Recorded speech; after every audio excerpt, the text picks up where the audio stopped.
What is going on, YouTube world? He's Steve.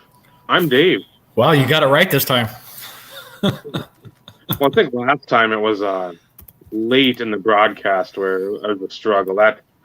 When that fourth hour creeps upon us, I'm not going through the motions, but it's the gas tank is hitting E, and it's hitting E quickly. No, I get it. Instant Revolution podcast. I think we're in volume or episode 19. Yep. So, sponsored by. I'm hoping to tap into the Rockies. Yep. Make sure those mountains are blue. Then you know it's cold. They are. They are. How's it going, guys? Thanks for hanging out with us as always. Always appreciate the company. Of course, I can't type tonight, as you can very well tell. Never ready for Christmas. Yeah. Ay. What a day. I freaking can't believe freaking 3 days. 3 days. I know. I'm glad I got called a Grinch, I think, yesterday at work, and then today. But I don't like, as I've mentioned in our podcast and previously in many videos, I don't like people. Now, does that mean everyone? No. It means a lot of traits that people will display at this time and any other point of the year. So I get tired quickly of just stupidity, and working in retail in a grocery store in a pandemic, there is a fucking boatload of stupid people that need to capsize and never show up again. Tell me how you really feel, Dave. I think that was just a level down. Are you trying to be PG? Yes, very much so. Okay. And that's okay. I mean, as the show progresses, I mean, typically it starts getting into, rated R, NC-17, especially when we start talking about chicken sandwiches and everything else. So, I mean... And then sometimes right at the end of the broadcast, it gets XXX when people's nipples are so, yeah. That had me dying laughing, too. And I will have to say, how do I word this? So we ended the podcast last week, and for whatever reason, the four of us stayed on for another 15 minutes. None of us left. We all just sat there, finished up the conversations, and I was like, did we plan this? Or was this, mental telepathy or something? Because all four of us stayed on and for 10 or 15 minutes, and then we said our goodnights and everything else. It was it almost seemed like we planned this, but no, we didn't. But last week was fun for sure. Yeah, like Carlos has said on his podcast too, when the participation comes in from everyone, it helps. Again, it helps keep, I'm sure, the viewers' interest. It helps keep us trucking along on subjects, or if we're starting to fade on something, it's like, bam, somebody brings something up and we can get rocking and rolling on that. But yeah, I like the ones where more people join. I don't want to have the Brady Bunch, because I don't think I like having a few at a time, just because you can bounce stuff off people and other folks. And whereas if you had the 6, or if we had premium content memberships or whatever, I think it's either 9 or 10 maybe. That's a lot. That's a lot to try to harness and have everyone extrapolate their feelings and thoughts. So, well, and in trying to ensure nobody talks over each other, and you never know what the internet connection is going to be like in their area.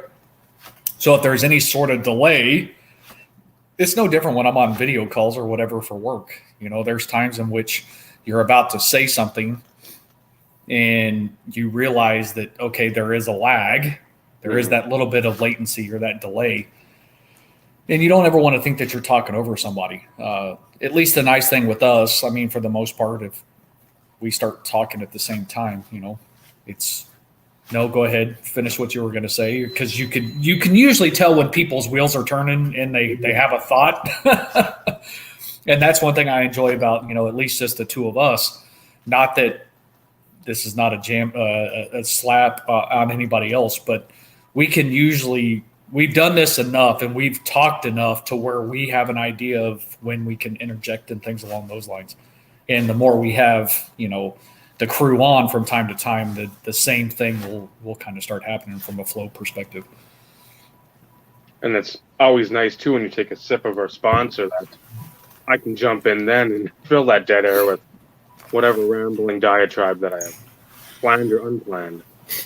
Well, that's another reason why it's always nice to have something. And usually you have the co-sponsor, typically whatever it is, you don't ever show it off, but there's always some co-sponsors, whether it be of liquid form or solid form, depending on what mood you're in for that evening. Tried these, and it's just a mozzarella and spicy salami. It's nothing gourmet, but it's a nice little treat. So I've got a few of those friends. We got the crack Christmas pretzels. My mom makes, again, I'm sure everybody knows somebody that makes some of that stuff. Oh, yeah. So I've got the Kool-Aid, I've got whatever's left of dinner. I make sure to have a dozen treats around, because about 2 hours in, you start to get hungry. The stomach starts to grumble. At least mine does, because I'm fat and I love food. So you've been talking forever. Gummy bears? Paul's asking, do you have any gummy bears? Oh, now he's going to go on a mission. I don't think so, because I think I finished them off last week or 2 weeks ago. I've got these as well that are... I can't do that. And that's why it's still pretty much a full bag. I can hammer out like a handful at a time, and that's good for like a week or two. I think I'm allergic to chocolate I don't want to go in for like allergy tests, but I think I'll start coughing and like hacking shit right away because I'm like, But peanut butter cups, which I wasn't even going to bother mailing your shit because I'm like, it's going to take till February to get there at this point. So I'm like, I'll do it after the holidays, and maybe by then it'll scoot through a little quicker, because there's stuff it's just domestic shipping or whatever priority ship. It's taking 3.5, 4 weeks. Well, from state to state.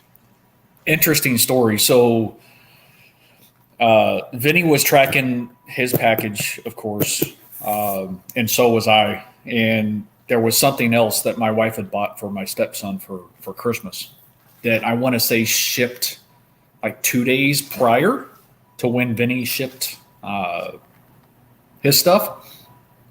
And it's coming from Kansas, so only a few states up from where I am, and through USPS. And speak of the devil, what's going on, Vinny? I was just talking about you. Your ears must have been ringing, burning, ringing, flaring.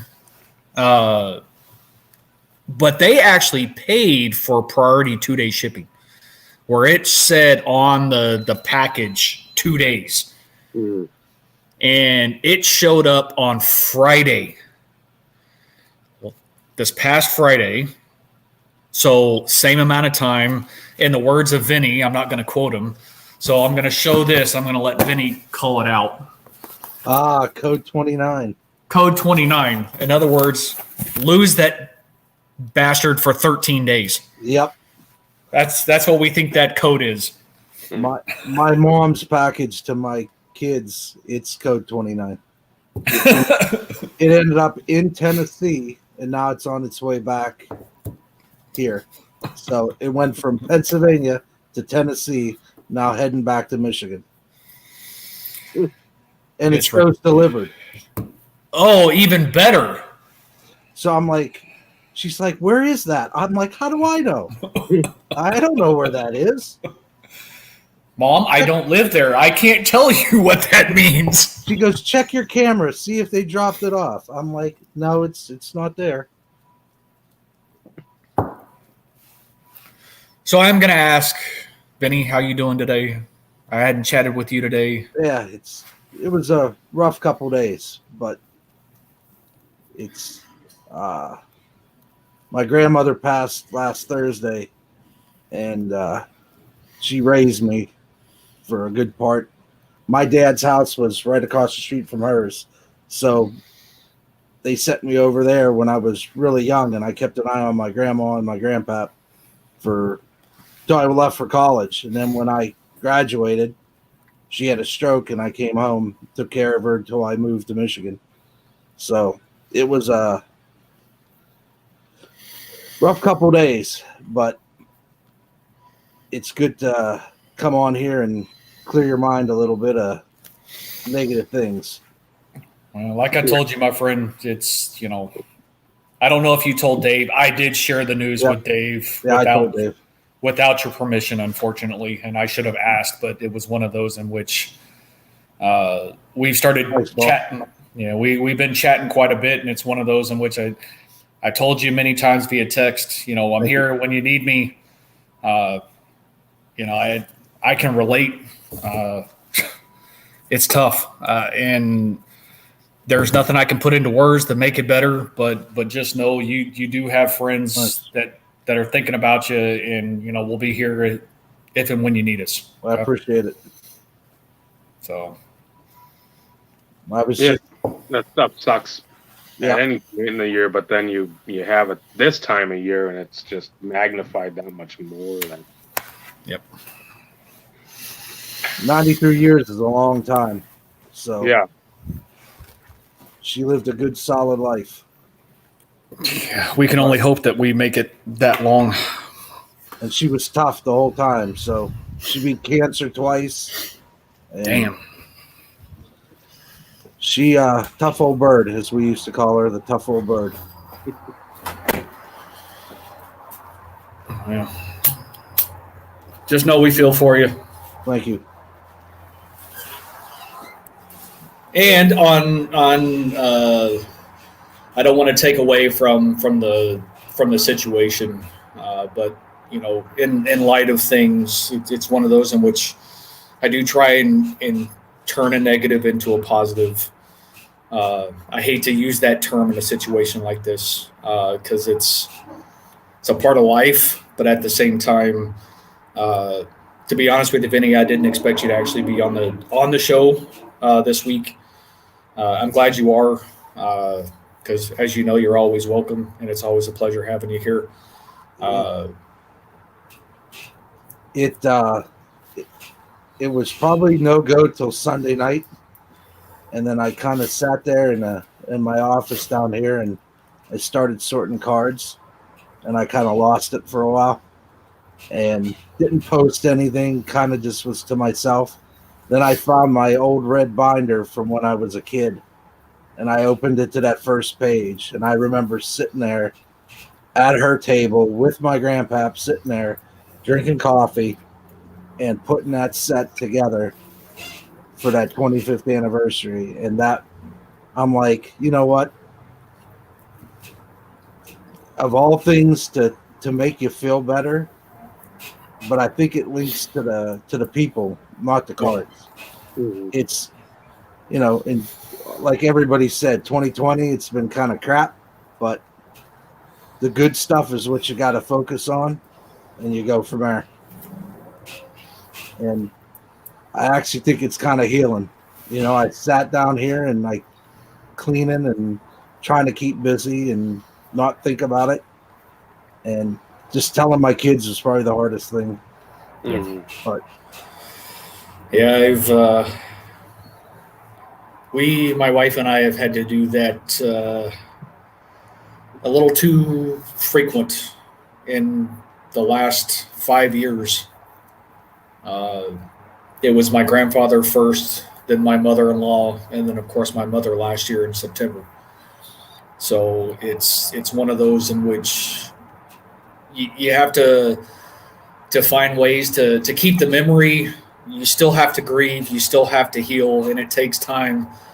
And there's days in which I'll be looking through some of my cards, and those memories will pop back in my mind from my grandmother, and it makes it tough. Yeah. But at the same time, I still have the memories, and it's when you try and find the positive in any situation. There's no more hurt, there's no more pain. They're in a better place, and that's some sort of solace and some sort of peace to a certain degree to help you kind of cope with the situation. It never goes away. I mean, my grandmother has been gone for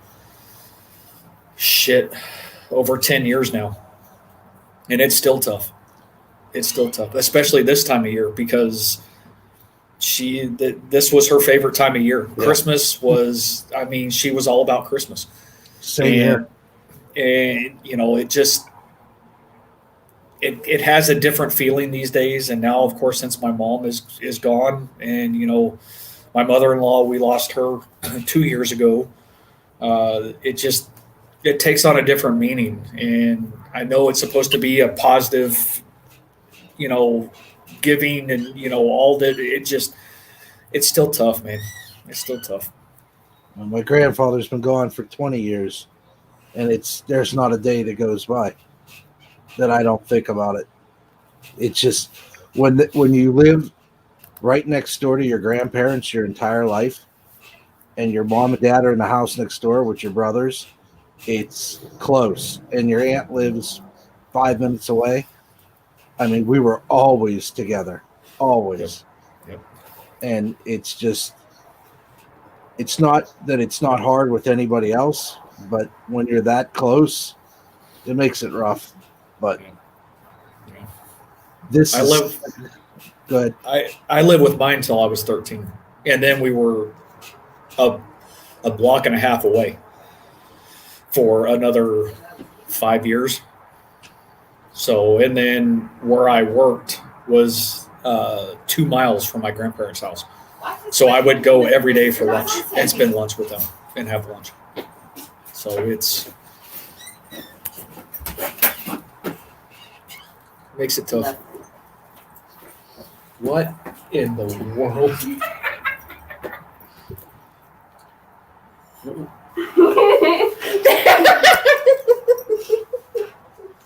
They make COVID masks. It's made out of mask in it. It's Monster cans. It's made out of Monster cans. Get back. Oh. My kiddo went and spent the day with a friend. So this has been like the first interaction outside of school, really. So they went to Denton Square, which is the next major city, or the closest major city to us. And they do a lot of Christmas stuff down there, and it's old downtown Denton. So that one was gone pretty much all day, and that's what I see as they're walking up the walkway. Could be worse.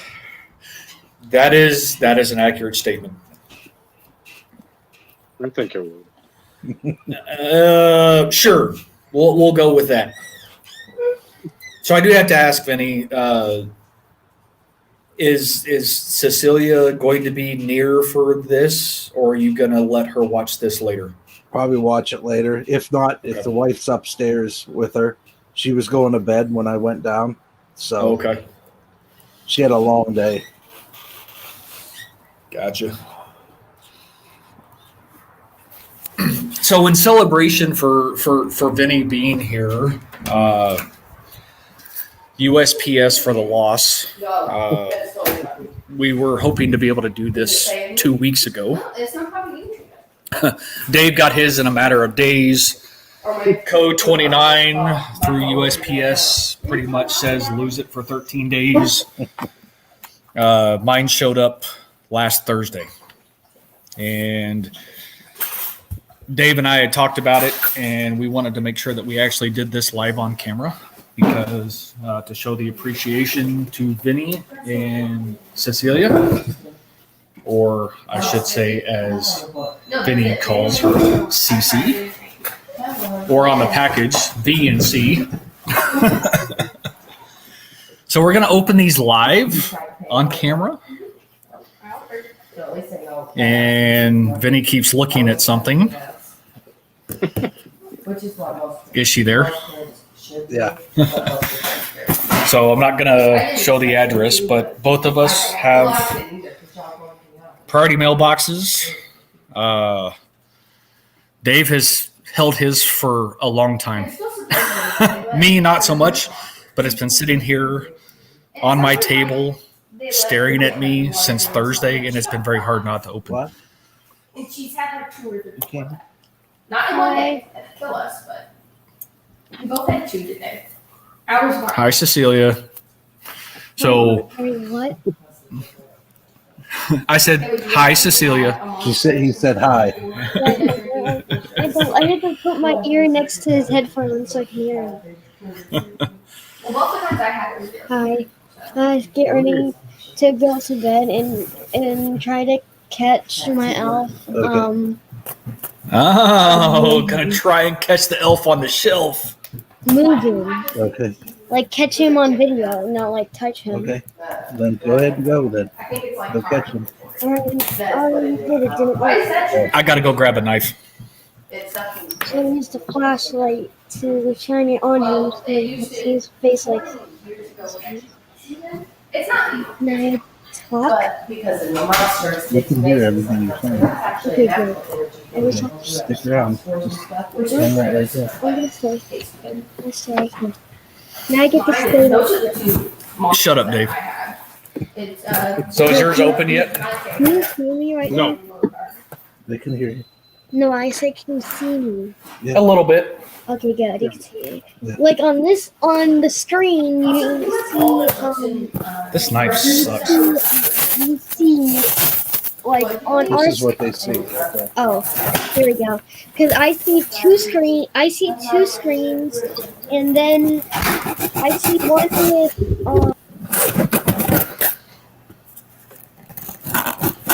Now we can't hear you.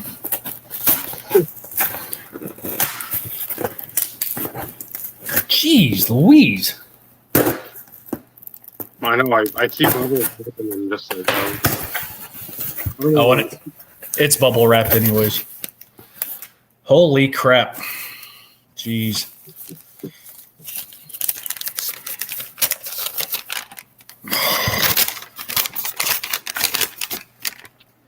I'm not going to read this aloud, Yeah.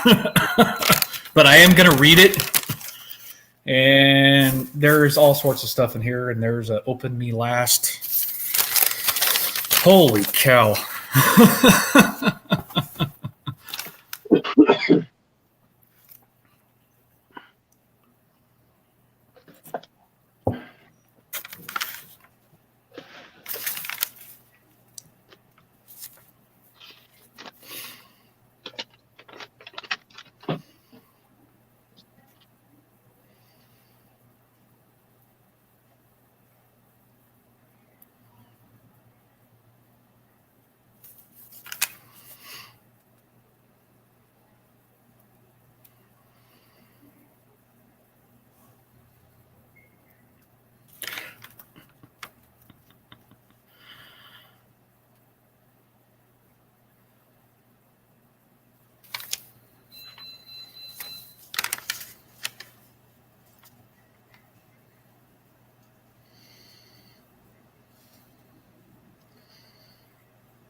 With the commoner version. I got a charlatan in mine.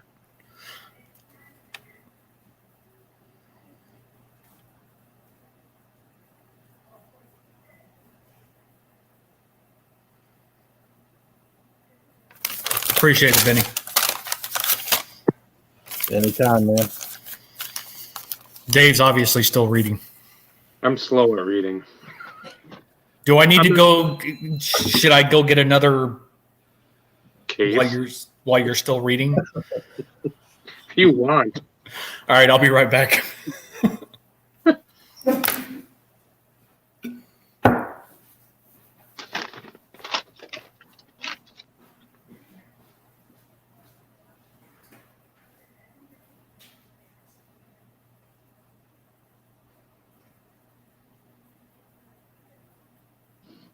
Thank you, kind sage. That means more than whatever you and Cece would send. A letter that taking time to write that's always something I try to do, and I love that you're of that mindset too, where the letter means a ton. It's not just all my fans. it's not just a here you go. You put some time and thought obviously into that and feelings, and that as you know for both Steve and I and most of the folks here, that's appreciated. Even before getting into what goes in here, it's Yeah, and I'd like to say my penmanship is not this good, so no. you'll have a hard time reading anything I send you. Just throwing that out there. I try my best. Sister All right, Dave. 3 would be happy with me. I guess we just dig in. Holy crap, Vinny! How much stuff is in here, man? This is like all the way to the bottom. Yeah, it's stuff and things. I stuff different things. So I do have an open me last, so I'll save that one. Do you have an open me last, Dave? Oh, yours even has an extra note. Yeah, because there's a story to that one. Is that the one that you told me about, though, Vinny? Yeah, that's the one. I told you I knew something. He tried, but he screwed up. Oh, that's awesome. Where'd you go? Oh, wow. My kid disappeared. Wow. This is definitely one I do not have. Check that patch out. Wow. I figured you wouldn't have anything past No. 2010, 2015, somewhere in there. Numbered 45 of 50. That is a nice patch, man. So obviously you went shopping too in the process. Damn you, Vinny. I don't even know where to go.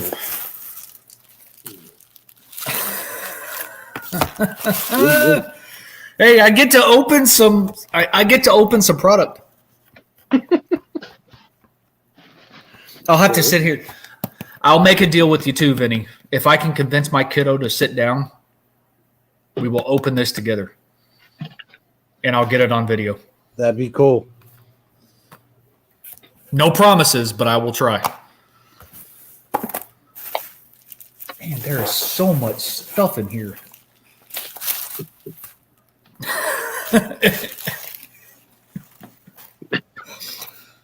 I'm in heaven, man. This would have been enough with the note. I hope you realize that. Yeah. Man, that patch is purty. Come on, Dave. What are you doing? I'm looking through some Lemieux right now. We got we alluded to, I think, somewhere in a podcast. That's what that was.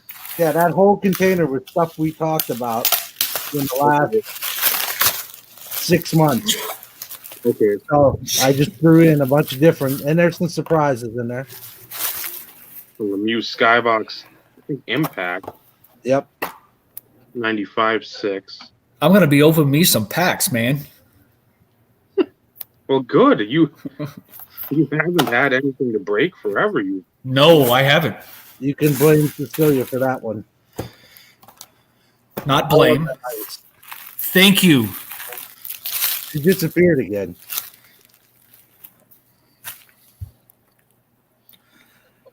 I have a feeling there's going to be some Ed Belfours in here. Actually, I don't think so. Are you lying to me, Vinny? The next card, I think I saw a familiar. That's a nice looking card. Ziggy.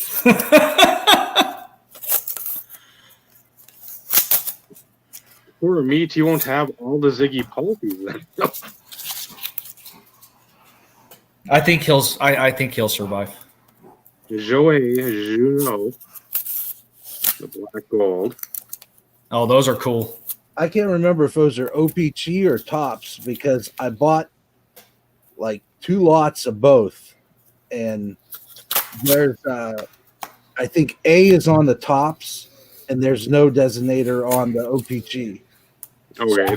And on this one, it just says on the back the Tops company. So yeah, the black gold, it's different uniforms. I have the whole OPG and the whole top set, so I'm not sure which one that was. You could tell I use the winner cards to tell that's what. That's the easiest way for me. Because like Lemieux in tops has a white jersey and the OPG has a black jersey. Okay. And that's my designator. And like is the same thing. I know he is Vinny's better half. I know there's going to be a Belfour in here. He spoiled it. He spoiled it already. Since Dave's still going through cards, I can't remember if I did or didn't. I have a stack here that is covered in decoys, so I'll be doing reveals. Those were the. Remember, I was telling you about the monster boxes that my dad got for $10. Yeah, Mhm. 5 of them. Those Blitzos were in there. Zenith Hasek with. I love those jerseys for Buffalo.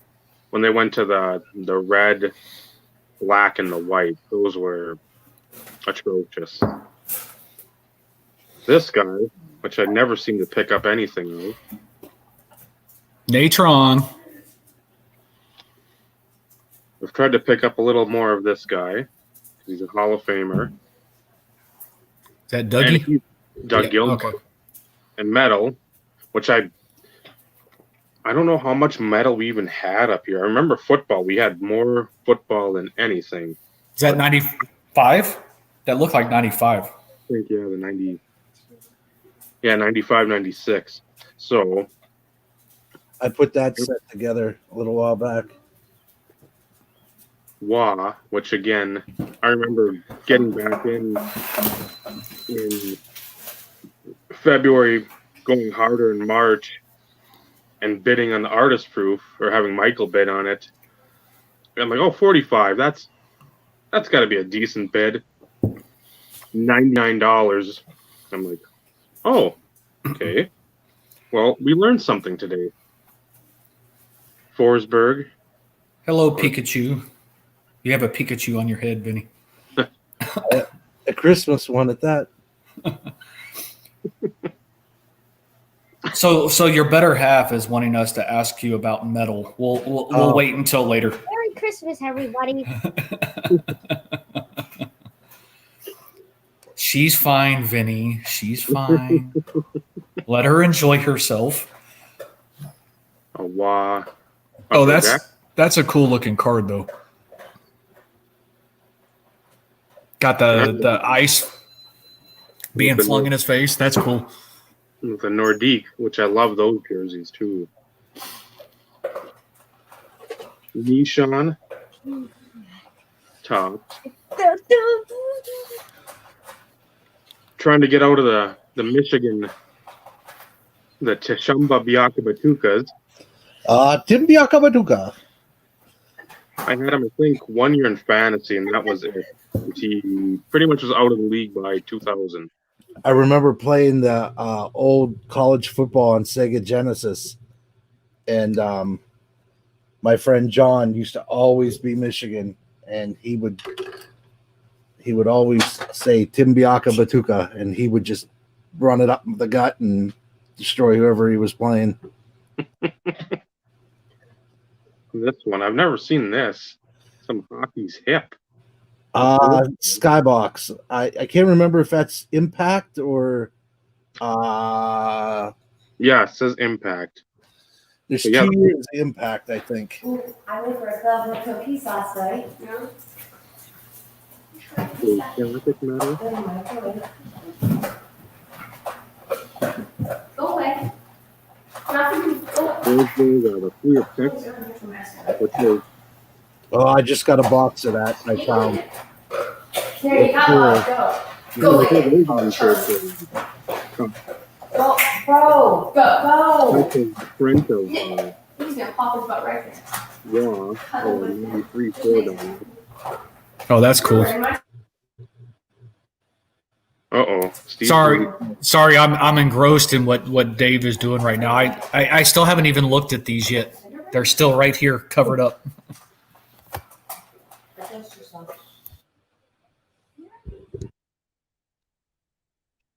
Timu, the Finnish Flash. Salami? Sorry. Come on, Steve. You are the Oracle of Hockey. Sakic out of Stanley Cup MVP.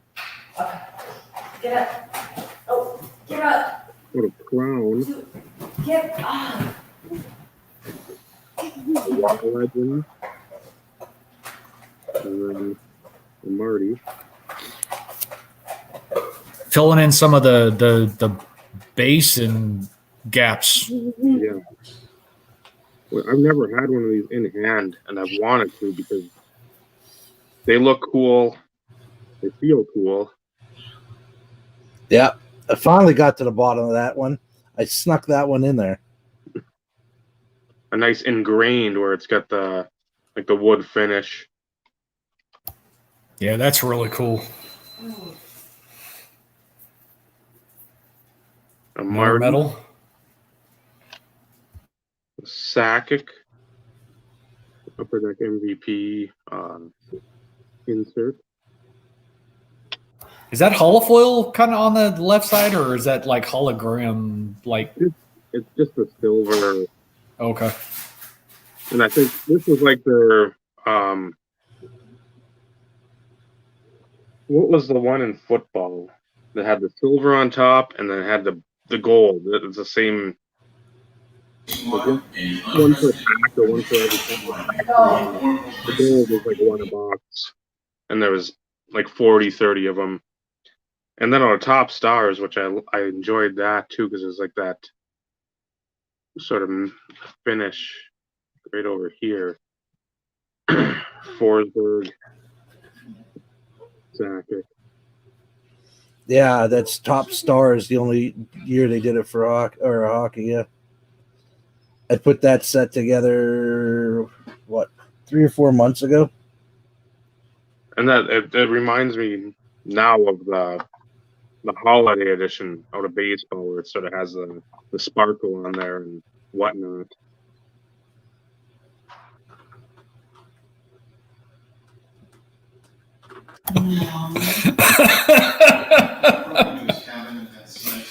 No, he did not. So that's the end of that stack, Steve. So now That was a jewel case I just threw in there. The bad thing, Steve, is I know you don't like hockey, and I'm a hockey collector. So football, it's not my primary thing. It came from you. Look at this. We got hockey.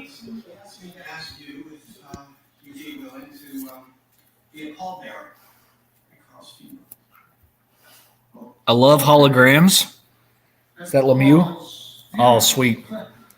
Everybody needs a Lemieux in their collection. And we'll see. I love holograms. Is this 91? Probably. 91, 92. So the origination of holograms. It's iconic with the times. And the fact that this is your guy, I can still appreciate this. Even though I'm not a hockey guy, I can still appreciate it. And like I told you, it came from you and Cecilia. So hockey or not is irrelevant. But I knew you were going to do it anyways.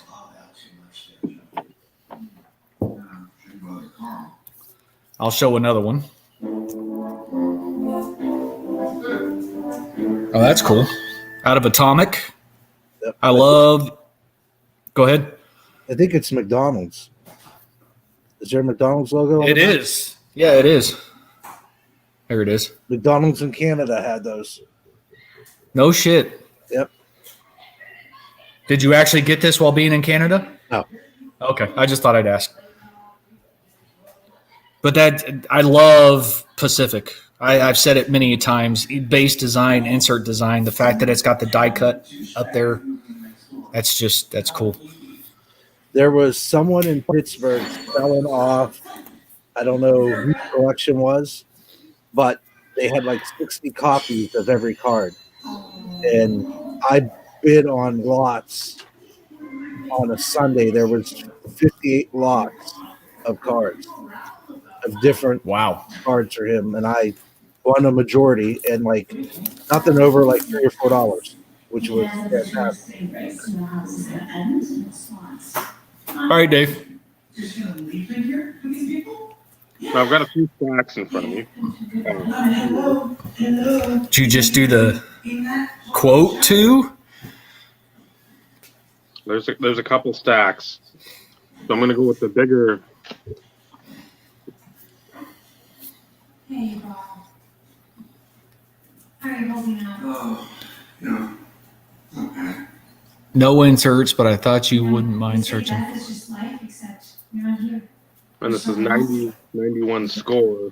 That's okay, because at Which least goes you're in, somewhere. You know? That's freaking awesome. There. And one's there. That is freaking awesome. Oh, For you. I had to move the cards briefly and have to let my dog out real quick.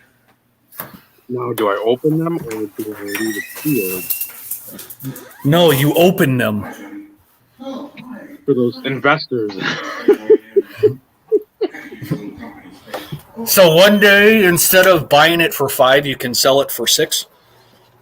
Okay, maybe more than that. But Those you are get- up to like $15 a box, $20 a box. It's insanity.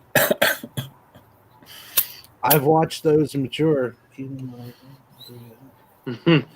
Anytime. anything to keep you on us on our goods. Anything we can do to keep us on your good side. I had to think about that one for a second. Keep going, Dave. Again, I've got a couple stacks here, so and nothing's labeled as such other than the last. So, Mine wasn't either, so oh, I love this. I love these were one a box, I think.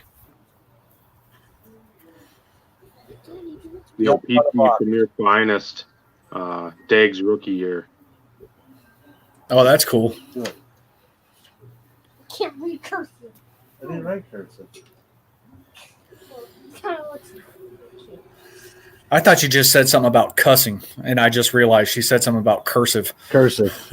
She's learning cursive right now. yeah. I'm trying to stick to lectures, and I'm not bad at it. Now you get better. It takes practice. Yeah, lots of practice. Roman Hammerlick, which is awesome. Lindros. Lindros. Is that the whole set? Or the whole main guys that you can't read that? I can't read that name. Owen Nolan. Okay.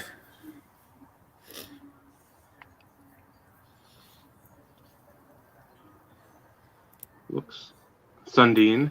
Again, I keep forgetting he was with Quebec before the Maple Leafs. Is that Matt's Sundin? Yes, Okay. Mikey Mo. Carlos, and you may know this guy. May. Possibly. Turgeon. Pierre Turgeon.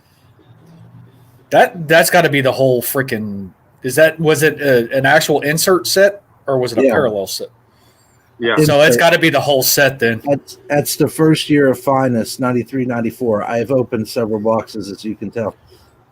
Joe Murphy. The old Blackhawks. I was going to say, if that's not the whole set, then you have something to work towards. It's all there, I think. Me, I would be proud of this one too. Another Wendell Clark. It's an E. Got to have Lamux. Yeah, he's got to be in there. I'll show the back too. That Be like that. I write an E funny. Okay, Daddy, thank you. there's another picture again. Everyone do know what we're talking about. But I like that where it's at least on his the home and away. Oh, that's cool. That's a cool little touch.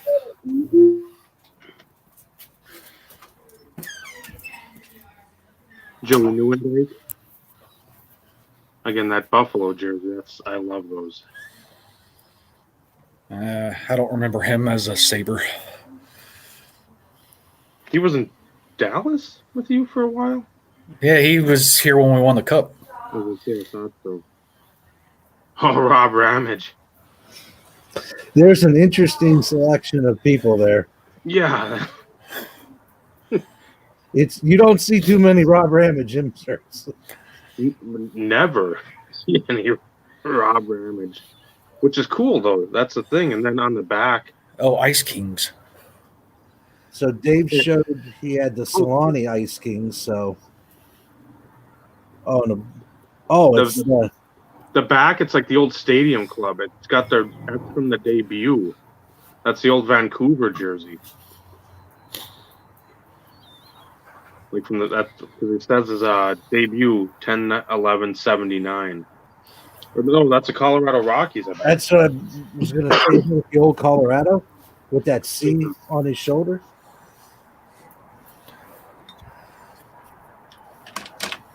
The Rockies, huh? Thought that was baseball.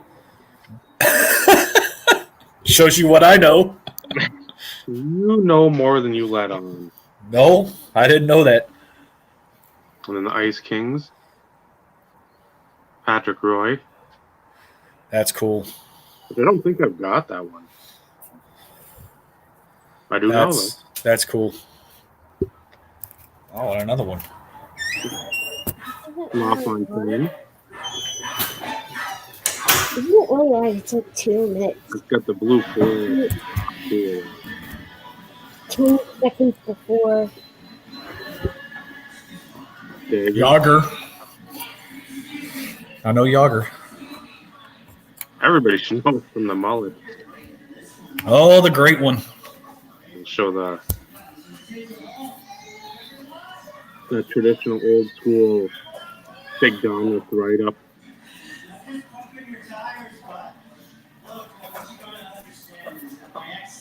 SP. One of my all-time favorite sets ever. SP Authentic. Of any sport.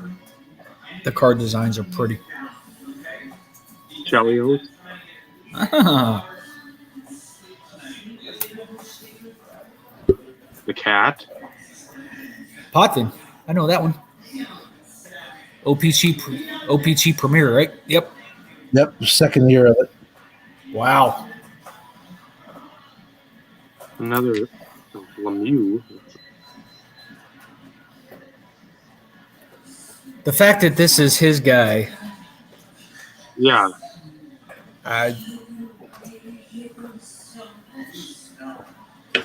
So you should have everything there, Dave, but Stellani, which I think you have in video, like a couple of videos back, like 120 of them. No fan. Yeah, I think I've got that somewhere because I put right now, and I need to get more, but I've got most of the stuff I got earlier in the year, hockey wise, in a 3-row. But again, I've outgrown that by leaps and bounds. Did y'all pull this, Vinny? If it's football, we pulled it. Most of all the stuff you're getting is pack full. Even better. Des Bryant, Demarius Thomas. I opened a lot of 93, 94 genres, if you haven't noticed. I figured you liked that one there, Dave. I love that set in particular, the design, and it's sad that it's not as Oh, that's cool. looked at in the same regard as the 95, 96, where it's the die cut type. This kind. I love this. I think one of the first ones I bought was a Richter, Mike Richter, for like $5. And I thought, oh, I got a great deal. And it's like, oh, they're only quote unquote books at like $4 or whatever it was. But like, still, I remember these were one a box. That's pretty cool. Peyton Manning's top targets. That's pretty cool. I was reading the back while I was sitting here. 5 players caught at least 300 career passes from Manning, with Thomas numbering among that group at 358 of his 402 receptions from 2012 to 2015. Wow. Oh. Hide your ears, Cecilia, who I used to call Eric Pecker, because that's what his autograph looked like. She disappeared again.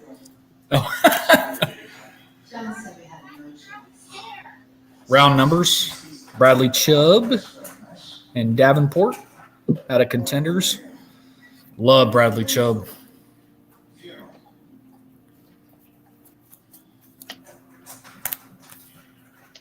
Oh, that's freaking cool. Not numbered. That's freaking cool, though. Out of Donruss. Peyton Manning. Look at the top of it, though, Dave. The Sheriff. Who's that? It's Peyton, man. Well, I know. I'm just. Is it like sort of like a tribute card, or is it like a nickname? Or? With the number, it's hard to tell because it's card 16. Okay. But that's cool though. Yeah, because that for me, I haven't done anything with genres other than if there's been a retail book. I've picked a couple off, but that's. Legendary Contenders. I love Peyton. Peter Forsberg. Is that a rookie? Yeah, the French one. Which I don't think an autograph of somebody I need to pick up. Philip Lindsay. That kid's a beast. Another Lindsay. Oh, that's cool. Elite Series. Iconic name. That's a cool freaking card. That's that would be awesome. That's freaking cool. I love how they look. Got a Forsberg, and then on the other side, Nate McKinnon. That's from the Coast to Coast set from Canada. Okay. I have that whole insert set. That one was tough. I think I almost pulled every one from a pack. Okay.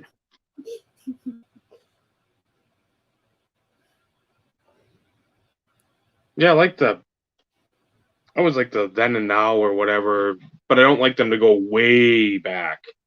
I mean, if you had like a 3-tiered card or like something like that, sure, but I like to have one where you know or remember the guy playing and then the current star of today. The Bowman.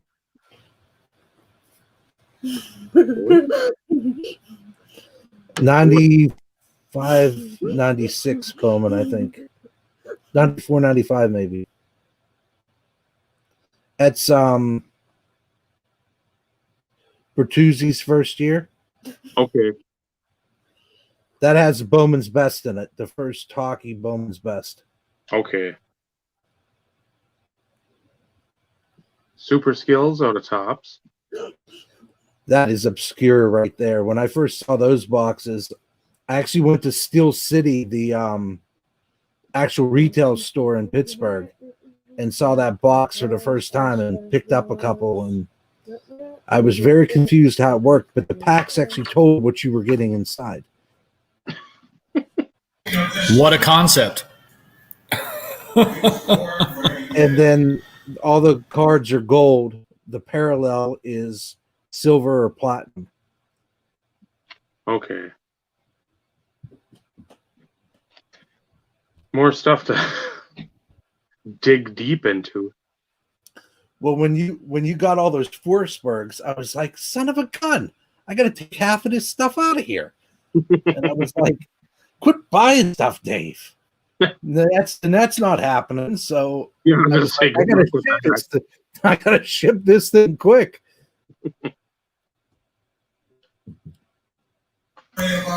You have to figure out his pattern, though, Vinny. That's the issue.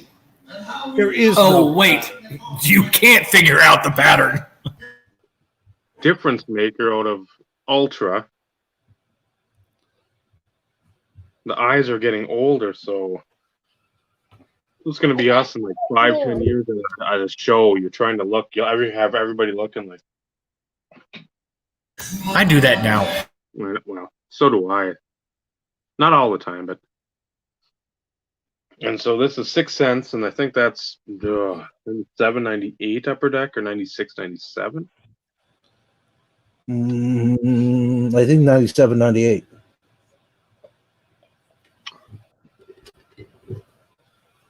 Never mind. 2000. So either Wow. 99, 2000, or 2000. Completely wrong.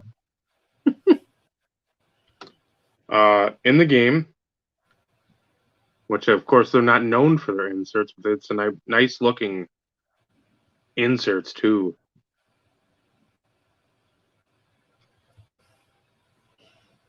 And again, I like this on the back of a leader. You have the list of top 10 guys. That's why I like the team cards in old tops, where you'd have like, it wouldn't be like Terrell Davis breaks through. It'd be like Broncos punish whatever, and then on the back you'd have scores, then the team leaders. I like that, where it's something simple, plain. Ice Masters, I like those are nice because the Chrome, Peachy Chrome had the Chrome variation plus a refractor. These, and I mean, these are a nice foil board.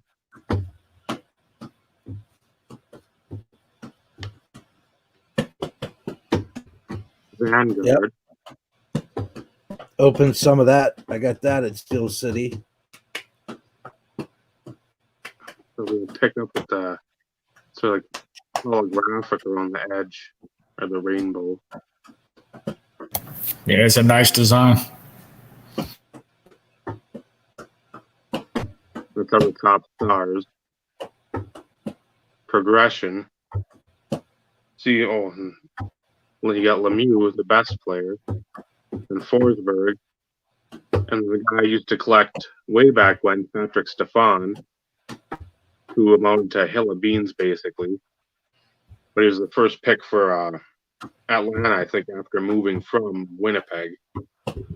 Or no, they started up and then they moved to Winnipeg. That Phoenix, Winnipeg, Atlanta, it's just a convoluted mess. No, it does, because I still have a substantial collection of all his stuff. Remember, Carlos, I don't get rid of anything. Everything sits. Everything festers. So the Stefan collection, I don't know where it's at. Alexander Daig, I've got like a 3-row box of him. Stefan, I probably have a 3-row, but probably 2.5 are filled. So it's, I don't know, I try to collect those guys, but at the same time, unless something pops that's really an eye catcher. I've got to keep some players dead and buried. I can't pick everyone up. Yeah, he botched that. If you've never seen that, that was one of the worst hockey plays of all time. He had an empty net situation. It got away from him. They came back. It was a odd man rush, and they scored. The opposing team scored with like milliseconds left. I don't know if I think it was to tie the game. So it's like, good job. Oh, 95, 96 Stadium Club. Again, like sort of the mirror foil board there. There's the Bowman's Best. The insert, I think, out of Stadium Club. Either Stadium Club or that Peachy Finest. Select certified. I love that card design with the silhouette, the gold silhouette around them. Football had some player in there too that was cool. Yep. Oof. That's a superpower too, isn't it? Wow. Those are, again, it's going to be said about 40 times by the both of us, Rennie, but way too much.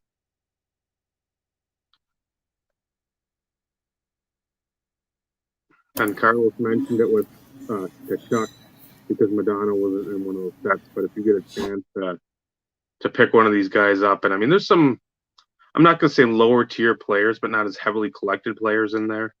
Even some like the ice carving set, and I can't even think. I know the goalie set. If you can pick them up on the cheap just to get them in hand and look at them, I'd highly advise that. I mean, they are gorgeous. And then even buy like the base copy to do a side by side. Yeah, that's pretty. Then seems to be some fabric in this one. Out of Quest for the Cup. I think it's Quest for the Cup. Good job, Perfect. My God. 03 Quest for the Cup, so probably 03, 04, I'd imagine. And I think that certified was that select was a promo card. I got a pack. I grabbed and I was like, well, these are cool. Sample. Yeah. And they were the dealer sample packs.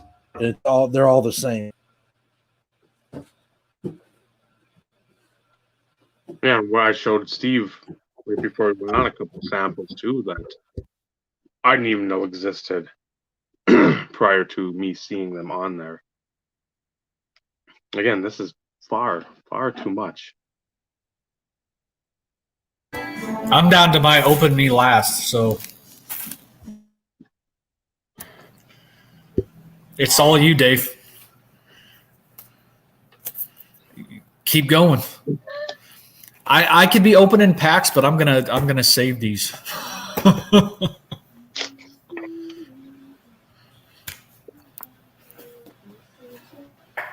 It's easier to send to you since you have 50 different players in the hockey realm. I just got to open more football. Is that Temu? Yeah. The Finish Flash.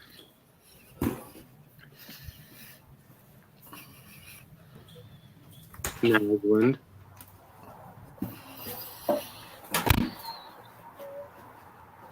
John LeClaire, Premier Rookie. You get me with some of the rookies too. I know. Doug Wade.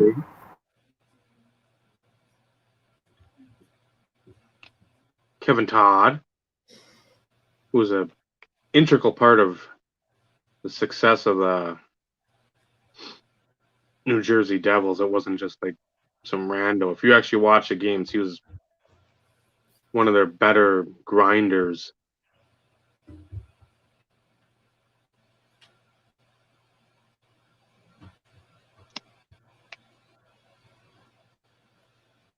Konstantinov. That's my boy. From the that Russian influx of the Eastern Europe flights that came over. Another W8, can't have too many of those. I loved him for the Oilers. Looks like a meat sending you a ComC link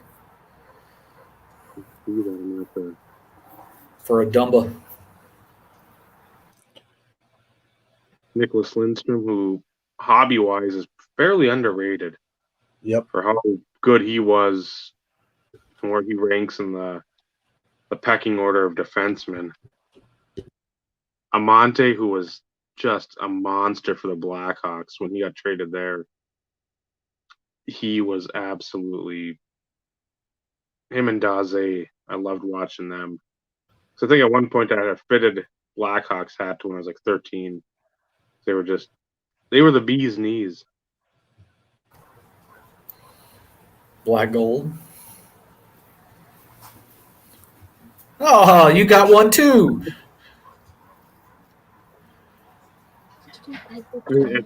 If you ever see the patches of these, even the higher numbered stuff, the McDonald's ones, they go for stupid amounts.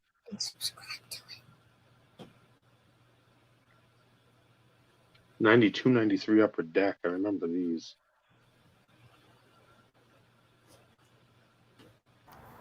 Oh, that's cool. The rookie record for the goals by Solani. That's a cool card design with the hologram. I love those. Upper Deck did that's so right, like in this type of vein. Solani, the SP Authentic, with I think it's a die-cut? No. The hollow effect, sort of like the hollow view.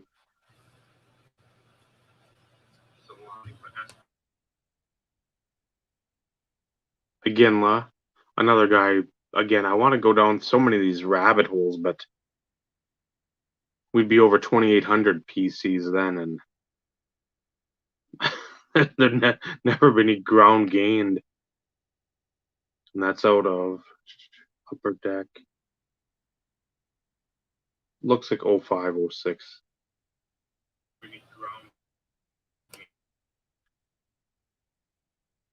The Ole? No, that's Jim Carrey. Jim Carrey. Not the actor. No. And that's another example. Raymond Bork. Such a simple design on those black golds, but so clean. Mm-hmm. They only did it for 1 year, I think. Well, football only did it for Hockey. one, I thought. Maybe they did it for two. Baseball, they did for 2 because I think I have both sets of those. Football was early. Yeah, football, I think, was only, 94 or 93? Theo Fleury. So underrated.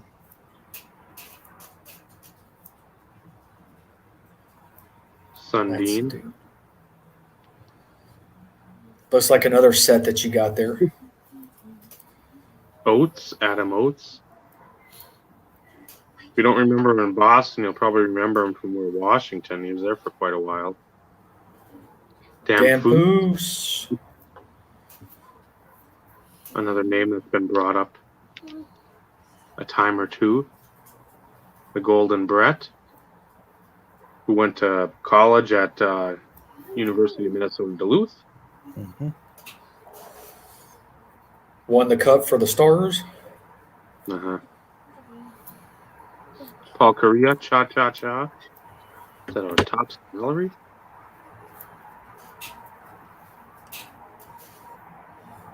Yeah. Again, I think another one-off set. Was that die cut? No, Oh, okay. No, it was the silver. It was the glare from the. Never mind. Sorry. not yet, Amit. Well, we're getting there. Hour and 10 minutes of meat. Gabrick, which second year Gabrick, I think.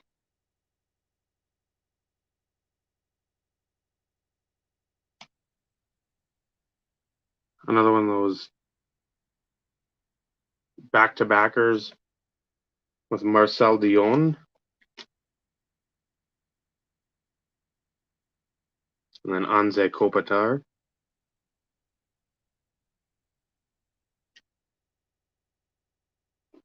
And the last one in this stack is the refractor of Paul Correa. Cha, cha, cha. That's nice.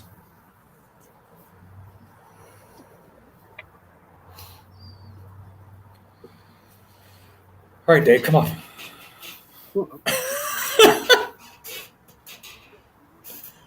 Only because I know what's in the last one. That's what I'm. I'll try to go a little quicker. But again, that's why my videos are always so long that No, it's the appreciation of what they are. That's what makes it enjoyable. I'm having fun just watching. Open a lot of that. is that what, 90, 91? Yep. Second year, I think, or third year Sakic. Second year. The That segment starts 12/31/2021.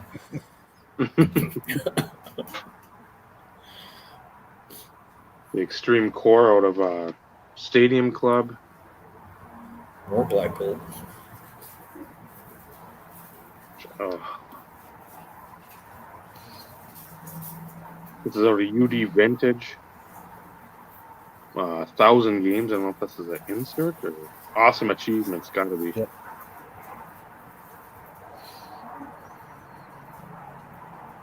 Oh, was it Art Ross? Yeah, Art Ross out of 96-7 clear where they had everything staggered. It was like Vezina was one in whatever 40 or 60, and Pearson. yeah. Norris and all that stuff. Yeah. So Lemieux had the Pearson. I just picked that up this year. those are I like them. I mean, they're real simple, but they're nice. Set wise, Amit, not many. Player collections, that's the completely different story. 6,727 to be exact. That number's a fluid number. It's 94, 95, or 95, 96. Yeah, 95, 96 Bowman. The Bowman.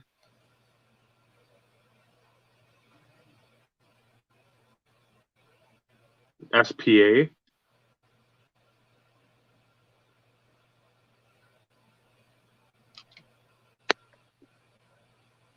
Not, they are, because I pick up when I see Lindros, when I see Sundin, when I see a lot of those guys, I pick them up because they're cool cards, they're Hall of Famers, they're guys I watched, and if I picked up every Raymond Bork insert, along with Broder, Waugh, Forsberg, Sakic, Ziggy Palffy, Sundin, I'd be broke, but I mean, I try to pick up here and there just to, again, not zigging and zagging, but keep that collection fresh.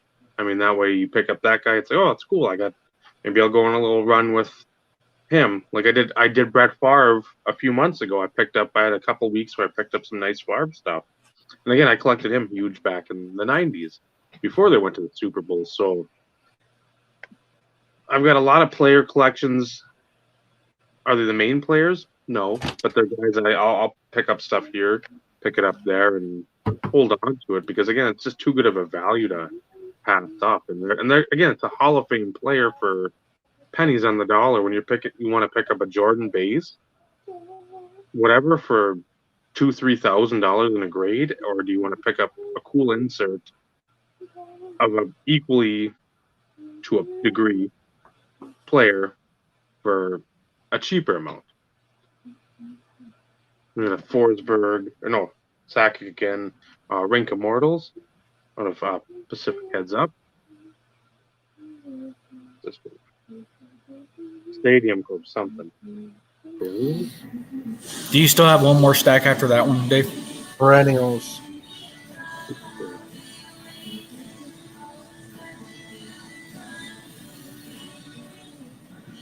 All right, I am going to open a box. I'm going to leave it up to the group, though. This is shifting to overtime out of UD MVP. Which one? 2019, 2020 Prestige, or 2020 Score? Because I'm leaving the other one, the first one that I opened. I'm going to open it with the kiddo. And I've thought of that too. But at the same time, and again, you want to do that to a degree, but you also want to keep that nostalgia. If there's something you like back then, hey, like the 90-91, if you just had a raw OPG Premier set, it's not huge. Graded, yes. But down the road, maybe it's not as profitable or valuable raw. I'd still get it because I remember it, and then maybe teaching the kiddo, hey, the set back then was huge. And I don't know. It's about the money and the long run, because you don't want to just have commons, but you don't want to just have marquee cards as well. For me, I'd like to have Jordan rookies, but I'd also like to have Allen Iverson base rookies too, to show off. And then I don't know. It's different.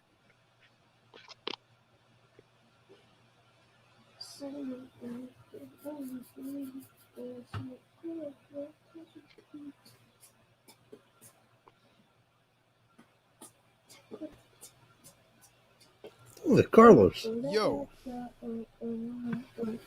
What's going on? Just showing off some cards. I know. I noticed. I like the view of watching the show, but it's been a really long week, and I think I just finished the live stream from Sunday like 10, 20 minutes ago. So so I was like, I'll stick around for a little while, but then if not, I'll go take a nap and then I'll watch it on replay. It's a beehive. Maybe. I was gonna say all that hockey, and it's like, Jesus, man, at least let me have a little fun with making a couple of comments on a couple. So only 2 people voted. So we're going with the 2019.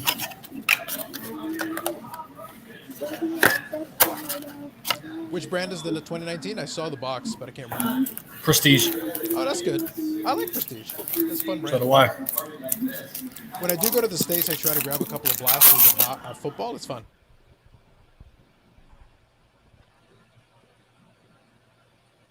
Heavy metal. I was kind of joking about it, but I actually think Dave could drag out opening this box through to episode 20. I actually think he could pull it off. I think he could make it. That is a all-star Pacific. I can. That's why my you totally video, get there. I believe you. global connection. What?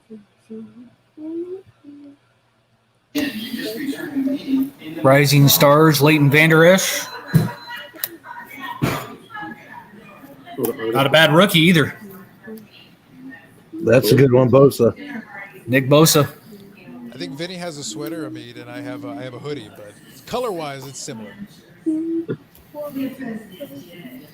not a bad way to start.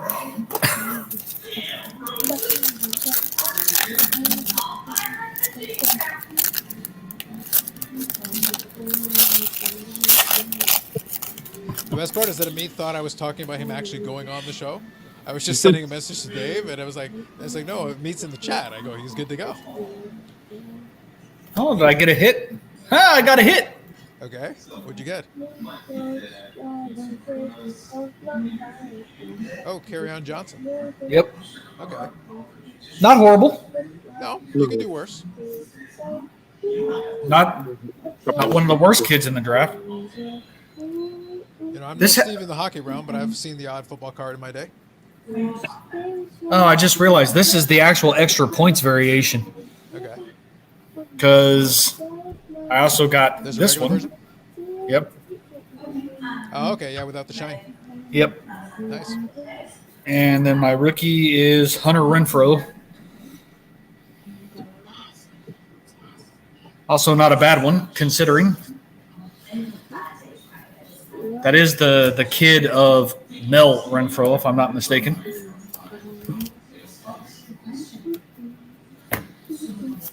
I'm just hoping my phone takes a charge here. This is getting so last. Do you have it plugged in He's when you do opening your this? Or what? packs. Stevie's opening And your usually, packs. usually it up charges or whatever. It Yeah. charges. Yeah, you've done very long streams, Dave. Usually you're okay. Hello. PC. True I lock. can't hear you. What? He collects the Broncos PC. I can't. rookie card. Can I? What you got to do at give some the point, Dave, headphones though, is so there's a you- setting. so I can You hear. basically go mute if somebody else talks, and at some point you have to turn I it can't. off. It's always been a thing, but I think you can turn it off. It's in the settings somewhere. Okay, bye.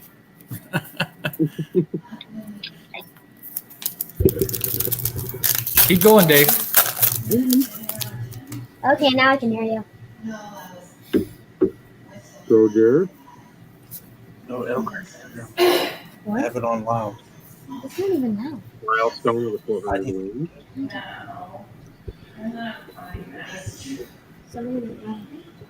You're always losing your mind to me. That's usually the standard place, yes. I'm now listening. Nikhil Harry.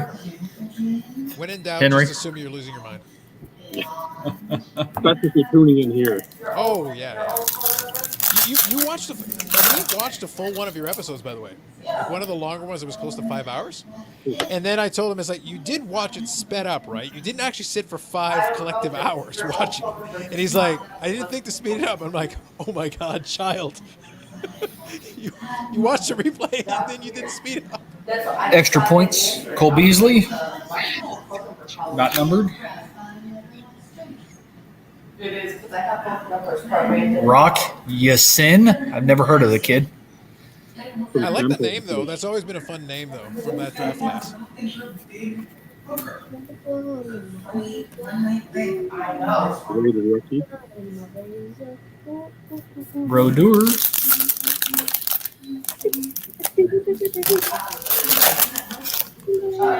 By the way, Vinny, double bonus for doing the painter's tape on literally every single topic. I applaud your commitment. That's commitment. That's a 9-year-old helps. Like that's legit commitment. Right? That was labor. Banner season. Cam Newton. 2 digits. Yeah. Soon to be a 10-year-old, 2 digits. Yep. Jonathan Abram. I still like that year SP. I'm a big fan of that year, the SP. I like it. 95. Yeah, I'm a big fan of it. I've enjoyed it. A lot of the scores I still like it. My favorite. Yep, good old Leaf Limited. That's a great one. That's on the Is there a stage. store on the back? Or Stefan Fisset. Stefan Fisset. Gotcha. Bowman's best. Bowman's best. Yeah, the Scotty Bowman's. They thought they were cute with that. Devontae Freeman. Extra points. I unplugged the cord and I plugged it back in, and now we're up to 3 points. Julian Love. Much love. You're getting a lot of the background sound of meat from the locals there. Oh, there's the one from last week that I told you don't buy. Okay. Last pack. I've never even seen that. I don't think I've searched Which brand is it? It looks Portland familiar Sutton. to me, but which it. is In the game. okay in the game? Gotcha.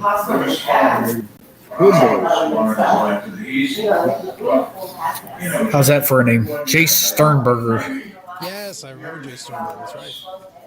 And then Devontae Adams. Yep.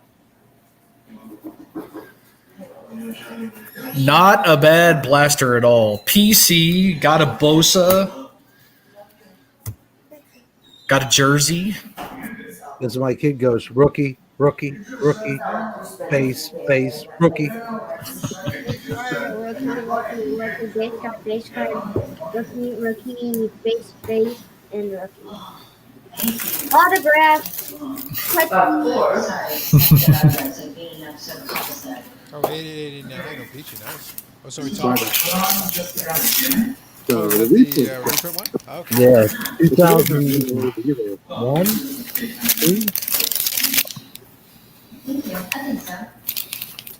2. Man, that felt good opening something. That's another one. I figured you'd be feeling good after ripping some whack. Heck yeah. You know what's funny, Steve? I did the last video I actually did on my channel was like the retrospective thing, looking back, and I pulled clips from like my video from back in February, where I talked about Baseball Collector, and in that video I was opening a blaster, and it made Were me you? laugh, going like, oh, because I call it the longest blaster opening ever, as I was talking about Baseball Collector while opening like one pack at a time slowly, and then I was thinking back like, oh yeah, I opened blasters back then. I was literally doing it as part of the video. I mean, I got to open a couple packs earlier this year, but to actually sit here and open multiple packs, Yes, that was freaking fun. I was like, how quaint, packs. I remember those. Yeah, what are those? Yeah. Well, the thing is, though, to be fair, and I said this to somebody that was complaining about the whole retail thing. I went in from like Grizzly Sports Cards out there. I bought a couple of boxes like 98.99 MVP, and I was like, guys, the thing is, if you don't need this year's product, you can open some stuff if you like to. It's your choice. You want this year's product, that's your problem. That's fine. But if you go back years, you can go open some stuff that you used to open years ago and have some fun with it. Absolutely. There's nothing wrong with Yep. that. It's okay. And it was $25 a box. I was like, come on, I'll do it. No problem. I like that stuff. 89.90? Yeah. Oh, that's a reprint as well? Is that Did they do Archives? Did they do- with the reprints? Got it. They did Lemieux and they did Waugh. Okay. That was similar to what they did with Mantle and then Mays and Hank Aaron and thing with Tops and stuff like that. Yeah. Did they do an archives for hockey? Yep. There was an archives, yeah. But what I was thinking about was like, I don't know if you remember, Steve, '96. Thinking that I wasn't gonna have it off, and I was like, oh, where they reprinted all we the got a whole cards, problem the here. sets. Oh, And then really? They started making that an annual thing for a couple of years, where they would do different legends. Roberto Clemente got one, Hank Aaron So got you one, not Willie taking Mays any got time one, at Christmas? and they would just do all their Tops cards, and they would insert it inside a flagship. It was fun. Gotcha. You get some reprints. You could get chrome ones, and you could get chrome refractors, which is kind of cool. Nothing wrong with refractors. Yeah. But imagine a 1952 Tops Mickey Mantle refractor Damn. out of 96 What's the Tops pack. top in Not there, bad. You could put Be one. pretty cool. Yeah, you could put one. That was one of the draws back then.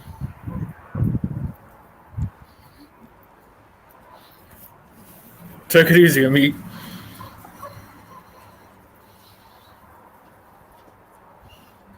Upper Deck Award winners. Mm-hmm. Is that like black and white? It's got to be dramatic, Yeah. man. Come on. The same win in the Conn Smythe. By like It's got to be black and 7:30 white. in the morning. No, it's cool. That's why I was like, Yeah, I think that was the 93, Yeah, Dave. usually- That's the 93, probably the last one for Montreal. I gotta imagine, yeah, I think so. I think that sounds right to me. because I've never seen this one either. I I'm gonna have to leave, right? put that on the back. It's in Okay. color. It's a cool I card. like that. Yeah. I like that. It's good Just when they. a It's little- good when they actually take the time to think the design through. Just Well, yeah. take a little. You can do a lot with a simple card if you actually take the time to think the design through a little bit. But And It's not a again, crime. okay. when it's an award winner, show them if it's possible they're Yeah. getting the award. And then on the back, don't have the same picture sized up or down. Have something from the year. Yeah. It's not hard. I mean, Well, well, if you listen to Carvin, it actually is hard. Sometimes they argue with you. I'm cold. Wow. It's even with modern technology, they'll argue with you. They're like, "Well, it costs us more money to do that." It's like, guys, just do it. Yeah, Just do it.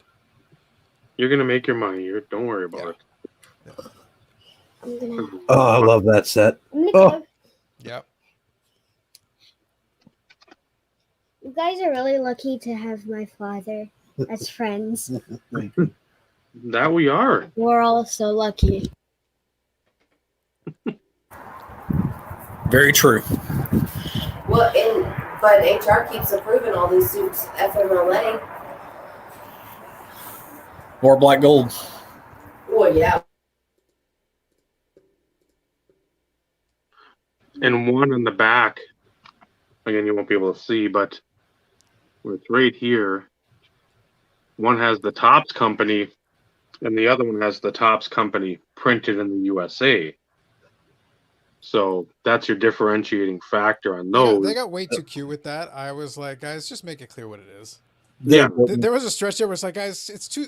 I appreciate the subtlety, but then there's too much subtlety. Just spit it out. What is it? Which one is it? Yeah, that's the first year Topps and OPT both did premiere. Mm-hmm. A pain in the ass, Vinny, is what it is. It was a pain in the ass. This one here is the O-Pee-Chee for. Yeah. Because it's not. You think again with the O-Pee-Chee, something on the back's going to be in French, but. Well, the thing is, I don't ask him much. Just like if you just O-Pee-Chee, just put O-Pee-Chee on the front. just like make it clear what it is, and then that's okay. Do whatever you want from there. That's why you never mix the commons, because then you have to sit there and look at the backs when you're trying to put a whole set together. I made that mistake. Well, I showed Dave the one from 91 score, where I showed him the differentiation between a couple of versions, even the two Canadian versions. There were two Canadian versions, all English and English with French. Yeah. In the Canadian version. And like, guys, it's a bilingual country, and you just made this more confusing. And then you got the American one. I'm thankful that Brodeur just has the French. Well, you lucked out because of the 91 thing. If it had been 1990, it's like, good luck, Dave. Let me report back your findings. Yeah. 13 variations unannounced later. This is the last. Well, there's this two. It says open third. So I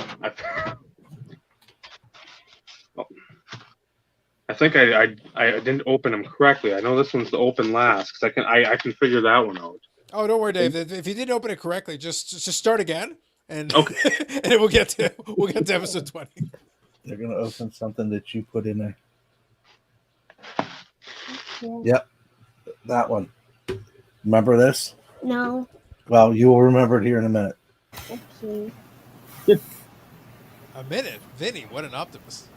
I was like, how long are your minutes? I'm from Pennsylvania. Usually they're 6 to 7 minutes. Not long enough. According to my wife. If I look at my sundial, It's like, it's broken. It's nighttime. I'm not casting a shadow on here.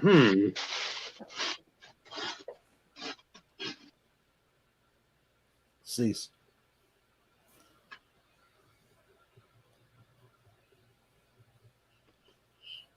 This is cool.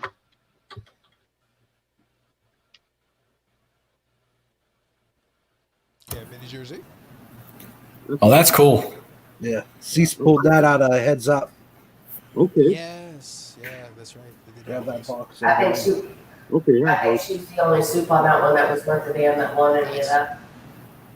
That's cool. That's freaking cool. Cool AF. Wow, he's Gotta hip be with the kids careful. now. Well, because the kiddo is present, Vinny. know. We're trying to keep it PG. I'm just impressed Dave knew the AF. Like, good job, Dave. Come on. Dave, I think of you as like the epitome of cool. Oftentimes, I've said that all the time. Yeah, I'm sure. The look on my face betrays exactly what I'm thinking. Yeah.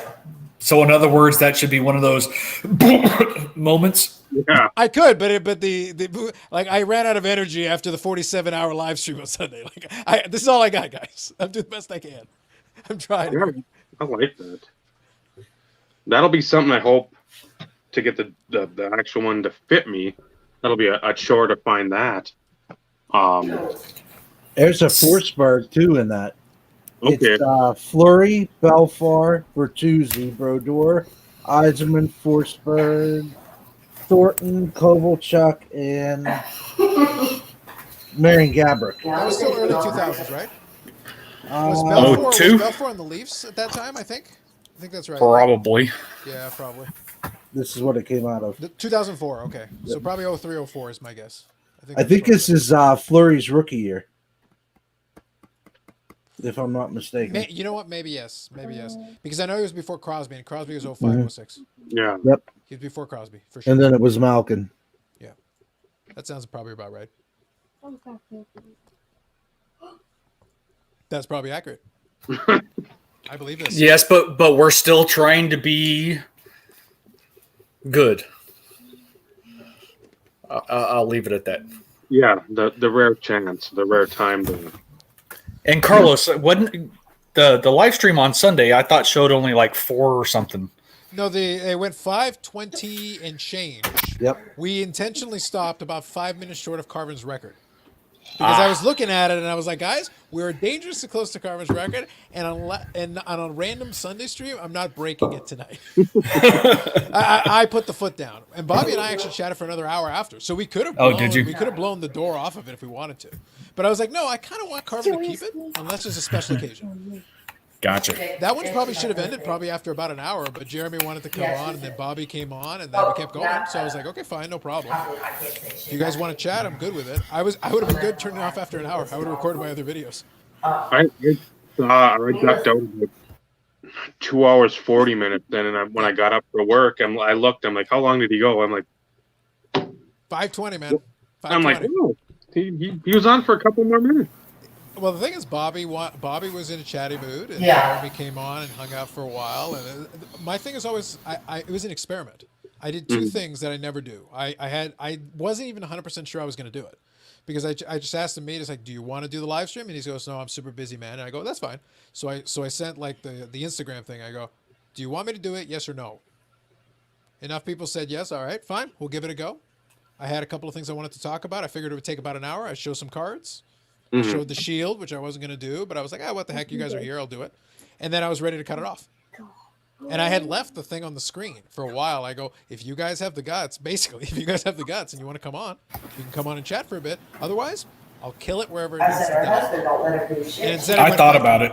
Yeah, instead I thought about it, but I was in my bedroom. That's all right. Laying in the bed, had you up on the TV. Yeah. I'm like, I'm debating. Yeah. So it was one of those things I literally did. Paul put the comment on there, but like, no joke aside, I left it. I did leave it for the mass. I go, you guys figure out if this is going to keep going, because I'm cool to turn it off. I'll record my videos. I'm good, man. But I still wanted to do it. I was like, let's do it. I had it on the bedroom too. And the wife walked in. She's like, "Must you?" I'm like, "Of course I must." It's a fair reaction. It's fair. It's a reasonable point. Yeah, because let's put it this way. Left to my own devices, I love doing the longer live stream. I don't mind. I enjoy doing it, obviously. But on Sunday night, when I have an 8:30 meeting on Monday, is not my first decision. Like, I would not intentionally go out to do that. But the conversation was too good. I'm like, I'm not cutting this off. And then I was chatting with Bobby for another hour. So then I'm looking, it's already 4 a.m. It's like, when's my alarm going off? Ooh. Oh, okay, fine. Let's do this. Yeah, that sounds like Dave. Yeah, let's make sure I got my coffee ready to go for Monday. Monday was a very long day. And stuff broke down. I work in IT. And on Monday, a whole bunch of shit broke. And I was like, of course it did. This is what I need right now. So my Monday was long. So Dave, you're not finished yet. Come on. Keep going, Dave. Keep going. No, that's the only reason I was giving I'm still sitting on this, waiting on you. That's the only reason I was giving Dave a hard time. I didn't mind hanging around and chilling for a bit, but I was like, it had been such a long week already. It's Tuesday, and it's been such a long week already that I was like, okay, If I come on and I'm chatting, all good. But if I'm just watching, it's like I'll watch the replay. I need a break. It's okay. Well, and you always said you wanted to come back, Carlos. I don't know what you were thinking, but I have fun. I have fun with it, Steve. I know you do. It's too much. I get too much enjoyment out of it. That was the reason why when I ran those numbers, I've recorded 90 videos on the channel this year, plus 19 live streams. 109 pieces of content this year. That's a lot. That's the thing. When I went and looked at it, I was shocked. I was like, what the hell have I been doing this year? I need another hobby to get away from this hobby. That Scoring Kings, I think, is only like an eight card set. 7. So yeah, it's not a hard one to put together. And you get the main one. So again, thank you, Fleer, for a 7-card insert set. Yeah, it takes up a page nicely. Yep. This Nice card, though. This set. Oh, SP The die silver cuts. skates. The silver skates. I had 2 guys in one of the, I don't even know what it was, social studies class in 7th grade. And we were after these like nothing. Just out of And I curiosity, think- did you say social or Yes. Yeah. Okay. Social studies. okay? I thought History class. Yeah, Yeah, I thought I heard something else other than social. I was like, wait, just so I'm clear. I did hear that, right? Okay, good. Please continue. And the one guy went on to play goalie for UMD, the Minnesota Duluth, and he wasn't very good, but I could say that, hey, I would have, if we were a state in Superior, I would have graduated with him. But yeah, we do our work, and then we'd have our little box of cards and just rummage through them, and those were the days. There's another, who is this, Yashin? Dag. Big. I have the whole Okay. set. Yeah, there's 2 silver sets and a gold set, and I think I have the gold set still in a bag because it Okay. came in a cello type deal when you sent in a redemption, and I haven't broken it open yet. Keep it sealed. Keep it sealed. Beezer. They only did the Gretzky one has the gold version, but the Lemieux doesn't. It's interesting. Yeah, football Probably had his this. Yeah, football did the same set, but I can't remember what they called it. Same card design, same black background, same everything. Those were what, the All-Pro. Were they? See, and that's what I thought they were called too. But then I started thinking of '95, and those were the All Pros. But I thought they were called something different in the earlier year. But you may be right, Dave. The 90s. I think the 93s were. Again, if for an insert-based centric podcast, our old minds are starting to melt out our ears like Bill Cosby's warm jello in his prison cell. I was waiting to see how long. I was waiting to see how far that analogy would go. It's like, where are you going with this? Nowhere good. I figured Yeah. that. I just Yeah, it assumed was. that. It was the All Pro. Was this 93. the silver skates year? 93, 94?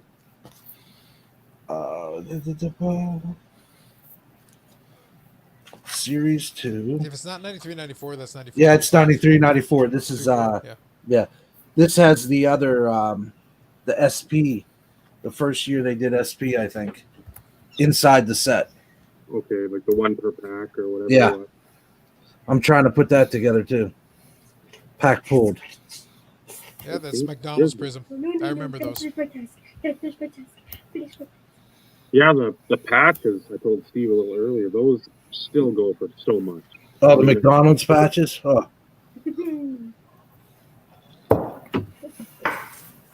Here's the one you upper deck McDonald's. Yeah. Again, it's simple but nice. There was a year in between, I want to say 95, 96, or 96, 97, where they did the lenticular. You had Okay, yeah. because the Lemieux would have been the card, but you could tilt it and you'd see Lemieux taking a shot. So you could just tilt it and actually have Lemieux taking the shot on net. It was actually kind of cool. Do you have that one, Vinny? It's either 95, 96, or 96, 97, Vinny. I'm not sure which year. One of the two. Vinny's gonna go look. I figured he'd have it because it wasn't an expensive card, but it was a cool card. I remember pulling it from packs in McDonald's in those days. Because McDonald's was a great set. You'd go get the fries and go get the packs. And they didn't have patches at that time. It was literally a lenticular set from Pinnacle. Pinnacle's the one who did it that year. It was really cool. I like that. I still remember that set fondly. I was looking at eBay. I was thinking about buying it. I was like, I'd buy it. I still like those cards. I think they're cool. Nice. 91, 92 Lindros. Oh, Vinny's better half. 96, 97. Thank you. Somebody remembers. There you go. Awesome. Him and Gretzky in the back. Yep. They did a good job with those cards. Even though 91, 92 is way overproduced, it still had some cool cards in it.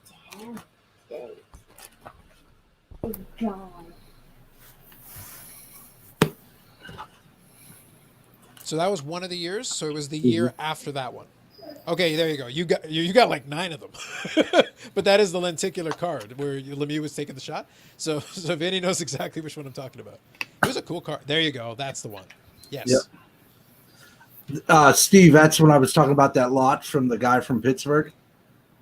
And okay. They literally sent me 2 PSA graded card boxes with labels on them through the mail with all the team bags.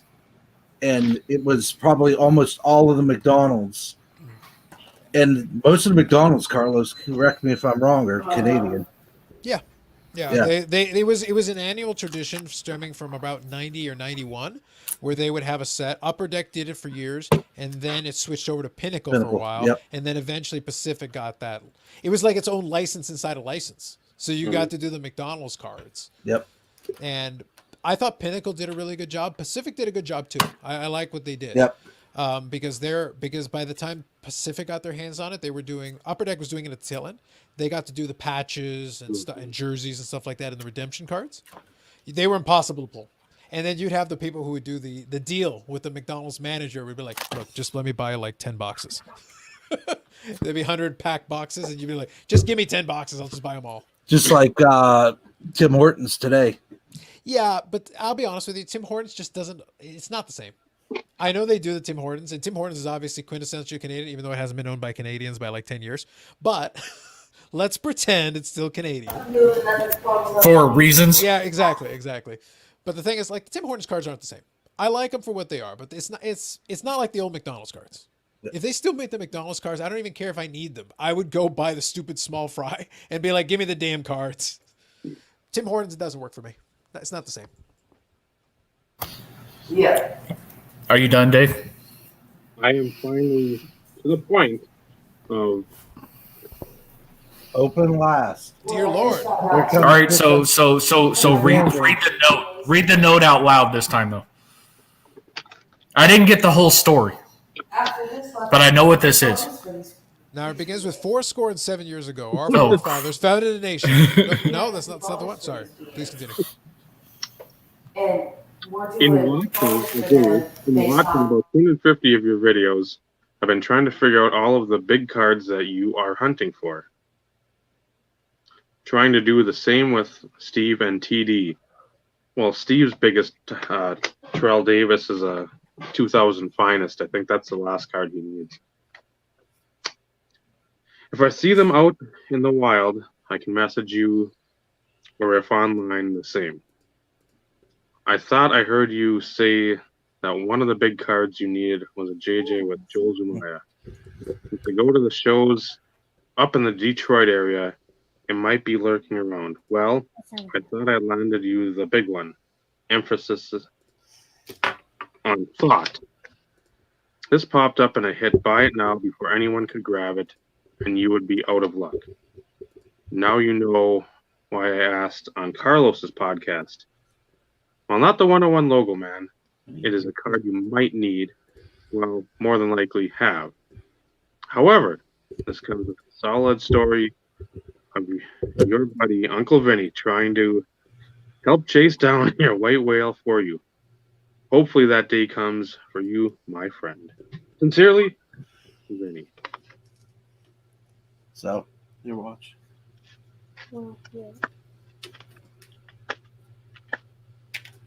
I don't like Steve's reaction either. That's another thing I don't like when he's like fist pumping before. I'm like, that's not a good sign when he's. I need to hear. What, is he punching himself in the face? I don't know if that's so much a fist What? pump.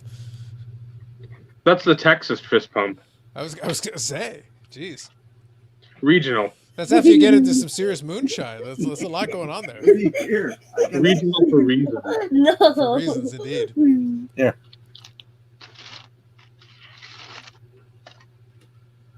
Oof. Close. Don't know if I've got it. No, not Debbie. It's a good one. 06 Ultimate Tandem. Put it against your Ooh, ear they do a lotto. so you can hear. Okay, I think 15. I don't know if I've got it. Well, check the other 14 you have, and then you'll be know for sure. That's the best way to confirm, you know? So thank you, Vinny. Absolutely, and Cece, this is insane. Absolutely insane. I know. Modest, isn't she? That's a good, I appreciate that answer. That is a good Or- answer. Or in the words of Vinny, see, I say That's CC. loud. Gee. Vinny says cease. And when he only works 5, he always has Wednesday. I'm working on the tape here, guys. How do you Bear turn it with me. down? He has Tuesday. How do you turn it down? That's the back. So, Words spoken by a lot of people listening to this podcast. How do you turn it down? because he has a couple of his buddies that go out here. So he'll come by when he comes There you go. this Friday. That's loud. So and Vinny's right. No. The fact of wanting and missing out on a Mahomes rookie. This is not normally PC by any stretch of the imagination, but this is freaking awesome.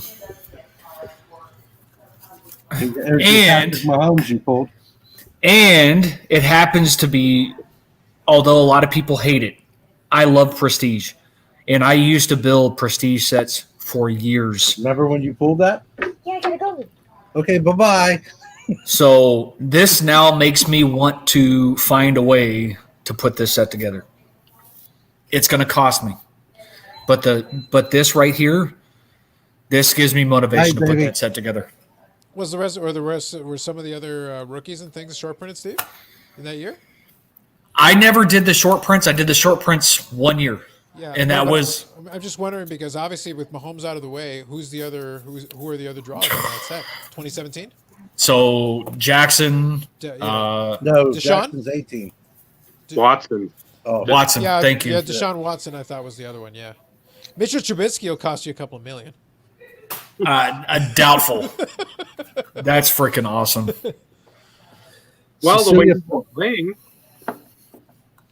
Listen, he shouldn't keep playing. And the fact that this kid's a Texas boy. Yep, That's the other thing. very true. And I have a lot of relatives that went to Tech. So Tech has a special place in my heart. Josh Allen is 2018, Paul. I remember I opened. I am, like I said, I'm nowhere near Steve's, sting in hockey. But in 2018, I was opening football boxes on the channel, and I opened a lot of 2018 product. I even opened a box of 2018 Prism on the channel, which I should have kept closed because it was worth way more closed than I pulled. I did pull a Josh Allen rookie out of it, which is worth more now, obviously. But That kid's good, man. he's good. I like him, and I think I want him to do well. But if I kept that 2018 Prism box closed, it's worth a heck of a lot more. I paid like $160 Canadian for it. I think it was at $1,700 US not that long ago, and I was like, that box is worth way more closed. My Just wife hoping. used to collect cards. Yeah. So I'm looking at the chat. I'm like, I forgot about that. No, she filled us in on the McDonald's card. She hit Oh, the yeah. 96, 97 McDonald's as well. She I was has a going from box memory, of but she them. hit it right there, and it was perfect. But Steve, we probably bought. She doesn't like to buy hockey boxes. She just lets me pick those out. She likes football and basketball and baseball. So she probably grabbed. She's like, "Here, buy these." I'm like, "Okay." We pulled three of those, and one's like the blue version of that. Yep. The extra points. Yeah, and I told her, I said, well, Steve's looking one. She goes, we have three. Send him one. Yeah. I'm like, Yeah. okay, you're the boss, kid. No, that for whatever reason, I've said this before. I go on hiatuses from time to time, and usually that's when it bites me in the butt. And I was always a box guy. I loved busting wax, and I missed out on being able to pick up certain things during certain time spans, 2017, 2018 being those time frames in which I didn't buy anything. The few things that I did pick up were all Terrell Davis. They were all short printed stuff, which I'm not complaining by any stretch of the imagination. I stopped doing wax to focus on the player collection because, we all love busting wax. I mean, if you've ever busted it, you always enjoy it. It's a thing. It's something that you enjoy doing in the hobby. And I missed out. 2017, 2018, I have no sets from any of those years. The last sets that I really have stopped at 2015. Anything after that, I have nothing. And the fact that you remember me mentioning that in past episodes and you sending me that between you and Cecilia, that warms my heart, and that really gives me some motivation to find a way to start picking away and try and put that set together. It's going to take a lot, and I'm not going to be able to do it pack pulled. I may be able to buy a few packs here and there for ridiculous money on eBay. I'm not going to be able to get blasters or anything along those lines because the prices are going to be through the roof. But that gives me some motivation. It's going to take me some time. It may take me 4 or 5 years to put it together. But that's the big one. The big one's out of the way. So from the bottom of my heart, Vinny, I appreciate it very much. Just remember one thing: payback's a bitch. Mm. Oh yeah. What I almost did was put the return address, Dave's on yours, and yours on Dave's. I was gonna be that way, but then I said, "Well, you just call Matt, and Matt will give you my address." So. Yeah. Now I have it, and yes, that's the reason why I ask questions. I've already got a small stack of shacks put aside. So for anybody who's wanting to know, I know what other players Vinny goes after outside of hockey. So just saying, I have that information. See, if I had known Vinny, I would have reached out to you and I said, let's send him some 2018. I got lots of Josh Rosens. You can have as many as you want. Almost as good. Almost. All pack pulled. Feel free. Enjoy. Take them all. No, take them all. The problem that I had with 2018 is that I liked Unparalleled a little bit too much. It really wasn't the right set for that year, but I liked it. I thought the set was pretty cards. Pretty cards. They are. But if I had done a little less Unparalleled, a little bit more Prism, it probably would have worked out better for me. So what comes in April? Hold on, because my wife's horrible at present giving. I'm trying to find it here. I guess you're looking on your phone.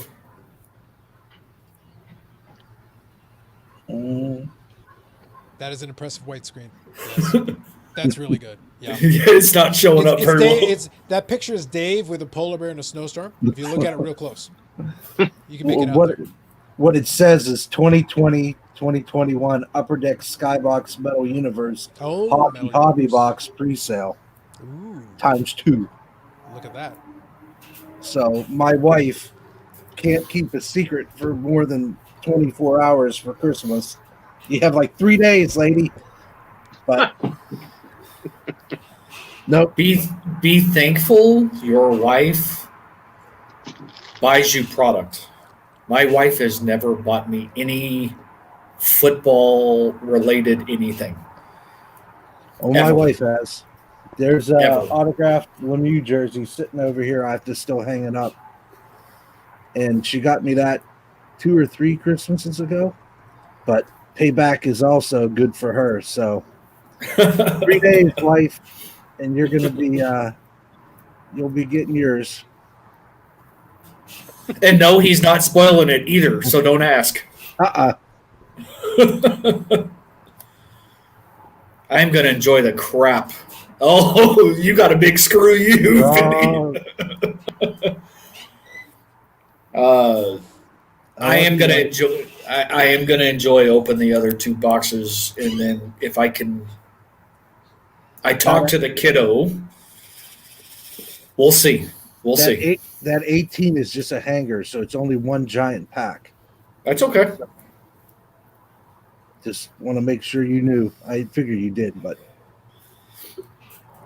I don't know much configuration from the retail perspective because I was always a hobby guy. But with the way that the hobby is, I can't afford retail these days. Well, I always saved the hobby for hockey, and then retail is what I grabbed everything else in, because I'm a casual collector of baseball, football, and basketball. And I got you. I don't know. I like to put the money where your main stuff is. Yeah, where your main focus is. It's no different than me. Hobby was always in football. Unless you go, well, actually, you go years back in the early '90s. Really, there was no differentiation between retail and hobby. Really, you could get the same products in both places. Because I did 91, 92, 93, 94. I did a lot of basketball in those days, but you could pick most of that product up anywhere. Yep. Like this retail, this is retail. So the retail has the Gretzky, the hobby has the Lemieux. So you have to start paying attention to that kind of stuff when you're going through all that. But it's almost the same exact thing, other than the silver skates. That was your differential. I think there might be more, but I know that was the main one. Yeah, your guess is as good as mine on that one. Don't lie, Steve. Yeah, You can keep calling it all you want. me neither, but like I have dogs. Eventually, everybody's going to catch on that everybody's full of crap. Those are lies. I just can't believe he used Vinny for that entire elaborate thing just to show off that many hockey cards. He just went in the closet. Like, he had to tape them up, box them up, and Vinny has to stand there and just keep a straight face. It was great. Nope. I do have a 5,000 count box with some hockey stuff in it. I'm not going to lie. There you go.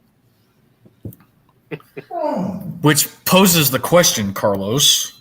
Go on. I know you did a fairly. It's not a bad thing. I know you did a fairly large, substantial ComC order. Yep. For Madonna. Was that a lot of the low hanging fruit inserts and some of the base that you had just neglected? All over the place. There's some good stuff.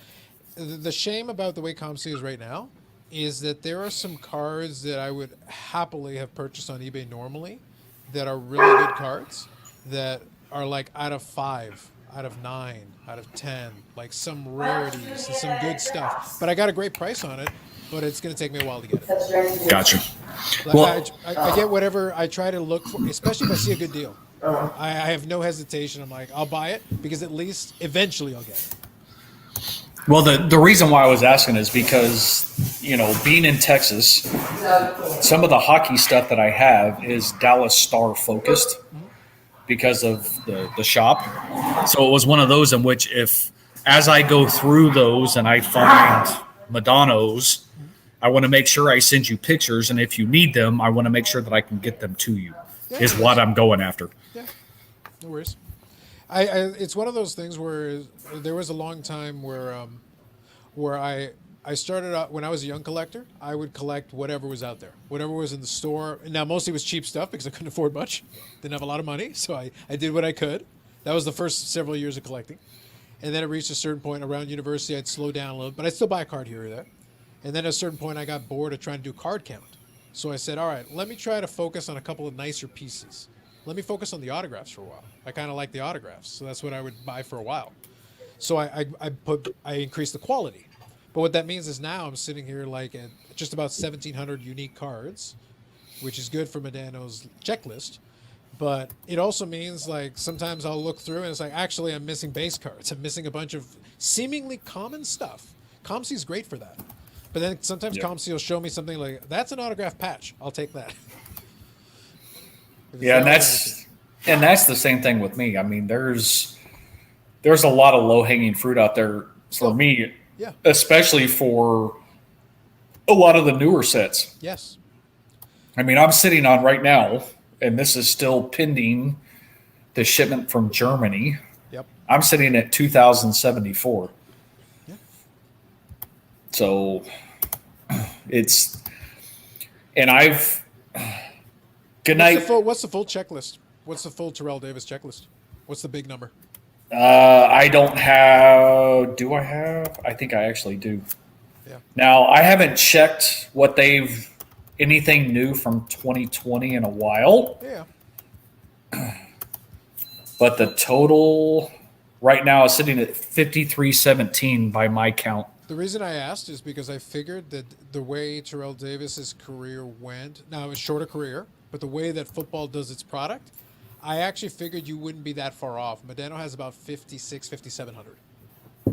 So you got 2,000 out of about 5,300. I have 1,700 plus legitimately 140 to 150 sitting in ComC that are new that I haven't added.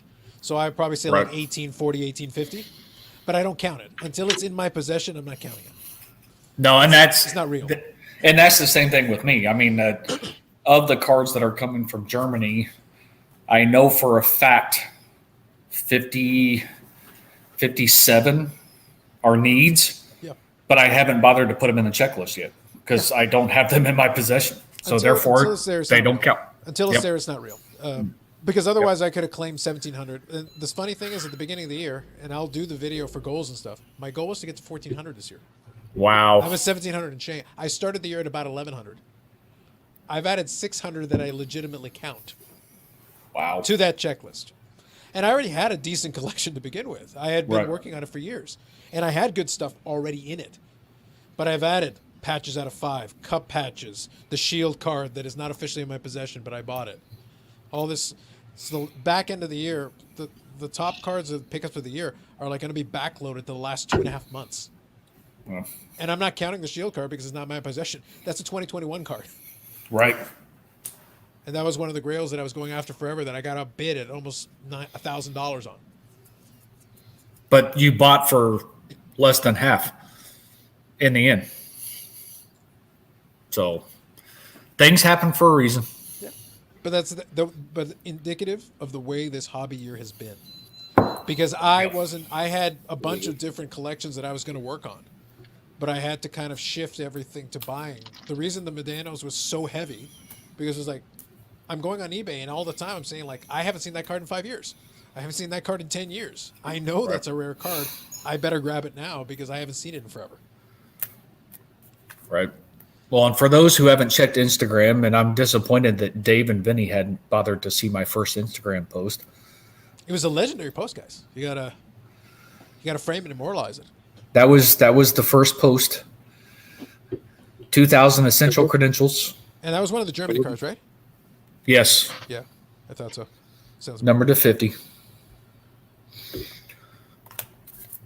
And I was actually going to do this one for the second. That's a nice card. I like that. Yeah. Gold refractor. Do you like keeping the coating on them? Oh, yeah. I'm a coating guy. Okay. I don't mind it, but it's one of those things where sometimes they did such a poor job applying it where it started to bubble a little bit, and I'm like, but I just like the shine with the coating off. But to the level of derangement, I'm sitting there going like, I guess for some of these I could probably buy a second. But for some of the ones that are like out of 30 or out of 69, I'm like, okay, that's stupid. That's moronic. No, you don't need one with the peel on and one with the peel off. But I'm like, Well, and then you actually have like 98 finest, for instance. I mean, you had the the parallels, no protector. the no protectors. Yeah, but the back is shiny, so it's different.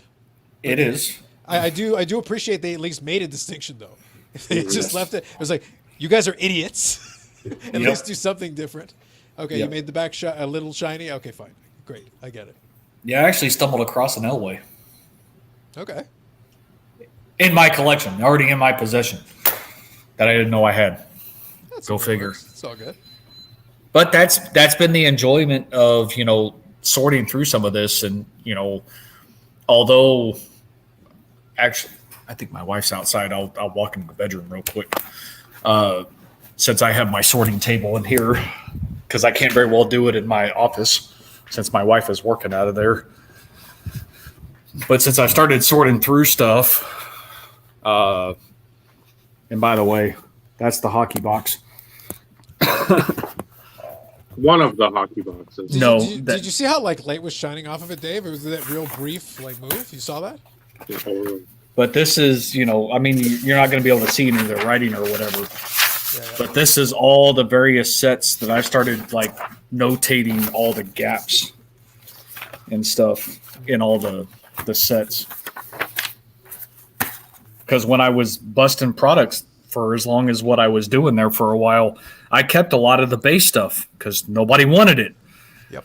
So why not put together base sets and say all is good?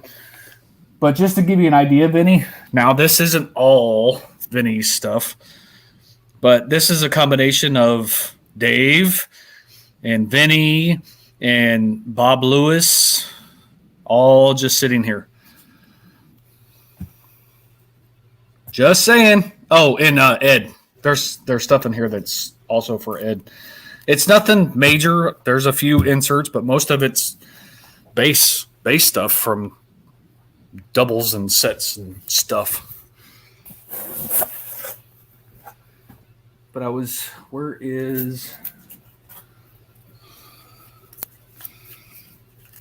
there was a card I was going to show. Where's it at? Because I'm pretty sure. Where the hell is it? Because I didn't realize, Dave, that you were a potential Doug Waite guy. Where'd Dave go? Lost Dave. Yep. He was so excited about the potential Doug Waite. I'm wondering if his phone died. That's possible. He was saying that it was starting to drain. The host vanished. Yeah. Those are fun cards. Is that the die cut or just no? It's just a regular. I still like when they incorporate the hologram. If they can do it in the design in a good way, I'm a fan. But it's one of those in which I stumbled across it while looking through the hockey stuff. I'm like, that's the first person that came to mind. Of course, since he doesn't watch the replay, I can sneak that into his care package and he won't know. So I guess I'm hosting the rest of this evening. It's all you, Steve. You're the best. So thank you to our guests, Vinny and Carlos. And the only problem is if anybody else decides to show up, I can't let them in. Sorry, Bob Lewis. We tried. Well, I didn't know if there was going to be anybody else who would potentially come in. I know he always mentions we may have a guest or two. So who knows? So we'll see. I don't know. That's kind of. That's the only problem. I appreciate Dave hosting it from his phone, but it always seemed like a dangerous move. It's like Dave is going to come when this is going to happen. Well, and that, it's one of those in which, depending on how old your phone is and how fast it can charge, and if it charges fairly fast, even when you're consistently doing something, is also left to be seen, which is potentially why we lost him. So how fast do you think the charging is on a hamster wheel in an Amish commune? Not very fast. So maybe he'll be back by episode 20. Let's hope so. Let's hopefully he can get his phone charged. And I am surprised though it hasn't happened yet. Yeah, like he's done some really long live streams. Even when he came on mine to visit, we went like 3 hours and change. Yeah, I was Yep. kind of surprised. to your face. And the phone usually holds out, so I was pretty impressed. Yeah, and I don't know if he like comes home and keeps it on the charger and stuff while he's, doing whatever in preparation. But I think he forgot to charge his phone a little bit more this evening, and I can't very well text him because if his phone's dead. And the smoke signal's out. The carrier pigeon might take too long. Send him a letter. I hear the mail's fast now. Yeah. By the time that happens, we may be on episode 27. At the rate we're going. So now Vinny's the host of Vince Revolution podcast. Paul, to answer your question, it's been a while. I was having this conversation with Batnog Cursive the other day. We were talking about Crosby, and I followed World Juniors probably into the mid '90s, and then stopped for like a decade, and then started watching them again. If they're on TV, I watch them, but I think I need to start following them a little bit better. Plus, they make their sets now, the World Junior sets for Upper Deck. Then I always get the Lemieux out of there, but I haven't busted any of the wax itself, which I think I'm going to start doing, because if you have the Lafreniere from 3 years ago, a box is going for about $800. So it's Really? PRC. It's like nuts. It is, but it's one of those things where, like, especially some of those junior cards, like, it's a cool idea. It's fine right now. If you happen to have one already, hey, sell it. But, like, as soon as he starts getting some more of his regular rookie cards, like that, it's like basketball and the draft pick cards. Yep. The Zion Duke card probably was really great for a little while. And then as soon as this NBA card started coming out with him in a Pelicans uniform, it's like, so by the way, we don't care about the Duke card anymore. Yep. Only the hardcores. Vinny's in Michigan. I mean,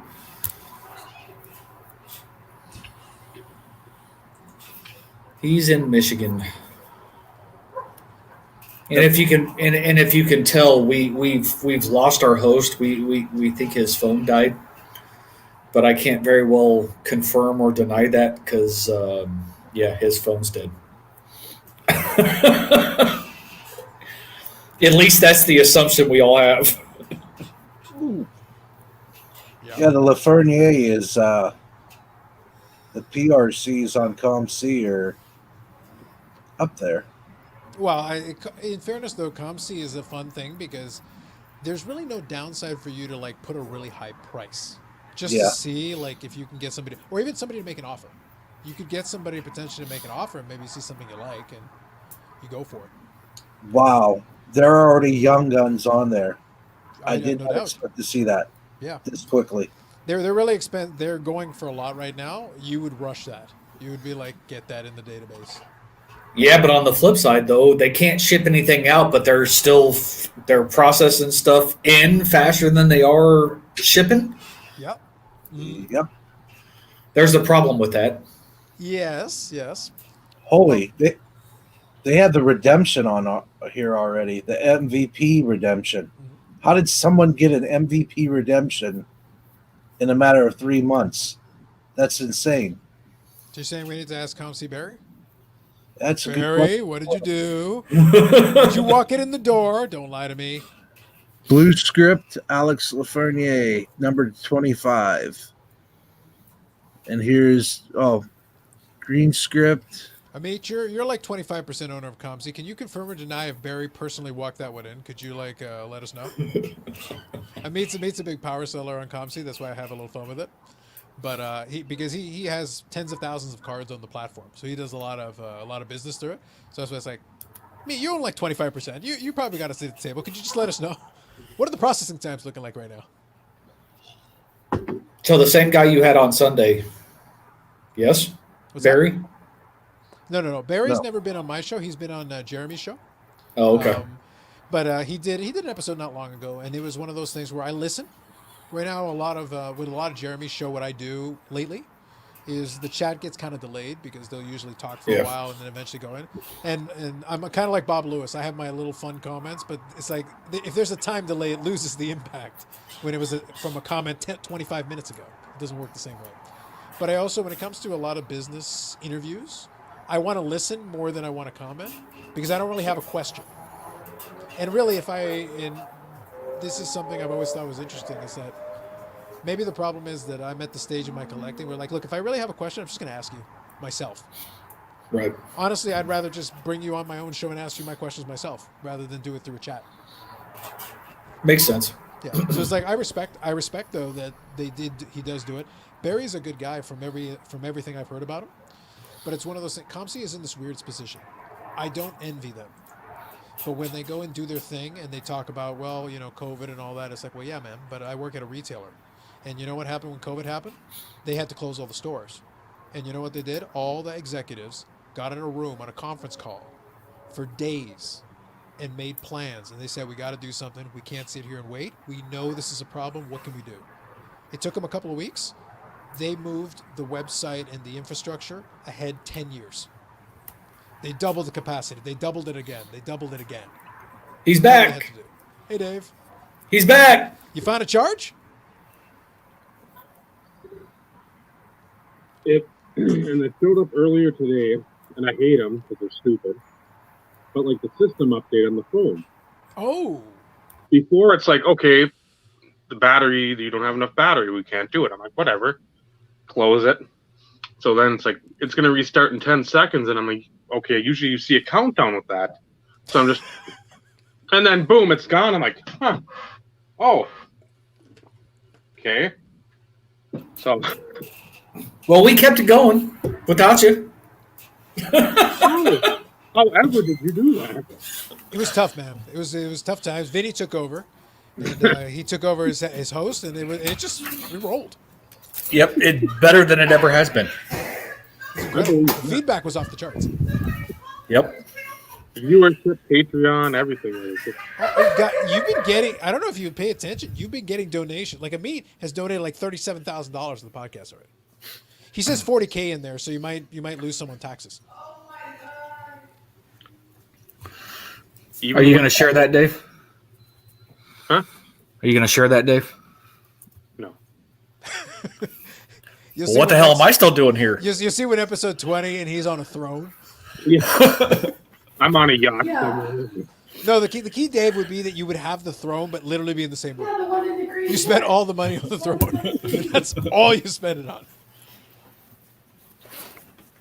I am going to go ahead and say Yes, it did. that there is something in the works that me and Vinny have been talking quite a bit about. Just throwing that out there. Monthly Patreon, #invest. No. That was the other idea, Vinny? That was the cutting room floor one? No, that's not what we're going at. Right. But I like it. I like it a lot. It's fun. It's fun. Dave, going back to that Zamaya card, do you have that one? I don't know. I'll have to check. I might have the patch to 5, but the frequency I go through my Josh Johnson collection is nearly 0, which is there's too much stuff to go through. That's the bad part. At some point in time, and I won't spoil too many goals for that 2021 year because I keep everybody hanging. But a little different format for how I organize his stuff is going to be forthcoming. And yes, Paul, that's exactly what we're talking about. Sports cards only fans. Yep, you got it. That was my third guess, so Paul's ahead of me on this one. Yep, you got it. And it's going to be expensive. It ain't going to be cheap. Oh my God. Well, if Dave's getting the gold throne, Steve, you got to get at least something comparable, you know? Well, I gotta compensate somehow. I gotta one up him somehow. People are so If he's taking $40K, we gotta Vinny, we need to change our monetary donation value. In fairness, YouTube gets about a 30% cut, I think, of those. So you got to take a little off that. So what are we thinking? 150K to join? Is that what we're thinking? Yeah, that's about right. You say so. Vinny, we got to work with this rolling with the gang thing. We got to roll with the gang. Oh, I'm usually better at it, but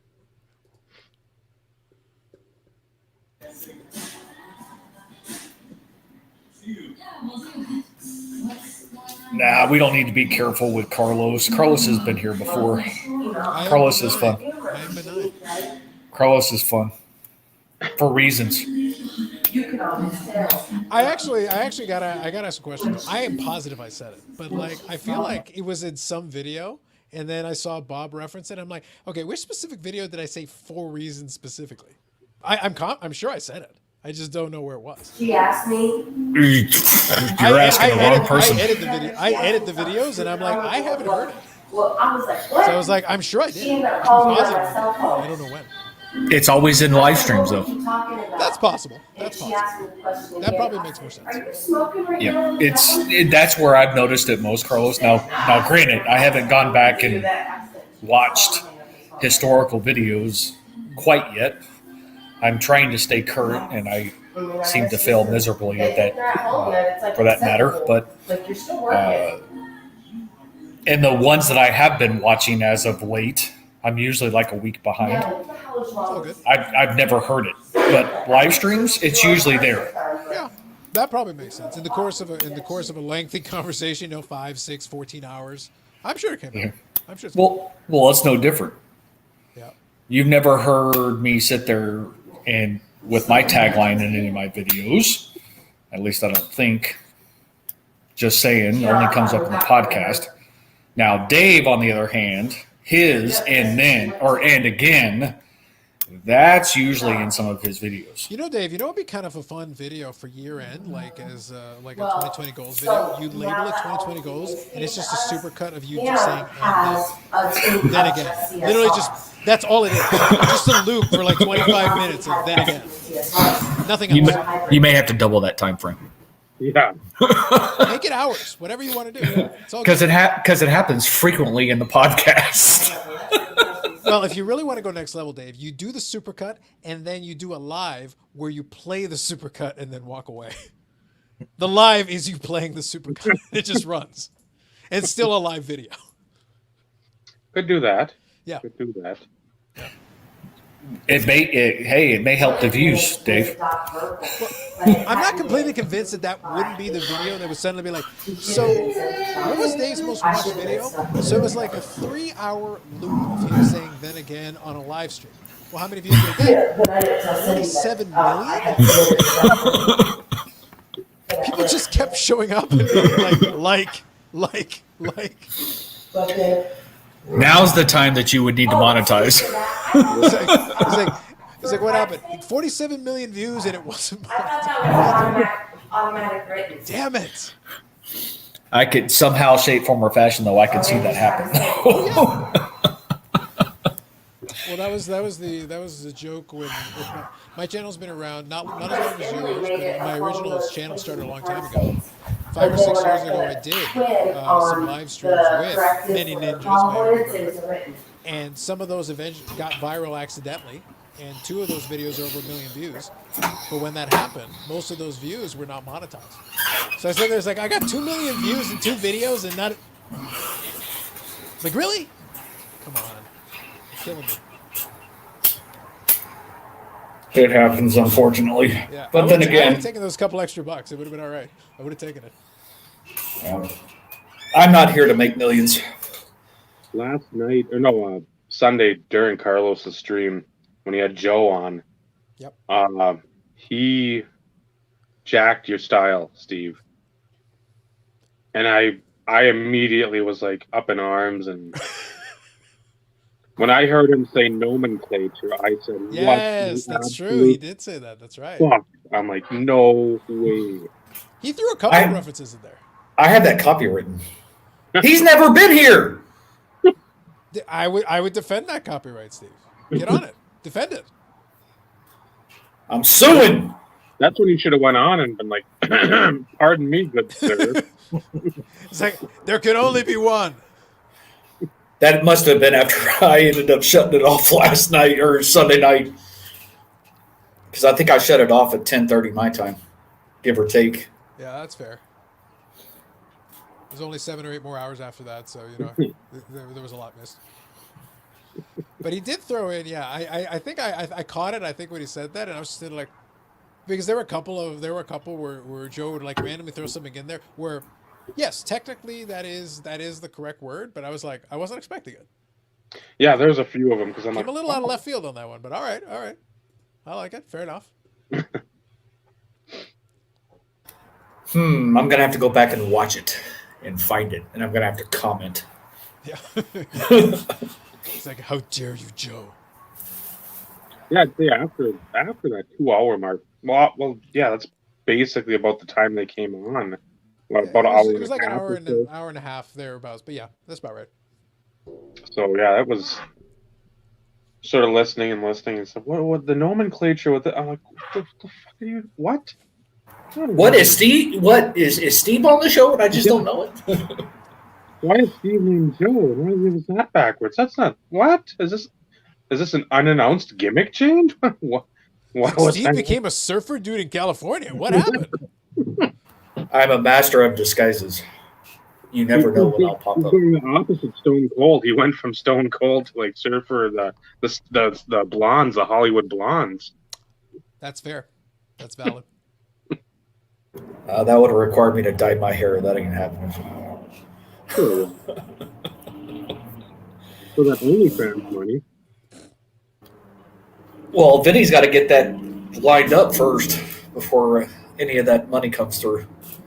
He's fallen back on his one job. You had one thing to do. Yep. You're fired. No, I'm kidding. Vinny's like, can I please? Please? Pretty please? This is Damn where it. the joke keeps developing. You go like, wait, I changed my mind. You're hired. Really? And now you're fired. I just realized I had to hire you first. Now it's taken care of. Well, it's what happened with Matt and his new channel. I told him, it's like, well, Matt, you have to make the channel for Steve to subscribe and then unsubscribe to it. I did that. As you should. But I so like, you jerk. And then I subscribed again because, I do want to support him. There you go. But I felt like at the bare minimum, he should give you the ability to subscribe and unsubscribe. It's the right thing to do. Which I did. Yes, exactly. I am a man of my word. He probably saw the notifications. You have a new subscriber, and then all of a sudden, here comes the repeat of you have a new subscriber, and it's the same name. Second notification, psych. But Yeah, no, when he said he had that channel, then, well, have you made it yet? No. That was like my exact question to him. It was like you're trying to hype up the channel you haven't made. You have to at least make the channel. You don't have to put the video on, but at least make the channel. There's a starting point. Yeah, who knows who's like came across the stream and they're like, oh, I like that, and then It's a good idea. then he goes to make the channel. This name already exists. Yeah, exactly. yeah, I could have been that guy. I could have gone and stolen it. It's like, welcome to Poke Checking Cards. I'm Bronco Steve. This is my collection about. This is my channel about my Terrell Davis collection. Joke's on all of you. All those other videos of Terrell Davis you haven't seen yet because he hasn't recorded them. They're on Poke Checking Cards. So you gotta find them. It's an Easter egg. You gotta go look on that channel to find the rest of them. Yep.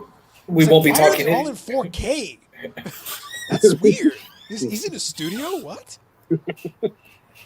There will be no conversations about hockey on this channel. Now we all just need to convince Vinny to start making videos. It's going to happen. It'll happen. It's going to happen. Exactly, Paul. Exactly. Oh, I thought about it when I found out that he hadn't made it yet. Well, his mistake was admitting it. He should have been like, yeah. Totally. I definitely made it. Yep. Like take the camera off here. Yeah, it's like I'm just gonna shift the camera away from me. You didn't see anything. You just hear clicking on a keyboard. Frantic typing. Yeah, I'm not that mean though. But the thought did cross my mind. I would have given it back for a small fee. I was gonna say you gotta have something to start off the OnlyFans, the Empire. Yep. Got to have something to start. Yeah, a little seed money, you know, works Yep. out. Works out. I like it. You know, got to get devious every once in a while, right? It's no different than that kidney money, right? Well, allegedly, Steve. Allegedly. Oh, that's right. I forgot. This is critically important. As you're not lawyer, I'm just saying you want to be clear on the alleged. In this case, the supercut of allegedly is extremely important.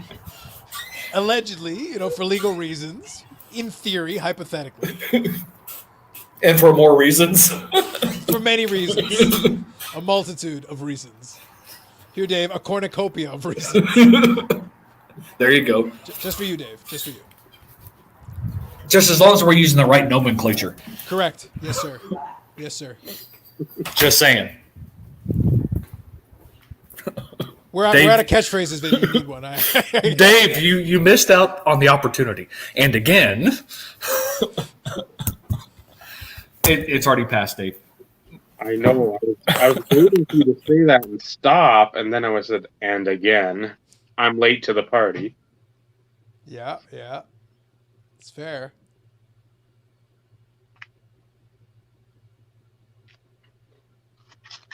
The chat's a little quiet this evening. Oh, that's because we have Vinny actually on the show.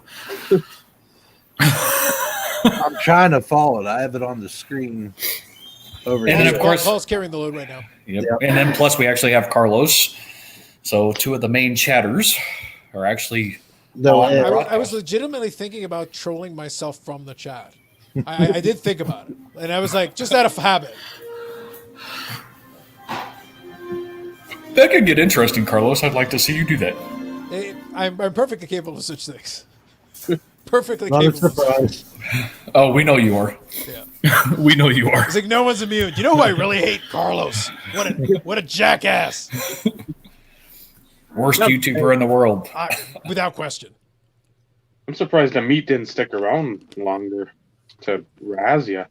I think Amin. Well, have you seen Amit try to razz somebody? I know. He's like agonizing. I'm literally sitting there going like, this is like a 47-degree black belt in razzing somebody watching like a white belt who just showed up to a class one time that he watched on YouTube. Just like, please, child, please no. It's like, I don't want to hurt you, but there's almost nothing I can do that wouldn't. Here's a good answer to a stupid question. That was the best. Yeah, it was great. And literally all of us were sitting there like, really? And he goes, what did I say? It's like, the thing you weren't trying to say. That's what you said.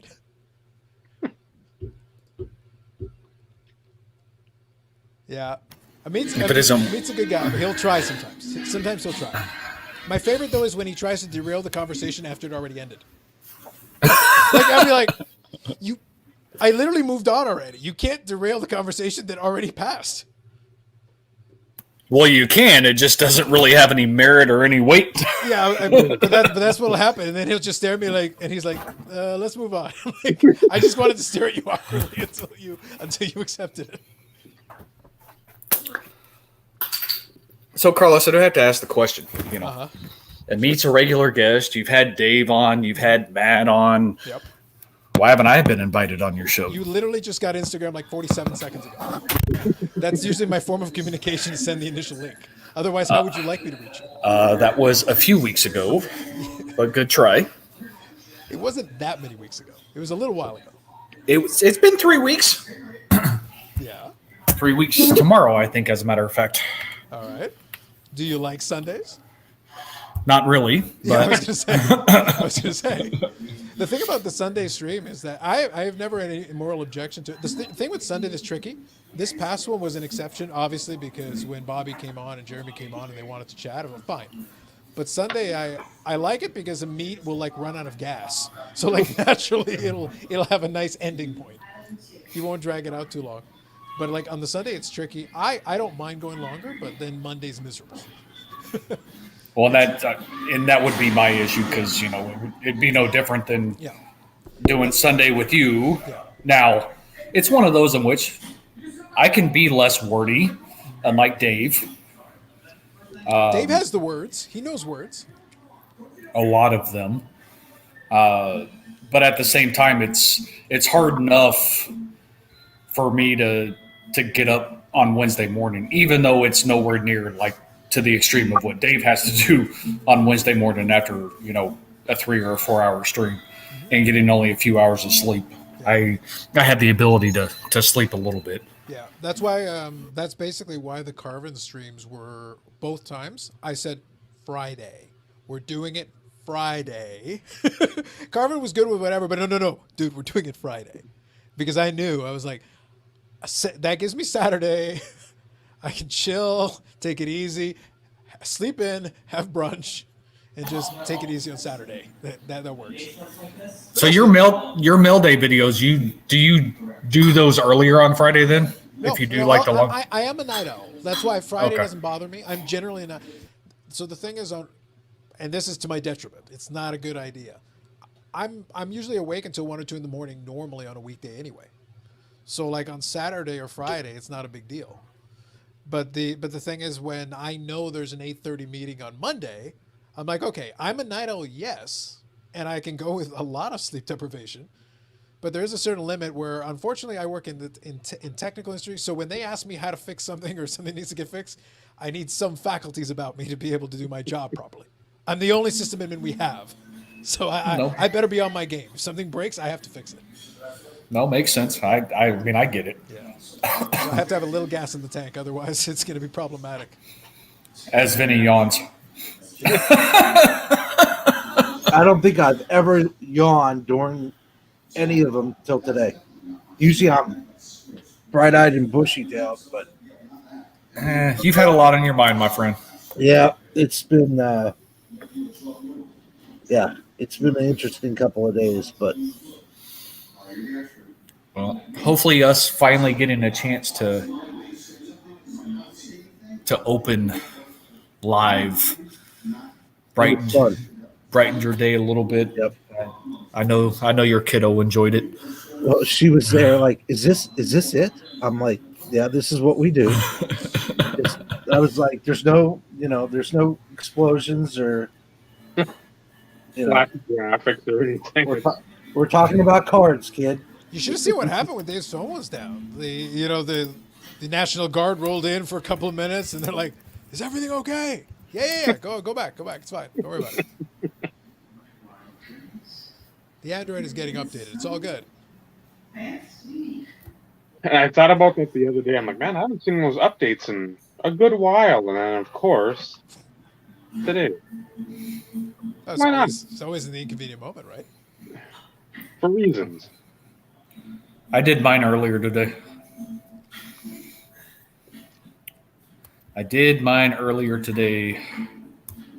I was actually in the middle of watching YouTube videos and it came on and I'm like, I guess I better do that now.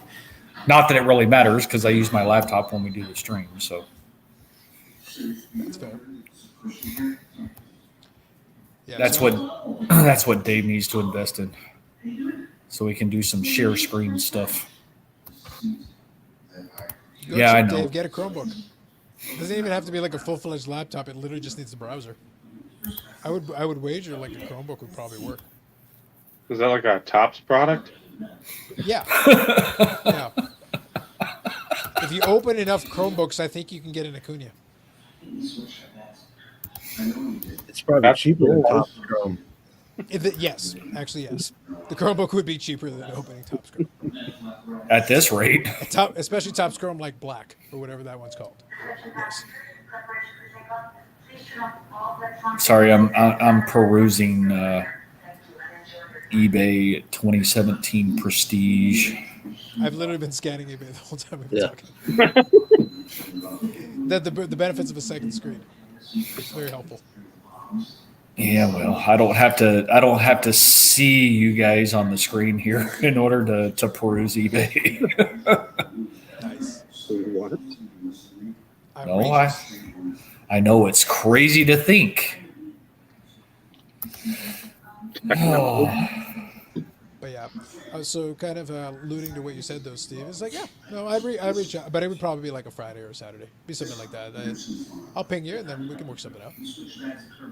Just a matter of timing, because it's really just a scheduling thing. The Sunday just kind of settled in because it worked. It was the end of the week, and that was usually a day that worked for a meet when he decides to pop on. I like having one day that is sort of like almost scheduled. It's kind of nice. But other than that, I've been open. I think I've had a live stream almost every day of the week, other Maybe. than like Tuesday. Literally all the other ones. yeah, it's one of those in which I'd like to go on and be able to support you. Not that that's what I'd be there to do, but that's kind of what you do. It's all about supporting each other and helping each other out. Yep. Nope. I'm always open to having folks on. It's interesting to me. That's why I asked Matt to come on. Jeremy came on because he wanted to come on. I was like, great. And Bobby came out of the blue, so I was like, oh, that's cool. And he came With on. it, with his chipmunk original. That was fun. I like that Dave nailed the reference perfectly. I was like, yes. But at first I was like, because the way the stream was going, it was like really dead in the sound. Usually I can hear myself a little bit, and it was kind of deadened. That's why I was like, is it my audio, or does Bobby sound like a chipmunk? I was like, no, okay, it's not me. Great. Yeah, it was quite interesting to say the least. At least early on. I will say doing the monologue does feel kind of weird because there's a time delay when the chat kicks in. So I had to put the regular chat in another window because I'm like, okay, is the chat actually working? Because there's a bit of a time delay, and I'm like, okay, no, there were some people there. Got it. Okay, cool. Yeah, I was going to say you had and that was weird. And we've experienced it a couple times where the chat is like super, super delayed. Because there was a few times in which when I would even type in something and you were, I don't want to say a lull in the stream or whatever, but it was one of those in which typically you try and pull up the chat or everything else, and There's nothing there to pull. I'm like, man, I sent that like a minute ago. What the hell? Not only was there nothing to pull, I had the stream open on the other side with the video paused, but the chat still goes with the live chat. I wasn't seeing it there either. So that's why I was like, the heck? It was like, even on this side I'm not seeing it, and I'm not seeing it over here. I was like, okay. Yeah, that's weird. Yeah. It was I was almost wondering, like, is it working? Because it feels like it is. It looks like it is. Then I turned on the video, I was like, well, I can hear myself. It seems like it's sort of working. Yeah. Go ahead, Vinny. So, Paul, you're going to go for that red rainbow from Allure? The whole 100 cards?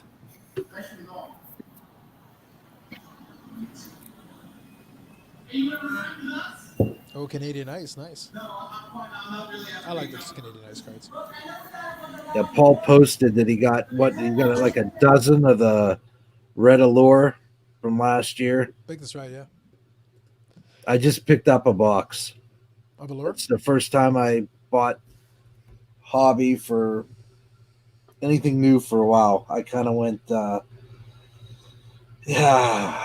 took a Meats advice. I got some Synergy, even though it's like the evil junk that everybody calls it. But I said, I'll take a shot at it, see what's in there. What was it?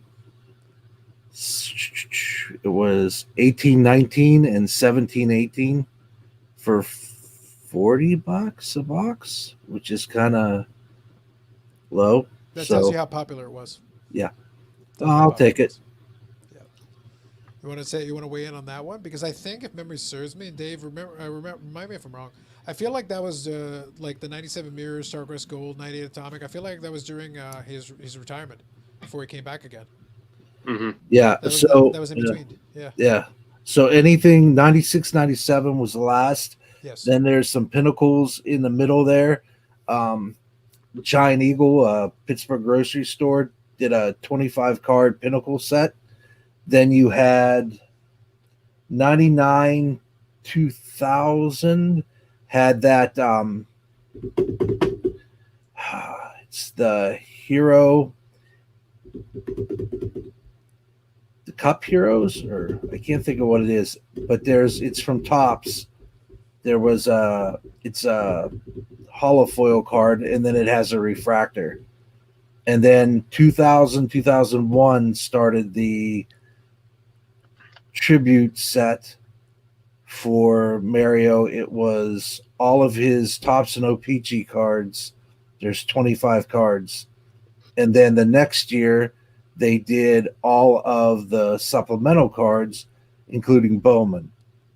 So that whole 97, now there is a 97 be a player, 97, 98 be a player. I forget who has one. They were in the chat. It's a all-star fabric card for be a player. It's an autograph. But Okay, other so you than mean that, 98, 99? it might be. Yeah, because that's when they did the memorabilia cards, and I think I remember the one you're talking about. It Yeah. would have been 98, 99. It's in, I think, the Blue All-Star. Yeah, that sounds about right. But yeah, it, you did sort of dodge a bullet with that, but at the same time, there were some really good 97, 98 sets. It's kind of a shame because there's some of my favorites were right in that range. yeah, all the Pacific, the Dynagon, Especially the first year stuff. yeah, it There would was have been good stuff nice. there. There And was some that good stuff there. the what was it? Select. I'd like to get a box of that if he was in it. That I think that's one of the prettiest years of Select was the 97, 98 Select certified. 6-7. No, he was in 6-7. No, but 97, 98, it was Pinnacle certified. I don't think there was a Select certified in 97. Oh, it 98. became Pinnacle? Okay. Yeah, it was Pinnacle certified after that. Yep. That's, yeah. 97 to 2000 is probably my weakest knowledge. You know, it's like when Dave showed the blue, red, and green from Collector's Choice. Those were nothing on my radar. And then I picked up Talking about the Star Quest? yeah. I picked up the blue set for like $5. Because that's about what it was worth. Yeah. It was one a escalated pack. quickly from there. Yeah. It's really the gold. Yeah. Because for such a cheap product, it's the gold that sticks out because it's like 30 players, limited player collection set, and then the packs were cheap, but you could open cases and not pull one. Didn't matter how hard you tried. It was like you weren't pulling one. Good luck. And they made enough stuff from he retired 05. So after Crosby's rookie year. So from 06 to 09, it's not too bad. Then after that, there's a plethora of Legends cards for him. Every year, I just wait for the checklist to come out to see what he will and he will not be in. Well, they announced 2019, 2020 the Cup. Is he in there? I have no idea who's in there yet. I'm in the same boat. I have to wait until the checklist comes out and be like, what horrible fate befalls me? What are you doing? What thing do I not want you to do? I swear to God, I know who it is at Upper Deck. I will get Billy Celio for this. If he's in the checklist, God damn you. I'm just checking. I'm like, give me a break. That thing's expensive enough. I love the Cup cards, but for God's sake, give me a break. Just let's do a 5-year moratorium. How about no Medano cards for 5 years? Let's do that. Yeah, you won't have such luck. Absolutely. Yeah, not. but you're in the same boat as me, though, Carlos. To a certain degree, although you try and focus on like the playing years, yeah, you still, as a player collector, you still want some of the other stuff. especially And- stuff like the Cup. The thing is, Yeah. they make some really good stuff. So it's one of those things where it's like, it's hard for me to. I could ignore them, but then they're quality cards. Right. So it's like they fit in the collection, they look good, and it's like, okay. That's Well, basically, and that's basically what causes the problem. And it's no different though for me from like a flawless perspective. The only issue is I have a hard time spending a couple $100, $200-$300 on something that's player worn in a $1,500 a pack product. Yep. So I'm looking on Cardboard Connection right now. Take and a I'm- look. I don't think they've released a checklist yet. I'd They- be surprised if they did. They have it, but as I scroll down, enshrinement duos, and this is my personal favorite thing to see: Wayne Gretzky, Mario course. Lemieux. They got the picture? Yeah. So then you know. And you get Gretzky in the bargain. Very nice. You get the Gretzky Ouch. collectors. Yeah, it's near impossible when you have to go against Gretzky collectors when Lemieux and him are on the same thing. It's a bloodbath every time. Yeah. Well, there's a card I've had on eBay on my watch list for a while. I'm not going to play for it because right now it's more expensive than the one of one I bought and a couple of the one of ones I bought. But they did like an octograph, and there's like a Gretzky, Lemieux, Gordie Howe, Mike Bossy, and it's 8 players. And then Modano's on the back, and I'm like, you guys are killing me. Like how many like big name Hall of Famers you throwing on there, and then Modano as well. It's like, couldn't you let him off that one? You sure we can't put Dumba on that or something? Like just throw him in there. He's like on that level. Put him there. Make him Dave's problem. Not mine. 01 rookie reprint refractor. But Dave was trying to avoid like some of the modern cards for good reason. But one of the ones we were looking at that has a lot of like good legend players, Steve, is like the stature that Upper Deck did. So they do the stature. So that's the regular version. Green version, numbered to 149. Red version, 75. Blue version, 35. Black out of 15. Then the alternate. You got to have one of those. Red alternate out of 20. 1 of 1, purple. It's like, only because it came out, when it came out, I went after them right away. And then the purple, somebody tipped me off. Matt actually tipped me off on somebody and got them in touch with me. And I had to negotiate it. But under normal circumstances, if I could avoid the newer stuff, I wouldn't have even bothered. But I have the rainbow, so. And he just so conveniently has it right there next to him. Box. I have a whole box of some of the newer stuff sitting here with the cup stuff as well. Do you? Yep. Yeah, I have a couple boxes sitting next to me at the kitchen table only because I'm still trying to find the time. Okay, maybe not find the time. Take advantage of the time to continue working on the PC Showcase stuff. But like I said, the house has to be empty. I can't do it when other people are here. You have that? Go ahead, Vinny. So I have the regular set, which is 2001, and then I'm working on the regular Topps Chrome version, and then the refractors. I don't know if they're in this. So this is the year that the reprints are in for Lemieux. Okay. So this is a 2001. Now I'm thinking it might be in Chrome that has the refractor. I'm thinking it is. So yeah, because those are just the regular base. There is a Topps. Yeah, Topps Chrome should have the refractor. I know what he's talking about. I'll just bring it up on my checklist.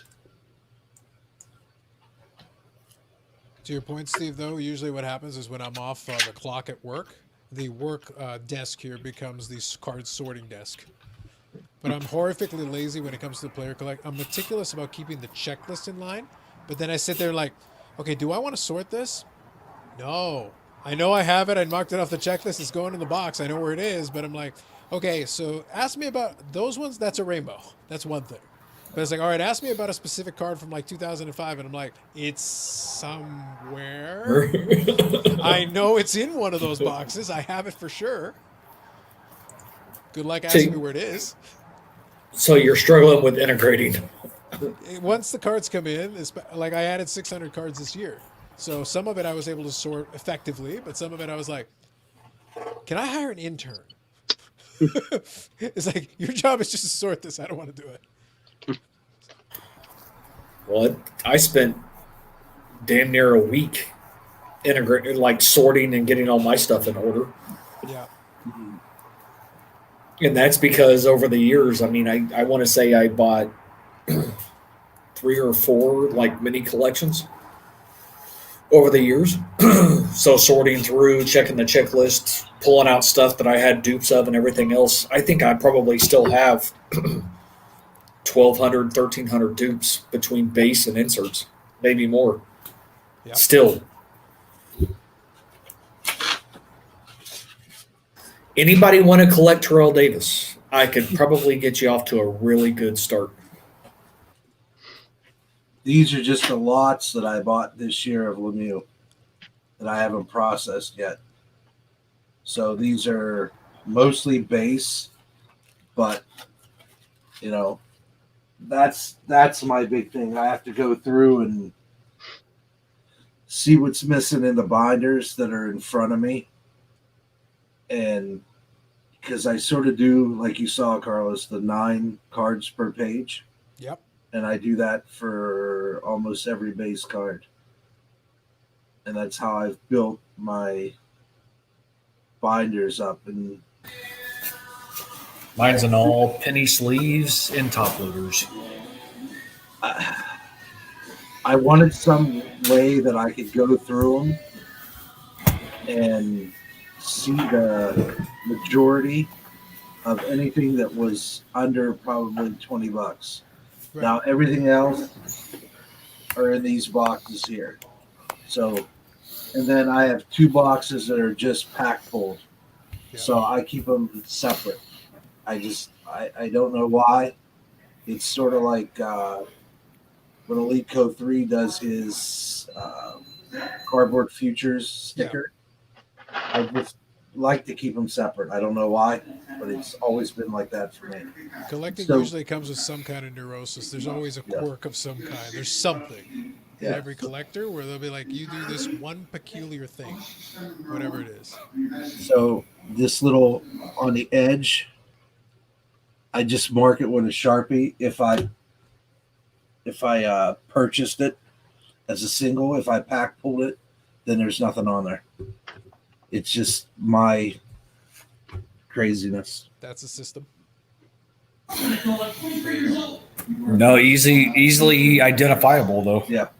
I did Nothing get a wrong little with better in the for the first decade of the Medano cards. I did get a little better because when I was doing the one stream with Dave for the '90s stuff, I was able to find that I can find because those ones in those Z folios, that's convenient. Those ones I've actually got in order, which is great when you're flipping through it. You can see all the different rainbows and stuff. But anything after 2000, nebulous somewhere in the space realm. I just Go ahead, Vinny. the Z folios, I just don't like them because you can't see the back. I don't know. There's something about the back of the card that I enjoy looking at. Sometimes the pictures are better on the back than the front. It depends on the card, yeah. Yeah, Batnob Cursive put a good one. The 9091 Lemieux. The back one has him looking over the boards onto the And ice. was that the upper deck one? Yeah, 9091 Upper Deck. And just a classic picture of him. And I like to enjoy. Sometimes I'll just sit there and read the backs of cards, just for something to page through the collection. I like to look at it at least once or twice a week. I grab a binder and I just look at it. It just makes me feel like I'm doing something that's accomplished. That's probably another reason why I use binders. But then all of these are broken out. I did them by year, and then I don't know. Again, neurotic. I broke them down to brand, and then I have them sorted by brand by year. So that's my easiest way for me to find something if I'm just leafing through. So like I have Leaf and Donruss together. I was supposed to be working on Panini, and that's been like a 3-week thing that I haven't finished yet. So, and then I have Fleer, and then I just finished a Rainbow 2 days ago. So the funny thing, the big collection I bought this year was from a guy in Michigan that was a Mario Lemieux collector, and he was getting rid of his stuff, which is crazy to me that there's another one of me somewhere in another state. There's always one, if not one, multiple. Yep. And you never know where it's going to come from. Yeah. Because when I did a showcase on I showed one of the patch cards that I bought of Medano, and a guy from Finland reached out, and he had been a Medano collector for years ago, and at the time years ago he had 2,200 different Medanos, so he had more Medanos back then than I have now. But then he goes, yeah, I had one of those, and then I had the one of one, and I said, all right, send pictures. So then he sends the picture. He's got the 2 stacked on top of each other. It's a different version of the same patch card, but then he's got the one of one underneath it. And he sold them off years ago. But Ouch. at one point he had it. So there are some European collectors that you've never heard of. You have no idea who they are. But then you go, it's like, actually their collection is extensive. They put together a lot of stuff. Sometimes it makes it out there. Well, it's the door guy. Czech Republic. Yeah. Czech Republic. Well, it's no different stumbling across somebody over 1,000 cards of Terrell Davis in Germany. Yeah. Who'd have thunk it? But on the flip side, small number, which is fine. I mean, anything you can to plug holes, right? I mean, that's the whole objective. That was always the one thing, is that after a while you learn not to assume anymore. You're like, you just have no idea, and you don't judge, you don't assume. You're like, look, it could be anywhere in the world. You think you've got an idea. No, actually, I know that for a while one of the 98, 99 one of ones was sitting there in Sweden, and the guy might have sold it off a while back, but for a while he had it. It was in Sweden. And I didn't get a chance to make a play on it because we were still in the middle of lockdown, so mail wasn't moving. So internationally, the mail wasn't going to move. So even if I had tried to make an offer, I would have been sitting on it for months before he could even ship it to me. So you never know. Yeah, that'd be hard too. Yeah. But, like you said, at the end of the day, you just don't ever know. Not one collection purchase came out of Colorado for me. You would have thought somebody in Colorado, being in Denver, I mean, there's been a few people that has listed multiple things, but never to the extent of like a collection purchase. It's been all over the country. There's a rare instance that I get mail from Pennsylvania for Lemieux, which boggles my mind. But when I go there, you go into the shops and I just look at them, like I was saying 2 weeks ago, just ridiculous prices of stuff that you can get. I'll pull up my phone right now and I'll get it for a quarter of the price. But it's that local tax, as I call it. And, and for him being the legend that he is, it's the premium you pay when you're there. So That does sometimes be a lockdown sometimes, because if you get the local premium and it's like a legitimately rare card that you can't just go find another one on eBay or somewhere, then sometimes you run into that lockdown. It's almost like a hostage situation. It's like, look, you want to get like 5 times more than it's worth, but it's like an out of 5 or an out of 3, and it's like, it's not like I can go run down the street and get another one. Yeah, that's when I'll pay up. But I've never seen anything in the 3 shops that I go to when I visit my folks. There's nothing there that I've ever seen that I'm like handing him cash for. There's nothing there that I don't already have that would, just nothing that I would probably pay twice to 3 times the going rate. But if it was there, I would put the cash up for it. I'd pay the tax. Yeah, I just put it in the comments. One of my one-on-ones from Goodwin Champions came from Taiwan. They open boxes all over the world. You just never know. Sometimes stuff ends up there, and somebody pulls it, and they stick it on eBay or whatever. Yep. I had concerns that I was ever going to get that card. I mean, it wasn't like super substantial from a price perspective, but still. I had concerns your box was never going to get to Texas. We were beginning to wonder.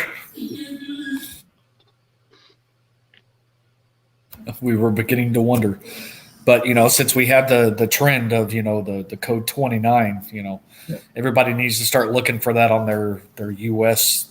related postal packages and see if there's a trend. Yeah.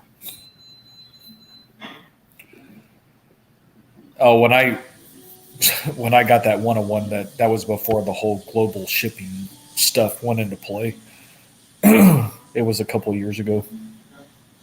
I think the global shipping, there's a couple of different spots where it applies, but right now the Canadian buyers are the ones that really hate that global shipping because it can kill us on the small dollar cards. It's where you'll buy like a $10 card and the shipping will be like $18. And you get the privilege of, okay, so this is like a $5, $10 card, guys, and you're going to charge me $18 shipping. So what do I get for that? Oh, it includes tracking. Great. You get to track it to Kentucky. So you got to ship it to there, the fulfillment center. It sits there for a week and a half, and then you ship it over to Canada. It takes forever to clear customs, and then it comes to me. And then you got to pay customs. No, the customs is prepaid, Steve. Prepaid. Oh, is it? But Pitney Bowes puts a handling fee on it. That's how they come up with this ridiculous number. Now, God help you if it's a legitimately expensive card. The one of one that I bought, I could have ordered it directly had them ship it to Canada. The global shipping fee would have been, so the card I bought for $400, the global shipping fee would have been almost $200. And I can wait for them to ship it to Kentucky and then put another tracking number and send it. So I get to wait weeks for $200 worth of service. Or I can ship it to Arizona and then send it to ship my cards. They will charge me $2 to hold it. I can have it sent by FedEx and it'll be like $30 or $40 and it'll be shipped and tracked and I'll get it. Gotcha. Wow. It's very much a racket. So it's one of those things and it's so off the charts. I'm like, guys, customs does not cost this much. If Canada Customs literally charged me, they charge me 13%. That would be the maximum. That's how much they can charge. That is our tax here. That's it.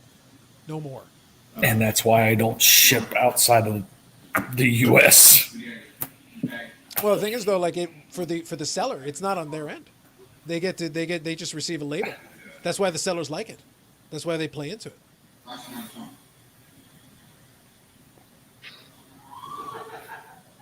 No shit, Paul. And now Ed finally comes to the party. Yeah. There was one. Ed's here. Yeah. I'll tell you guys a story. There was one global shipping one that was my favorite. There was one. Because they ship the card. And what happens is sometimes they'll use these third-party couriers to do the final delivery. So they came up with this random third-party courier that I'd never heard of. It had this tracking thing that I'd never seen on this website that looked completely fake. I went and looked at it, and it said that they delivered it. I go to my mailbox, nothing. There's no handling, but it said they delivered it. But then I look closer, I click on it, and I do some digging. And it says, we left it at the drop-off point. I'm like, what is the drop-off point? I go searching around. I finally figure out what the drop-off point is. The drop-off point is a convenience store 3 blocks away. Oh shit! And I walked over I walked over to the convenience store. I walked in with the number because they don't give you a slip. I had the number, and I go, "Did a package get delivered here?" And he goes, "Yeah, we get packages here." And it's just sitting on a shelf. There's a rack. There's a stuff. The guy literally just drops it off and just puts it on a shelf. Lovely. And the guy goes, "Yeah." The guy just drops the stuff off. He doesn't say anything. He doesn't say hello, anything. Just leaves the stuff on the shelf, and then that's it. Even the convenience store guy thought it was stupid. And he's the drop-off point. And it was like a $300 card that I had to wait weeks to get that was dropped off in a random convenience store 3 blocks away. Wow. And I'm like, I'm supposed to go get it? Like, how would I have known? Wow. Oh, it's been delivered. Somewhere. No, it hasn't. Delivered in my mind is in my mailbox. That is my favorite one of all time. My dad just shook his head for like 5 minutes. He just couldn't believe. He goes, "A convenience store." I go, "Yes." And I knew the convenience store because it was on my way to school when I was a kid because I've lived in this neighborhood for a lifetime. But I was thinking like, you dropped it at the convenience store? Really? Well, then again, so, and this goes way back. It's not the same thing, but the first telecommunications company I worked for, Greyhound Bus Lines was one of our customers. And we'd ship out replacement phones and everything else. We always ship things with call tags. So all they had to do was package the defective one back in the same box and put the new label on it and ship it back, right? Oh, hell no. They used all sorts of different courier services, and they would throw them on the freaking bus, and it would be dropped off in old downtown Carrollton at the Busy Bee is what the place was called. Nowhere near like a bus station or anything else along those lines. It would be dropped off at this little convenience store. And every week we'd get a phone call from this sweet old lady. We got packages. Okay, we'll be down there to get them. But yet we sent them with call tags, FedEx call tags, to put it on the outside of the box, prepaid, to ship it back to our place of business. Oh, hell no. They put them on random buses and used random. So I guess I get it, but that makes no sense to me whatsoever. Yeah. At all. It's just a combination of laziness and a lot of these, like, they don't want to even bother. And the thing is, at the end of the day, I do get it. But at the same time, I'm like, you're charging me for this service. And it's inferior service to begin with. And it's expensive. So if you're going to make it expensive and you're going to make it inferior, could you at least get it to somebody who can get it to my door? Right. I don't feel that's unreasonable. I feel like I'm already overpaying. Could you, at the bare minimum, get it to my door so I don't have to randomly find a convenience store? Right. I don't feel that's unfair. No, I'm right there with you. So I don't know if anybody else read this comment from Ed. Was this on the interview with Beckett? I don't think so. No. Or I'm not sure. Did I miss something? Where did maybe the best question, Ed, is where did he say it? Because I haven't heard of it. I know Vegas Dave, but he says a lot of stuff. But yeah, we're collectors. I haven't heard anything specifically. It doesn't matter. We're collectors, so it's irrelevant. I'm just throwing that out there. But the truth is, though, I've always laughed because I say it's like I would kind of enjoy that.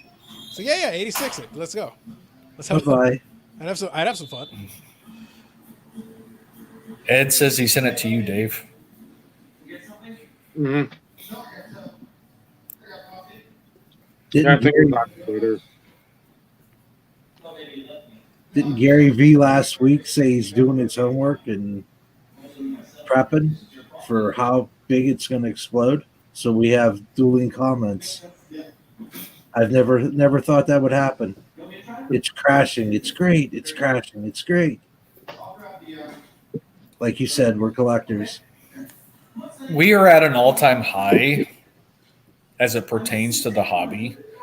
We've all said that at some point this bubble will burst and there will be some sort of normalcy that comes from it, but that doesn't mean that it's done.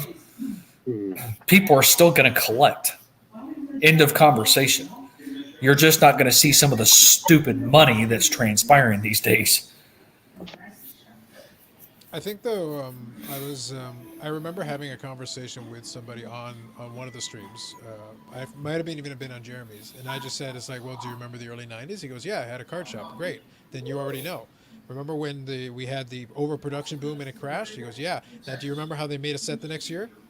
And the year after that? Yep. And the year after that? Production was put down because they couldn't keep overproducing. But guess what? They produced another set. That's why I joke. I was collecting baseball at the time. Remember 91, 92 when it crashed? Yeah, they made a set in 93. And 94. Yep. And after and the 95. strike, and they made a set in 95. It was streamlined because of the strike. And then they made another one in 96. That was the one where they had the Mickey Mantle cards. Then they made one in 97 and 98 and 99. And we're in 2020. They're still making them. Yep. It's nuts. Can you believe it? That was the last time the hobby crashed. And yes, it did for some. But then for other people, they went and bought the next set of tops. But on the flip side, like you said, it's the differentiation is the fact of being mass produced. Correct. The junk wax era. But yet there's still cards during that era that hold a pretty substantial value if you consider the overproduction of said cards. Yeah. The market will determine if there's any value left over for it. Absolutely. The rules have not, I use the same phrase, it's like the rules of economics have not been violated here. No. They still apply. This supply demand still works. If you want it and you're willing to pay for it, then that's the price. If you don't want it and you're not willing to pay for it, it doesn't matter how rare it is. It doesn't matter any of it. The only difference is, in like I always allude to,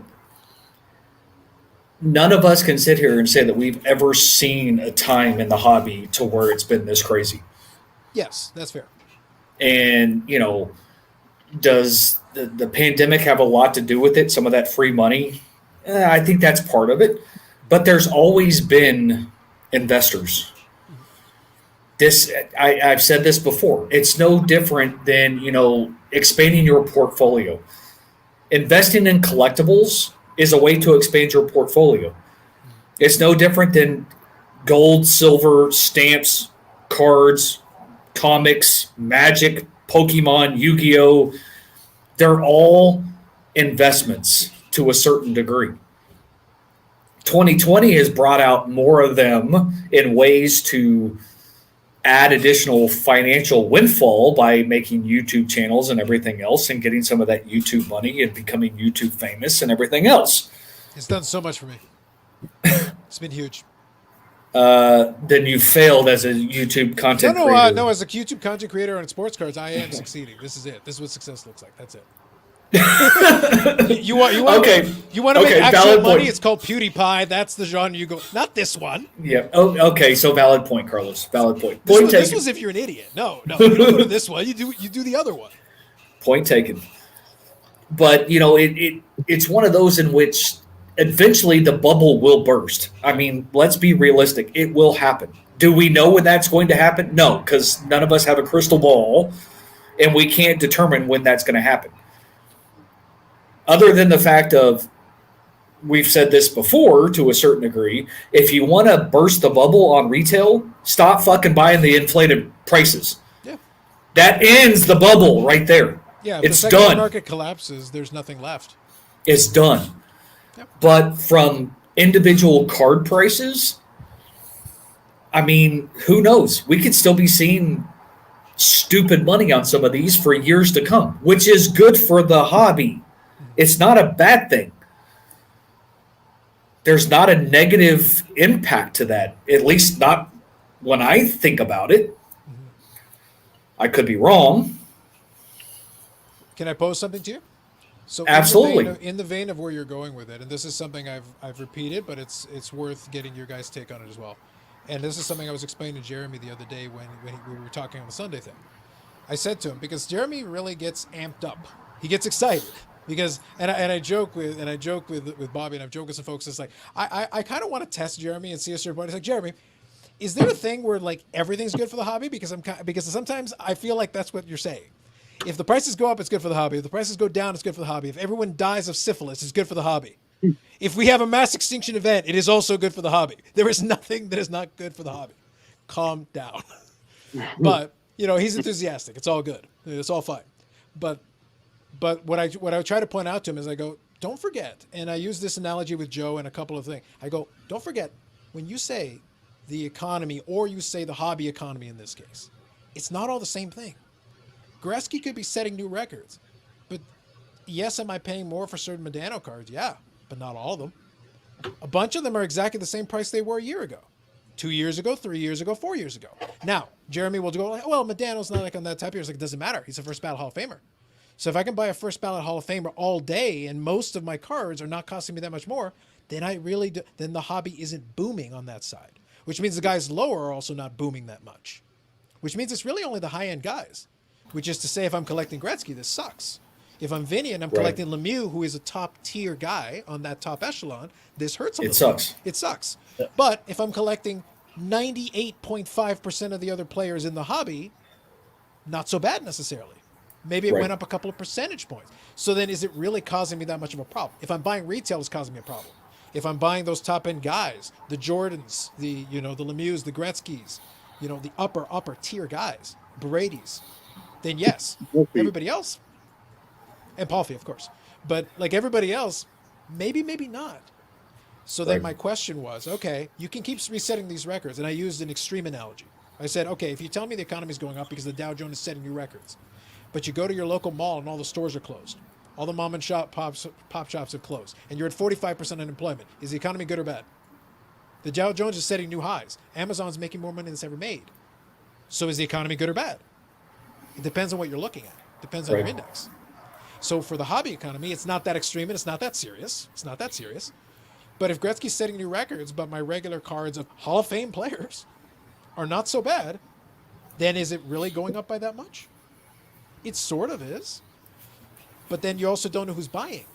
Demand is demand. Yeah. It doesn't matter who buys the Gretzky for $1 million. It can be a hedge fund. It can be a collector. It can be a bunch of hedge funds who then sell it to another hedge fund. The Gretzky could sell for $150 million, and it might not matter to the Matt Dumbos of the world or the Medanos of the world or everybody underneath. So then, do I care? It's a cool story, but who cares? No, and you brought that up on your stream though too, and that's the valid point. And You know, I'm trying to make people understand. Like, you're looking at the headline, and it's true. I'm not denying it, but like, let's put it in perspective. Most of the hobby is actually not being impacted that strong, which Correct. means the connection isn't really as strong as people think. correct. It's too. I don't want to say too player focused. It's too iconic card player focused, so Yes. to speak. Yeah. When you look at those huge sales and record numbers for things, you're talking about iconic cards of iconic players.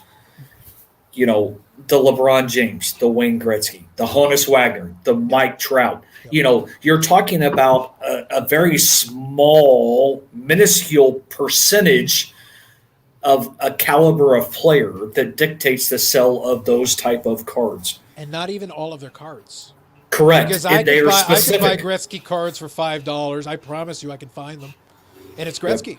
I can find $5 Gretzkys. I can find $2 Gretzkys. Because, actually, there's plenty of those made. So, but how much was it last year? $2. How much is it today? $2. $2. It hasn't changed. What was it 3 years ago? $1. Yeah, So maybe it did go up a little bit, but you're talking it's small fifth- potatoes. even from $1 to $2. Yes, that's a jump. That's double. Yep. But you're still talking minuscule in the scheme of things. You can still put together a fun collection of cards for Oh, people you absolutely. like, and your bottom line hasn't been impacted that hard. If you're in the $1 million Gretzky category, basically if you're Dave, if you're in the $1 million Gretzky category, then this sucks. Yep. You know, you could have gotten it for a couple of $100,000, and now Dave's like, fine, I'll go find some kidneys. Allegedly. Allegedly, yep. Yeah. And then For it's like, reasons. fine, I got to do what I got to do. I got to do what I got to do, you know? Well, and on the flip side, though, and this is just something that I've noticed myself, and maybe you have. I know Dave has started to see it a little bit more, and I know Vinny has experienced it just from the simple fact of yes, but you're also talking about graded. So the key to that is graded. That's the difference. If you're talking raw cards, the uptick in prices are small percentage points. When you're talking graded, those percentage points have a tendency to increase. On the flip side, the biggest changes that I've noticed, at least as of late in the last couple of years, is the 90 inserts. And that's across all sports. Sure. You saw the boom in basketball. I mean, 90s inserts in basketball have been on an uptick for years now. Substantial upticks to where in 2020 they're through the freaking roof. Do I ever think baseball, so you got basketball, you've got baseball next, and then, to me, I actually put hockey above football in a lot of situations No, I do. From a price point perspective, I put hockey above football on some of those 90 inserts. Oh, yes, I do. Oh, okay. Hockey is, yeah. Yeah, I'm talking There's some inserts. genres where they do Insert. very well. Part of Yep. that, to your point, Steve, though, is also scarcity. Some of those 90s basketball cards are because some people realize that actually some of those cards are pretty tough. But the Oh, yeah. demand is but the demand is also off the charts. There Correct. are parts of the world that are not America, that are not Canada. The Philippines loves basketball. They love basketball in parts of Europe, and they're willing to spend some of that money. And that's it, and that's valid though too. And that's the thing. It boils down to, it goes back to basic economics, supply and demand. Scarcity dictates the market. Yes. And a lot of the Jordan stuff that you're seeing that's selling for, tens and hundreds of thousands of dollars, they were freaking extremely tough pulls. Yes. But even some of, your lower tiered, like for instance, Scoring Kings. I love that set. And I know, Dave, I know you have one. And it's one of those in which, in high grade, those things are still selling for what I would consider stupid money. Those were a one per box deal, if I'm not mistaken, back in the day. Now, it was a 10, 12, 13, 15 card set. I can't remember off the top of my head. But, from a basketball perspective, scarcity, yes, dictates the really stupid money, but at the same time, you have cards that are selling for thousands of dollars that you're like, who's this guy? We're not talking, Jordan. It could be anybody, but in that time frame, I mean, although most people think of Jordan, you still had Ewing, Bird, Magic. You had other freaking big time players that are still selling for stupid money. Yeah. But it's all about the grading market has dictated the ridiculousness of a lot of some of these prices though too. Yeah. It creates the report creates a secondary print run basically. Because when you say, okay, this card had 1,000 copies, but only 10 of them are PSA 10, you basically created an artificial 1 of 10. Because if you're in that market and that's what you want, and it needs to be the best of the best, it's down to 10. It's not 1,000 anymore. Correct. And that's a big deal. And for the people that are competitive, because some of these basketball collectors are competitive with each other. I want the best of the best, so I need to have the 10. So I will outbid you, and I will throw the Brinks truck at this thing because that's what it's got to be. Yep. And I got the money to do it. Yes. And that's how that works. And again, the laws of finance and the laws of economics have not been violated. This is how this works. It doesn't matter why. And that's kind of the point is like, I don't care why you're doing it. The fact you did it means it impacted the market. And if a bunch of you get in a bidding war, it's going to jack the price up. That's just the way this works. Why you decide? Maybe it was ego. Maybe you just had to build the registry set. Maybe you just really hate the other guy, and I'm going to make you pay a lot of money. The why actually doesn't matter. Yep. The result is still the same.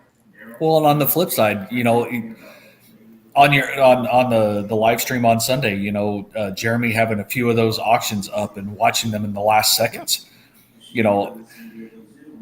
there were situations, when I was an active seller and sitting there, I would watch some of my auctions in on purpose just to see, the action that some of those would get.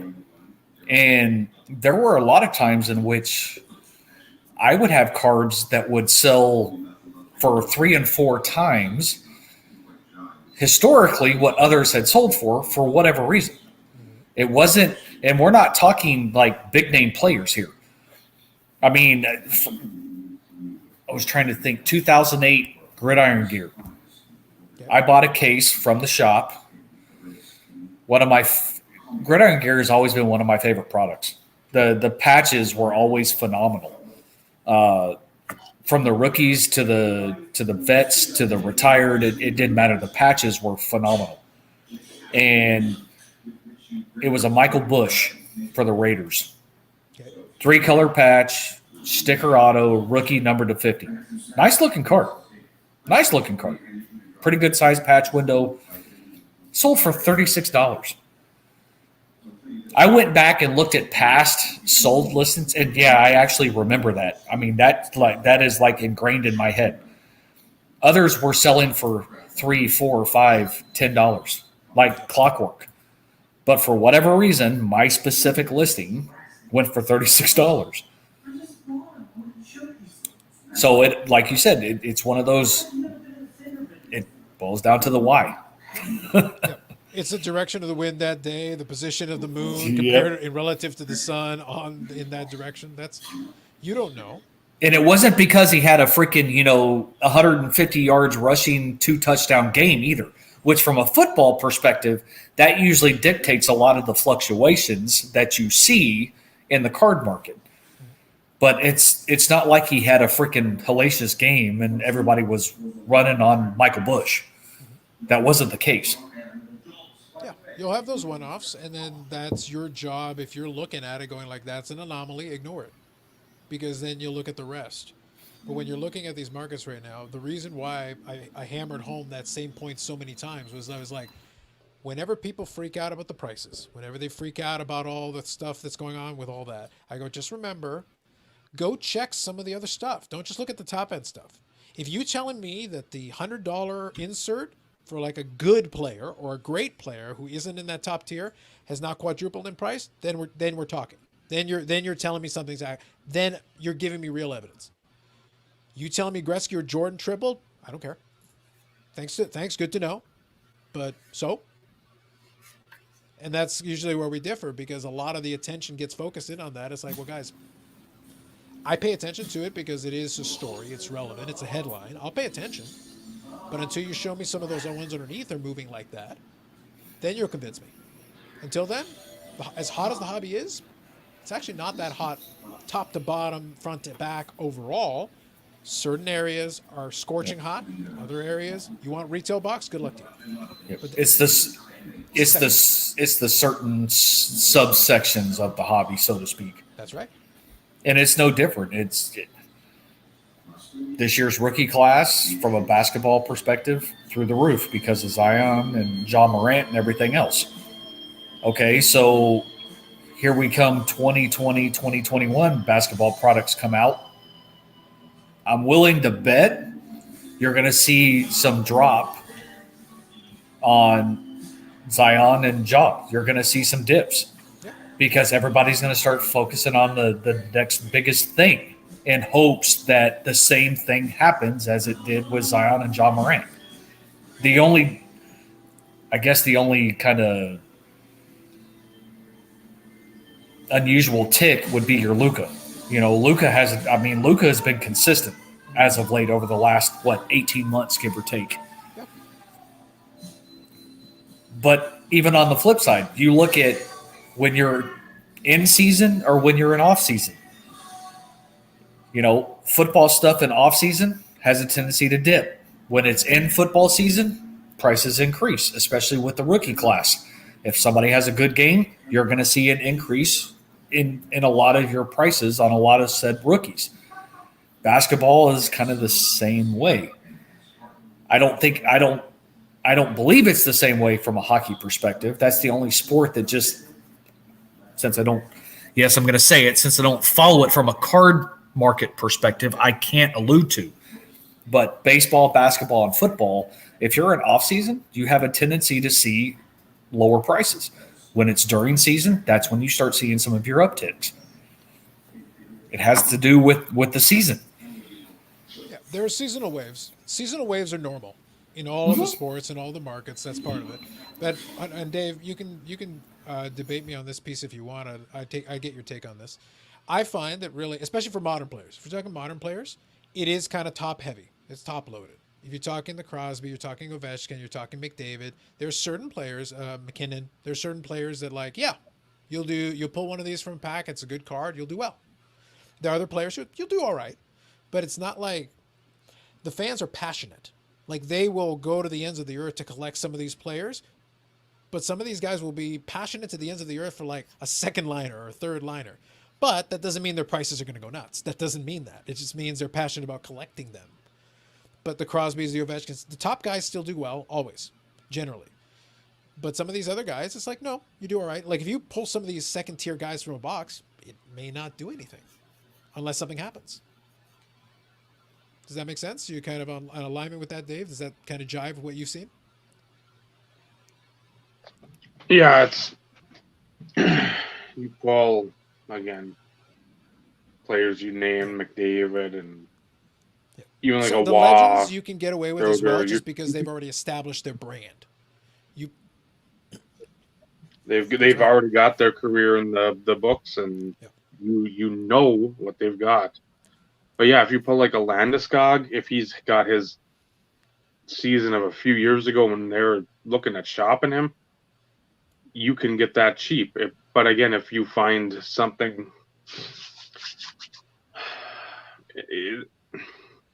you're not going to find somebody going wild for like a Zach Parise.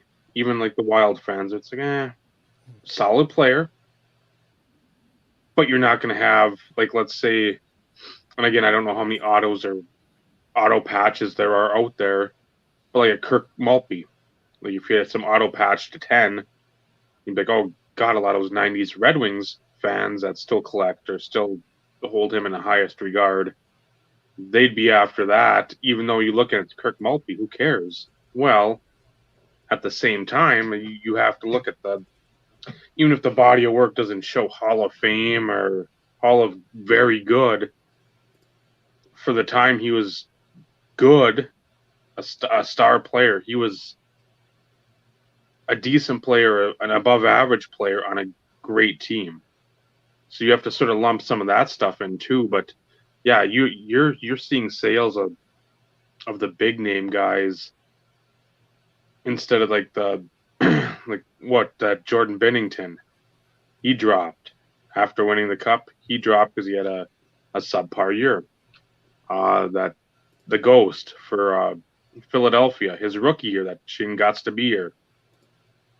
He did awesome. He came out of nowhere. Then now his stuff is tumbled because he's had a couple of real cold seasons or just not coming out of the gates as he did that rookie year. So, I mean, you see McKinnon, he had the dip too. Mm-hmm. I mean, there's the couple of years with him and Landeskog where they were, I don't know what's going on there. And then they've crept back up into like the elite, especially McKinnon, and he's, I don't know, top 4, 5 skater in the NHL right now. Yeah. So if you hit the big guys, and you want to move them, you're gonna be able to. Yeah. Some of the smaller ones, it's gonna just depend who's watching or who picks up on something at whatever time you list or you're pushing it. Yeah. Because I'm just again, looking at some of these players because when I look at the modern players, the ones you name make a lot of sense. But then when I also look at some of the legendary players, the Waz, the Bergers, the Gretzkys, the Lemieux, those guys always generally do well.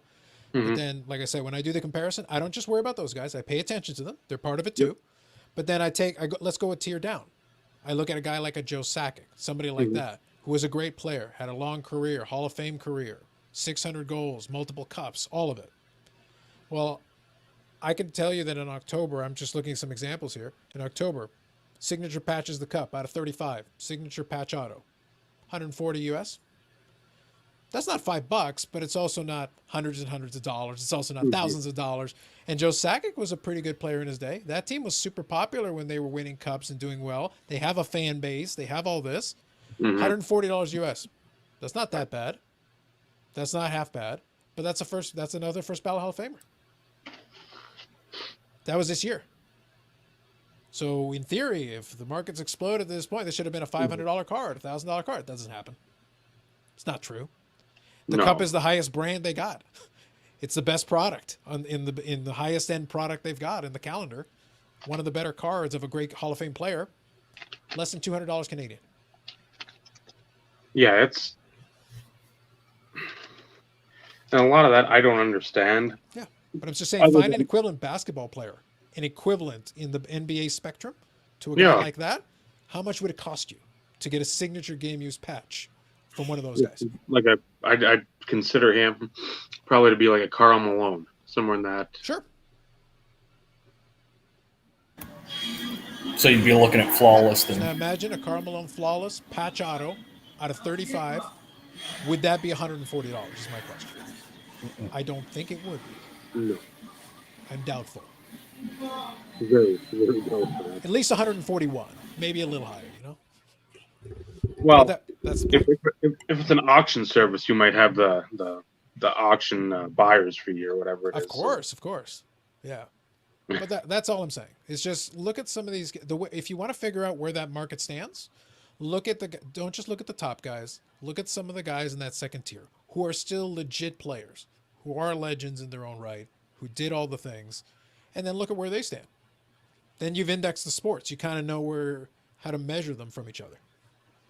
Like this guy. Yep, Thornton. And that's a great patch too. And a great card from the cup. It's got all the components you want. Mm-hmm. But yeah, I don't know. This was probably 5-6 years ago. I picked that up.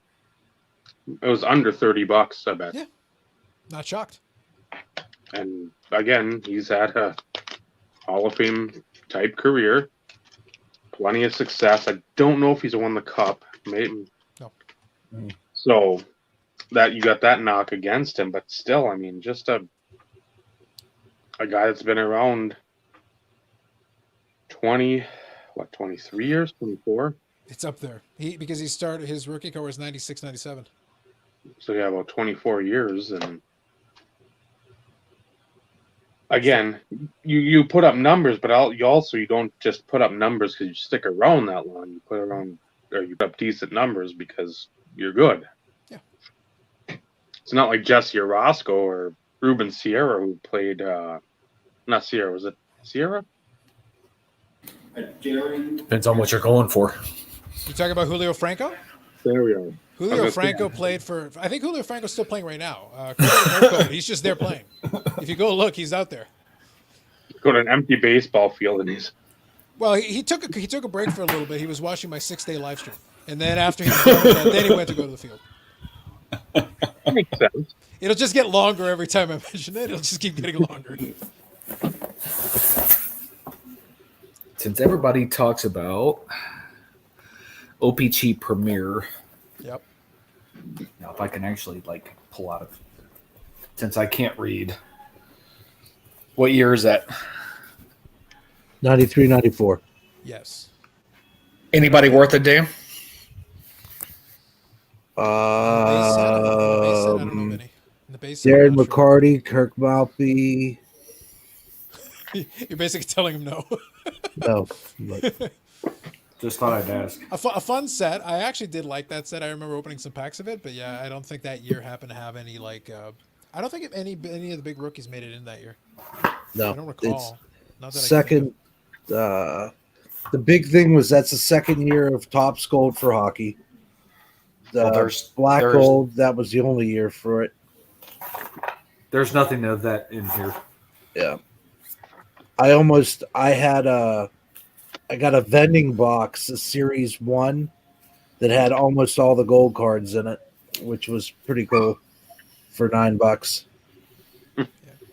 I just want to address Dave, Dr. Exclusive's comment there. The thing is, he's right. He's making a valid point. But one point I would make is that for the PSA 10 rookies across the board, they've gone up a lot. They were actually way low for a long time for a lot of those guys. So the appreciation does not shock me. But like I said, don't just look at one area. You're talking about his rookie card. Mm-hmm. I'm talking about one of his one of his better cards from the last couple of years. That is still a great card that people would love to have. That's super rare, and that rookie, PSA 10 or not, is it worth 3 or 4 times as much? Maybe it is, but 89.90 OPC wasn't exactly short printed. Or sorry, 89.90 tops would probably be his better one. And you're talking about his OPC, which was actually used to be booking for less. His tops used to be the one that was booking for just a little more. Because that Topps PSA 10 is what, under 26? Yeah, I'm not sure what the pop is, but I remember the pop is tough, and that helps too. Because if the pop's super low, then people are going to pay more for the PSA 10 if they want it. So all that plays into it, right? So I know it's his rookie and it's gone up a lot, but the pop on that is low. Yeah. Still, it's low. For the Lemieux market, I've been tracking the rookie cards. It's done nothing to any other card but the rookies for the last 8 weeks. Yep. So we saw that 2 go for what, 3 or 400, the OPG. Yep. I was tracking an 8. It went for a little over 5. A 7's going for about 3. We're talking tops. Mhm. So it's there, but I haven't seen anything else jump the shark, as they say. I think it's a valid point, but it just depends on whether those quote unquote new collectors, again, we say it with a grain of salt, we don't know exactly what their intentions are at this time. It's still new. But let's assume they're collectors for the sake of argument. It depends on whether they want to get into that secondary market or not. Like the rookies of Hall of Fame players are their own commodity class right now. People get into those, and if they want to quote unquote hashtag invest, if they want to do that, that's not a bad area. Like you at least know there's some value built in. A 4th year Joe Sakic might not do that much for you. An 8th year Joe Sakic might not do that much for you. Even the top guys might not do that much for you. Yzerman, great player. If you tell me it's a 10th year Yzerman, does it do a lot? Not necessarily.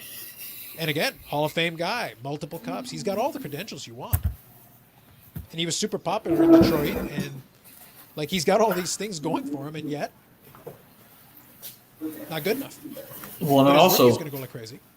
well, on the flip side of that, though, it also seems to be though that the focus is on the key rookie card. Correct.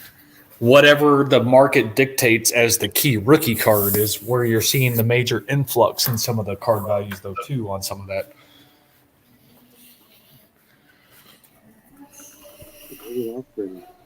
Yep. Vinny has vanished. You know what I mean? Because, like I said, you're talking about the Gretzky OPG rookie. Yeah. Or, Lemieux's OPG rookie. Mm-hmm. Looks like he had to move to his phone. You all right, Vinny? Yep. I have a 100-pound husky that's demanding my attention. So he had to move to his phone. But if you look at,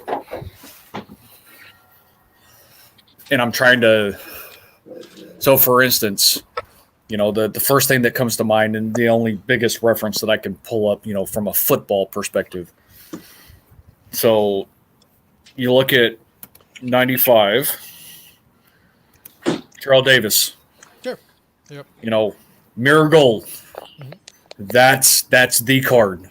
Yep. And PSA 10, you're going to pay pretty good premium for it. 95 select just regular, not near what you would pay for a mirror gold, of course. They're not short printed by any stretch of the imagination as far as any print runs, but then you also have like 95 SP. So when you look at all the big market movers, so to speak, all the focus has a tendency to be more on what I called earlier, like the key rookie cards, and what the market dictates as the key rookie card. Yep.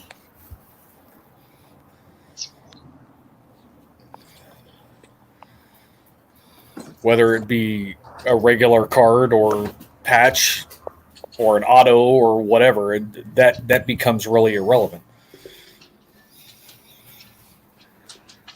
But what makes things more interesting these days, it seems, is there's more influential people dictating some of the moves on some of the cards, though, too. Yeah. Yeah. Now, let me throw this one at you, because this has always been an interesting thing for me. I understand why some people get upset that some of the, let's use your words, influential people throw their 2 cents in on it. But the reality is, they have a following and they say something. In a certain way, I try to be very. This is where I am very laissez-faire when it comes to like the quote-unquote hobby economy. Because I'm like, you know what? You want to say something and someone wants to buy what you're selling, then it's your own damn fault. Mhm. Like I have to put the, and this is where I kind of challenge collectors. Like I'm putting the responsibility back on you. If this is such a big problem for you, then don't play into it. It goes back to that retail thing. You don't like it, don't buy the secondary market prices. You don't want it, don't play. You don't like the game, stop playing it. But if you keep playing it and then you complain, then I don't care about your complaining. Valid. Like I you're allowed to do this, and I started throwing the buzzword in the last live stream, and I'm going to force it down people's throats over time. I'm going to throw it in there from time to time. You get to curate your collection, which means you can do it however the hell you want. Mm-hmm. There's nobody put a gun to your head that said you have to do it this way. You don't like do it this way, do it a different way. Yep.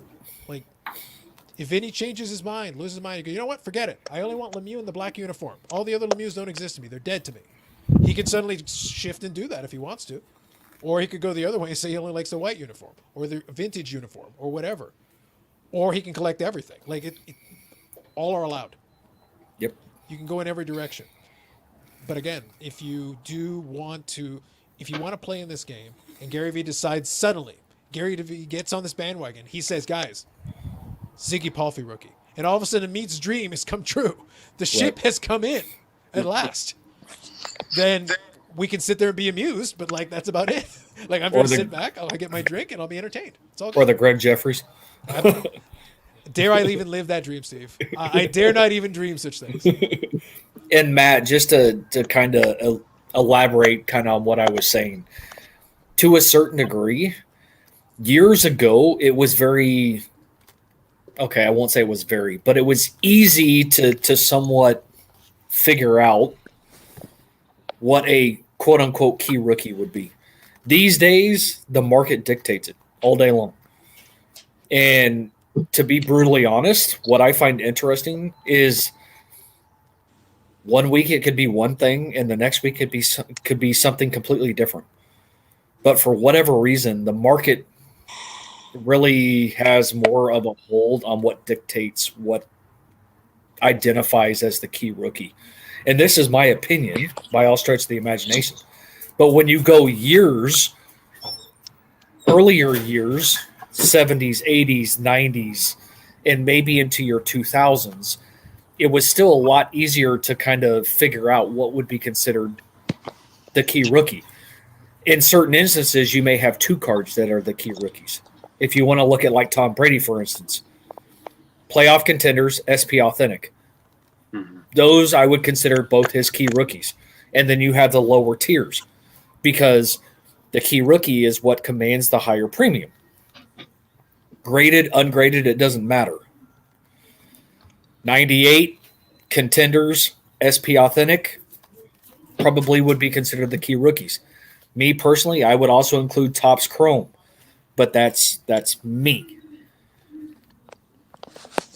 Dave, Vinny, I mean, agree, disagree? Modern, it's for hockey. It's SPA Authentic, the Future Watch, and Young Guns.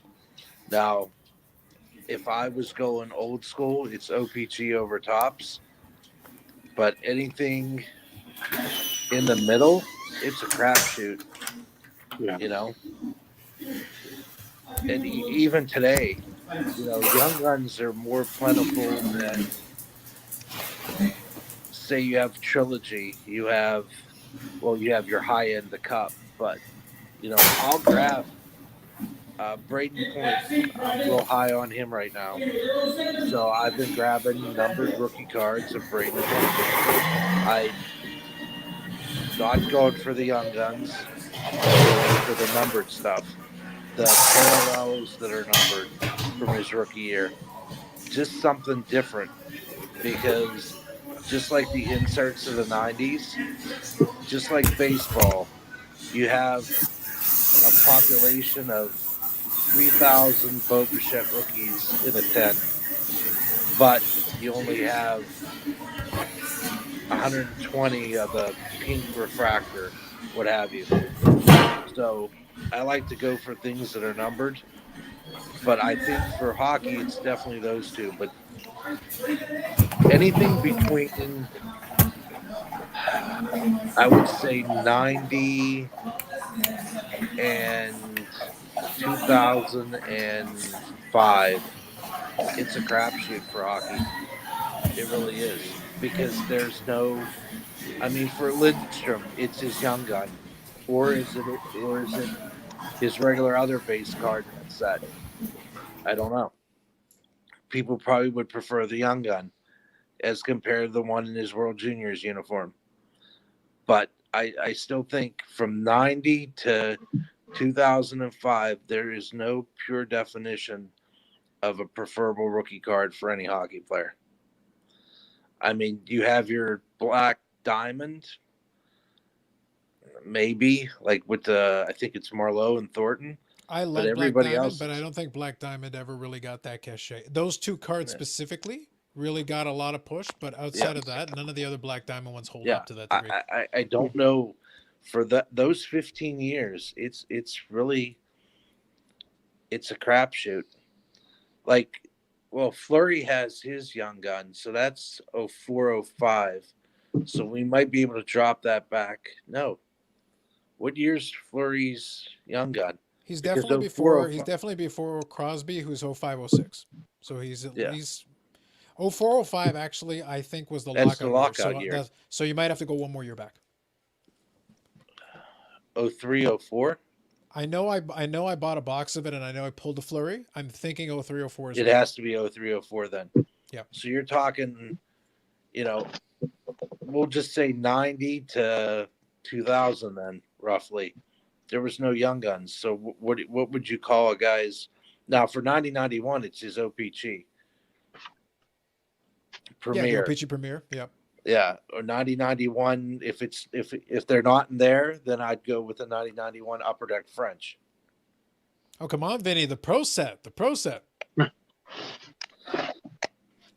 Somebody was selling a box of Pro Set at the last card show for $20. That's about $19 high. Yeah. I don't think at even his least Kindle 15. is worth $20.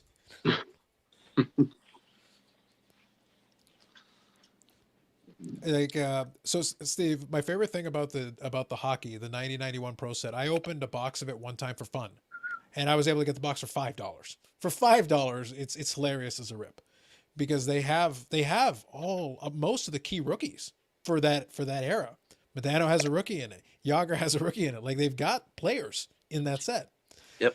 But they're all worthless. But it's hysterical, and they're very colorful. I actually like how the cards look color wise. Like, they're very bright. But the thing is, as you go through them, my favorite thing is that you would open the packs, and right out of the pack they would be like miscut. The sizing on the cards would be like all over the place, and I go, I could send this to PSA, and they would tell me it's trimmed, but it came straight out of the pack like this. There was zero quality control, a million errors in it. It was a very bright set, but worthless, hilariously worthless. Well, then again, Pro Set was known for their uncorrected errors, anyways. But that set was a classic. Well, I should say their errors, not their uncorrected errors, because they did correct a lot of. Well, they did correct a lot of them. At least from a football perspective, there is a lot of. It was like their second and third printing or whatever, and that's of course the junk wax era, to where they were producing crap tons. The problem wasn't the second or third printing. The problem was the 457th printing in 2017, because they were still doing it. Right. Very true. Very true. So now you decide to have a beer, Carlos? I finished the first one. I've had 4. What are you doing? Got to pace myself. It's only hour 4. Dave said 47 hours. That's what I heard. Well, and Dave also said not a marathon, and we're coming up on a marathon. I was going to say, when has that ever worked? I literally was on the verge of pressing the button to shut it down, and went 5 hours and 20 minutes. I was all set. I was good to go. It's like I had done it. Nope. People said no. Since you went for a refill, Carlos, I guess I'll have beer number 5. Since there's no school, I do get to sleep in until 7:30 in the morning. There's your token dog, Ed. Sorry, Dave. Or with us. I know that probably agitates you knowing that I can sleep in until 7:30. Yeah, Sunday's like the day that I can try to sleep in, but Monday, Wednesday, Friday, Saturday, I'm usually up between 3 and 3:45, and then Tuesday, Thursday, I'm usually up at like 5. Sounds like you need to change your hours. I'm done early. That's the nice part. I get done by 1. Yeah, but the issue is you don't like go to bed. You don't go to sleep. That is correct. I actually had I don't know if Dave you've had this, but there's sometimes especially if you're a night owl or whatever, or if you're up way late past the point you thought you were going to be or that you wanted to be, if it comes dangerously close to the point that it's not so much sleep as much as a power nap, sometimes I make the decision, I go, there's no point. I actually would be more tired trying to sleep for an hour and a half and then getting up again to try to make a go of it than I would just to power through and keep going. I've thought of it. It's borderline. I get borderline sometimes. Like it's Monday morning. I was close enough that I was like, all right, I'll try. I'll go with 2 hours. Let's see if this works. Yeah, like usually after these screens, I don't go sleep right away. I wish I could, but usually I'm up for another 45 minutes, an hour, and then it's like 1 o'clock. So then I'm getting like 2.5 hours of sleep, and it's just oof. Especially on a freight day where I have, I think, usually about 2.5 pallets of stuff in the freezer to go through myself and break down and separate. It's a joyous time. Have you considered moving your live stream studio to the underground tunnel underneath the supermarket that you dig out? Just be like, all right, look, I'm cutting down on the travel time, nothing else. I'm already on the premises. I'll just get up and go upstairs. It'd be nice in a way, but then it's so flying out foods and get hungry all the time. I'd be like the old, like whatever, the wolf and the pie is on the windowsill and it's wafting through the air, and it picked me up and I'd just go floating towards whatever. I'm envisioning you doing kind of the Phantom of the Opera thing a couple of days a week. It's just like they hear like an organ playing in the background. It's like, where the hell is that coming from? What is going on? Over the PA system, suddenly the organ is playing. May as well have some fun with it. Why not? Well, you gotta have fun there. It's borderline mental asylum. It's sounds like retail. Oh, it's a special group. Heavy on the special. I wouldn't doubt it. Yeah. That was the only thing. I never liked retail. I did it for years, but it was one of those things where it's like, look, I'm going to do it. I'll do what I can do. I'm not going to let them make me crazy. I'm already a little screw loose anyway, but I won't let them make me more crazy.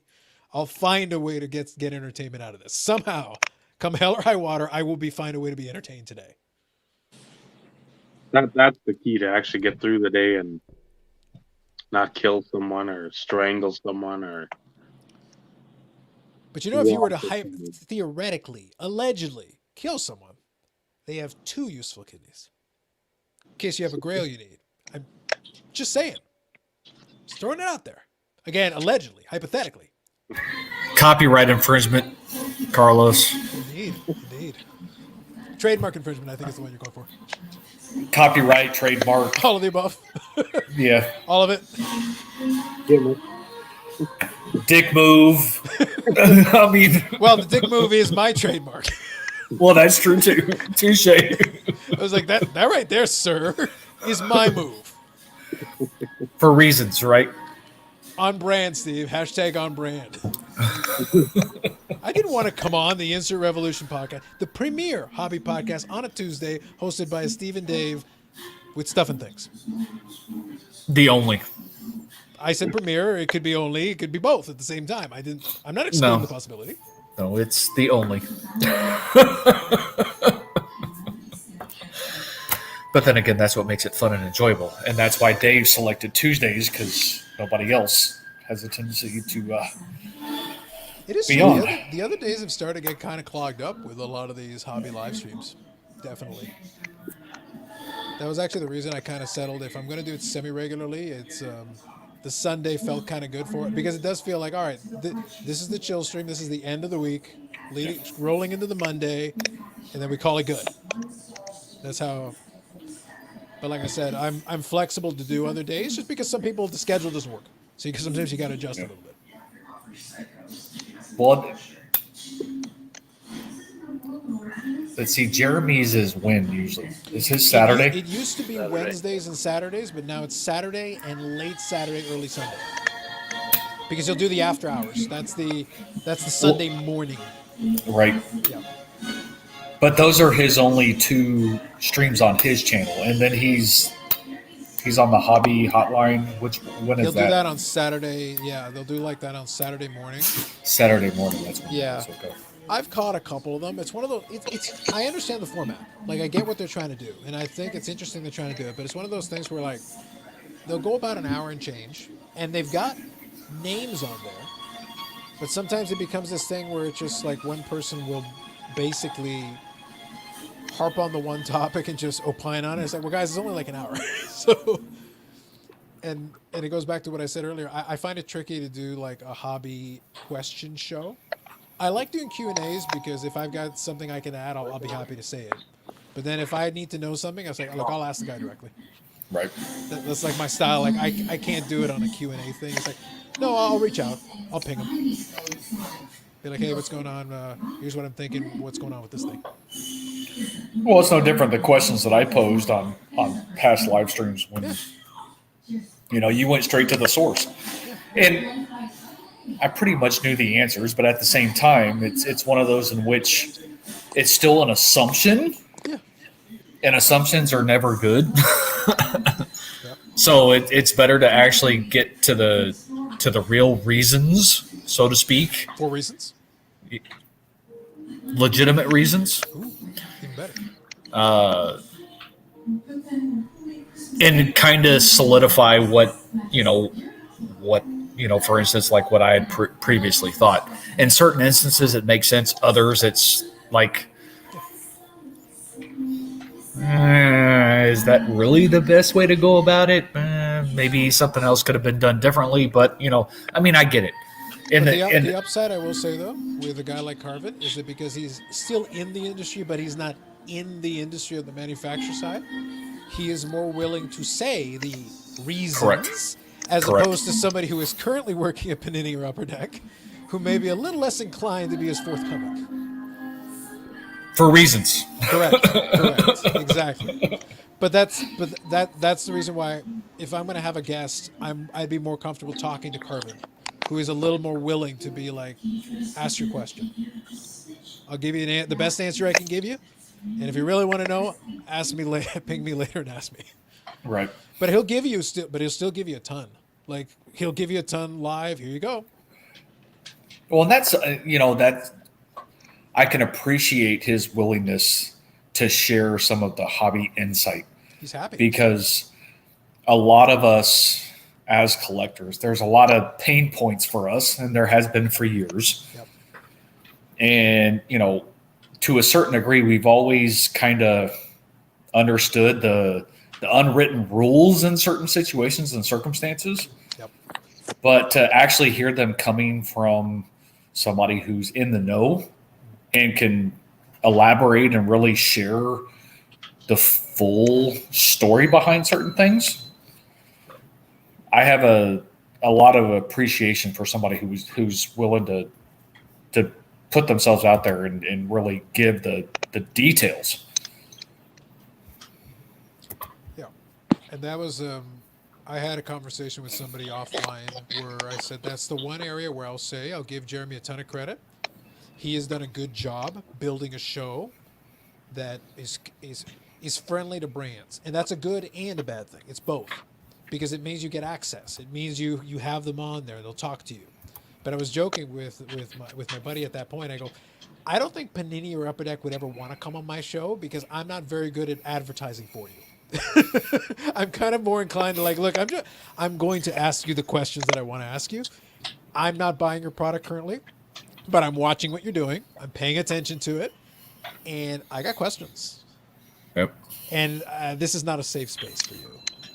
Yep. But if you want to answer honestly, I'm not going to trick you. I'm not going to badger you unnecessarily. But if you're here, then you're going to have to answer some questions. I'm not going to give you a slideshow. I'm not going to give you a promo package. I'm not going to play a promo for you. You want that, then you can hashtag buy ad time. I'll wear your damn shirt. I'll wear your hat, and I'll sit there with a big old smile on my face and with a wink, and you'll know exactly what I'm doing. So when you see my Upper Deck cap, Upper Deck shirt, and Upper Deck swag, and I'm winking at you, yeah, Upper Deck is great, Steve. Great. You're not going to give them prep materials. You're not going to give them the questions up front. No. But on the flip side, that's the difference between you and Jeremy. Yeah. And there's room for both. There's nothing wrong with it. As long No, as you know absolutely. what you're watching. As long as you know what Absolutely. you're watching, there's room for both. That's why I said it's complementary. And that's the reason why we get along, and he's more than welcome to come on the show anytime he wants. And if he wants me to come on there, I'll be happy to pop on and give my 2 cents. But for a manufacturer, I'd be a little bit more dangerous for them because you don't know what I'm gonna say. Well, but on the flip side, though, you take questions to the next level, though, Carlos. I mean, you really make people ponder the response. I hope so. That's the hope. But it's the ones that other people may be afraid to ask, though, too. And you don't shy away from that. That's just who you are, and that's where the appreciation comes into play. And for those people who are willing to accept that, then no, he doesn't grill them. He just, he gives them, he makes them think. It's not your standard normal interview questions that you would get. I will say, in fairness, though, Chris from Card Ladder, if you ever get a chance, watch the first one I did with him. I literally went through his entire UI and broke it down and told him all the spots that I thought it needed to be changed completely. I spent like an hour and a half completely telling him, it's like, this is wrong. This makes no sense. No one will ever read that. Well, and the thing is, he came back. So respect. So he came on, took that criticism. The programmer made changes while we were on the live stream. So he took some of my points under advisement and they changed the platform. You were also a consumer. Correct. Consumers dictate what other customers may not be willing to express their discontent for. Correct. Yeah. So depending on what the preface is, if you're willing to take the criticism, it would be no different, Carlos. If Dave and I were trying to, go big in this podcast world and we had you on and been like, you know what, Carlos, we want your feedback. Mm-hmm. And to sit there and, not listen as a consumer of said product, which you are, you come, you watch, you hang out, you interact, yep. You poke fun, we have fun. That's what we do. But it would be no different if we, brought you on and asked for constructive criticism. What would you do different? Suggestions, recommendations, what should we not do? And to not listen to that and incorporate that into future episodes or whatever, anything, then what's the point in having those conversations? Agreed. No, I agree with you totally. The reason why I pointed out is that it did surprise some people when I did it the first time with him. And then it surprised them more when he came back. Because it literally was the opposite of an ad for Card Ladder.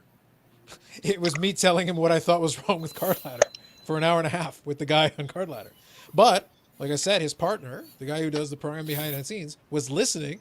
And as he was listening, he goes, actually, that's a good idea. I can do that. Yeah, I can do that. He's literally the programmer.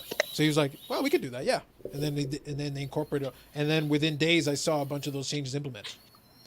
And then the next time around, he came back and we talked hobby in general. Again, I didn't promote the product. I still talked about it. It's like, hey, we'll talk about Card Ladder for a couple minutes. But that's it. The rest of this time, we're talking about hobby stuff. And that's how we're going to play this out. Again, if you want ad time, pay for ad time. Outside. I was going to say you're not being paid to advertise somebody's product. Correct. Like if you want ad time, you can pay for it. Otherwise, you come on here. We're going to talk hobby stuff. Well, and that's what your premise is. That's what your stick is. That's the way it's always been. It's no different to a certain degree. We talk hobby half the time, but we don't. The difference is we don't limit those conversations. Yeah. And that's why you can appreciate coming and hanging out, because you never know where we're going to go. That's what it is. We keep you guessing. What are they going to say next? What are they going to talk about next? Every time I think I know the question, the answer is Dave changes the questions. Exactly. Because that's what Dave does. That reference. But it's fact. And that's okay though. But that's what I said earlier. And I've said these exact words. There is room for all of that in the space. Agreed. There is room for Jeremy's show. He can do it his way. It's fine. It works. I'm happy and I'm happy to support what he's doing, because it means the manufacturer will come on. Again, it needs to be Jeremy's show. It's a safe space. They got to go there because that's where it's going to work. They can't do it on mine. But if one of them came on, I'm not going to be unfair, but it is a little riskier. You're probably not going to get promoted to the same degree. You're not going to get to do your slideshow. That's not going to happen. And probably the questions are going to be a little harder. But that's just the way it's going to be, because I'm like, well, I'm not here to hurt you, but I'm also not here to help you, quote unquote. If you've got something to say and you've got good answers, well, if you know the answers to the questions, you don't need prep. Yep. I'm asking you questions you should know the answer to. And I want information. Yes, I would like to know. I can't do the heat light right now. We got COVID, but later on I'll use the heat light. The heat lamp will come, and we'll make this happen. Yeah, and that's, but you're right. And that's outside of yours. I do watch Jeremy's from time to time. It's not my cup of tea. And that's not a jab on Jeremy by any stretch of the imagination. I like Jeremy. I think Jeremy's good people. Yep. He's been nothing but good to me, so I have nothing bad to say. I only speak to the show specifically in the format, and I'm always honest about that. And that's what I'm getting at. I mean, you can tell he's genuine. I see the interactions that you and he, the both of you have, so I can only base it off those interactions. I've had no personal interactions with Jeremy, so, I can only go based off what I experience and what I see in those interactions between you and him. But, the show, it's not my cup of tea.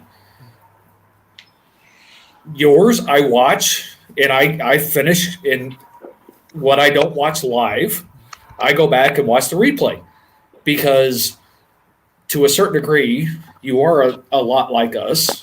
You have a tendency to go down the other side of the street from time to time. Once in a while, But that's what's enjoyable, because you can talk the hobby, but at the same time, you leverage what's going on in the conversations that you're having with another individual, or what's going on with the chat that dictates what ultimately goes on. And to me, that's really more what I find enjoyable, because it's not rehearsed. It's not pre-framed. We have a potential topic that we want to touch on, but we don't always get there, because it really is dictated by what's going on with everybody in the comments. Yep. So. No, I agree with you. The big thing is, the way I explained it to somebody is that you have to embrace a certain amount of nonsense to keep it from being too static. Because I could talk the hobby for hours, but it would get really repetitive Boring. and dull. You have to have the gear shifts. And the other thing that maybe some of the, I've watched a lot of live streams, a ton of hobby live streams. I watch a lot of them because I want to pay attention, but I also want to understand what's out there. Mm-hmm. And when I'm watching them, sometimes I think the host doesn't understand that, even though we don't think it is all the time. YouTube, you can inform, you can entertain, you can do both. And ideally, if you can do both, that's better. but you are providing a form of entertainment. When Vinny's Absolutely. watching on his TV or on his phone or whatever the case may be, you have to give a show. It doesn't mean you have to be fake, but you're giving a show. You're creating a program. It's an unscripted program, but you're giving a program. And if it's something I wouldn't watch, why the hell would I make it? And that's the number one. Like, if I would not make a show I wouldn't watch. Absolutely. Yeah, it doesn't matter who's on. Like, I can't do it. If what they're doing is dull and it's boring me, well, then you're going to be able to tell because I'm bored out of my skull and I'm struggling. Then I have to take us on a diversion because this is the only way we're going to make this interesting. So, in other words, early on, Carlos was bored until we brought him on the show. Oh, without question. Without question. So, Dave, we need to go back to the starting block here and rethink how we're going to do our episodes moving forward to keep Carlos intrigued and involved. I think it's just more Vinny. I think we just need lots of Vinny. That's what the people want. Like, really, that's like 85% of the formula right now. That's why the views are lower tonight. Oh, sorry, Vinny. Oh, good! Wow, threw Vinny under the bus after the care package and everything. Steve, I applaud the savageness. That was beautiful. But see, Vinny and I are friends. He should expect that from me.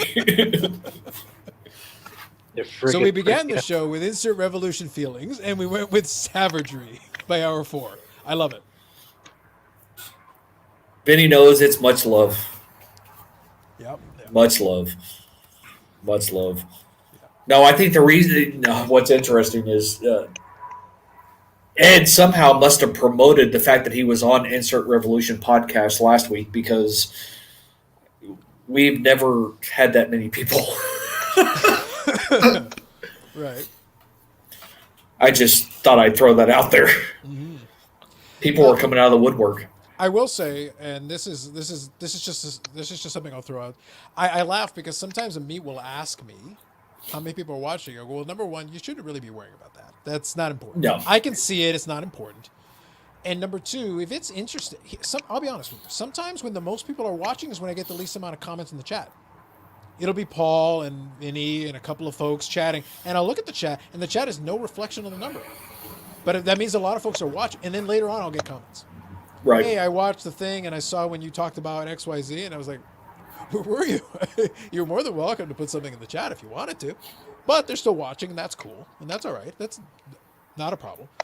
But you'll know, and the number fluctuates a lot. Like I said, when Jeremy does his show, and I told him ahead of time it was going to happen. When he got Sports Card Investor on, I said, you're never going to have a bigger audience than you're going to have on that one. And if you look at it, he got 10,000 views within like 24 hours. And he had 300 people in the chat simultaneously. You couldn't even read the chat. It was just... But did it sustain? No. It was a one-shot deal. The guy brought the audience, all good. And his subscriptions have gone up and gone up and gone up. And the numbers are consistent. Let's just be clear. They're consistent. But they're pretty much around where they were, and they're just moving organically over time. And that's the way it kind of works. That's why I said Sports Card YouTube is not like the other parts of YouTube. No. You want thousands of viewers per night? That's going to be real tough. You're not going to get that. You want tens of thousands of views. The million view videos were stuff from 5 years ago that just so happened to go viral at the right time, right place. The next highest viewed video I've got on my channel was when I looked at my Blu-ray collection in 2015. 26,000 views. That has 2.6 times more views than a Sports Card Investor. Well, sorry, 2.6 times as much as a Sports Card Investor. And that was me with a handheld camcorder, looking at my Blu-rays, pulling them out from a shelf, showing them one by one for 30 minutes. That was the video. YouTube is weird. Yep. As soon as you accept that it's weird and understand that you can't control it, it won't control you. It won't change what you're doing. Just accept it. It is what it is. If people want to watch it, they're going to watch it. Well, it's no different than, Dave alluding to the one time he did his little short YouTube blurb or story or whatever while he was at Target or whatever, and it was like through the roof, the number of views. You have no idea what is the one specific thing. And then you'll get this one video that just go nuts. And when that's done, then you'll see the next video and 20 people saw it. Yep. And there's no rhyme or reason to it. There's no connection. And it's like, Nope. Unless, like you said, unless you're PewDiePie or Mr. Beast or some of those other folks that this is their living. They built an audience over time, and that audience is loyal, and they will come out to almost everything. PewDiePie could sit there staring at paint drying on his wall and get 100,000 views. Oh, absolutely. That's just different. It's just the way it is. Yep. No, agreed. And like we always said, Dave and I are not here to be the next YouTube superstar or anything along those lines. This is something that has been enjoyable. And I've said this multiple times. It's been enjoyable for me. I look forward to Tuesdays because I never know where the conversation is going to lead. And we have our devote crew, and the conversations are always fun. And it's the chill stream. Like you say on Sundays. Yeah. For us, this is the chill stream for us. It just happens to fall on Tuesday. And we have great people who come and hang out and interact. And, that's what makes it all the better in the end. Yep. You hanging in there, Dave? You look like you dozed off a couple times. I am literally falling asleep. Well, we are at 4.5 hours. I feel like Ed Bird on one of those old blog things where.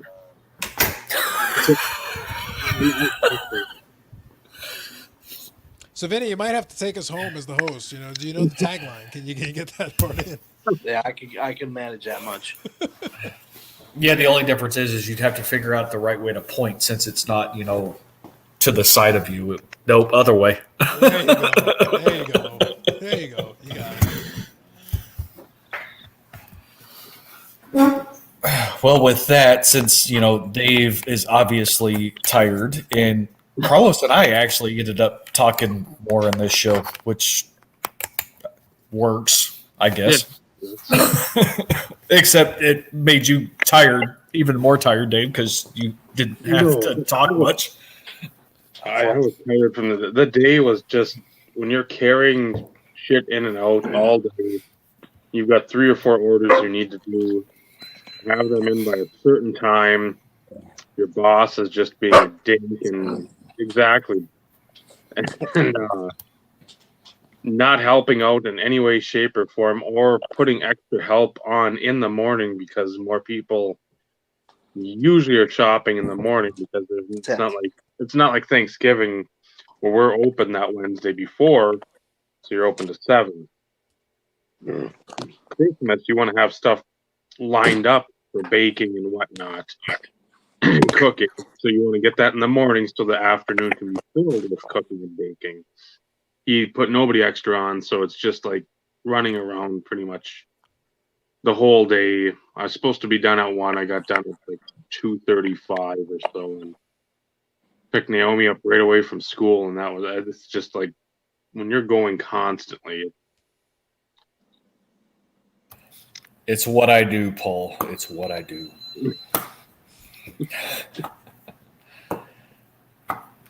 And I was only harsh to Vinny, but that was out of love and respect.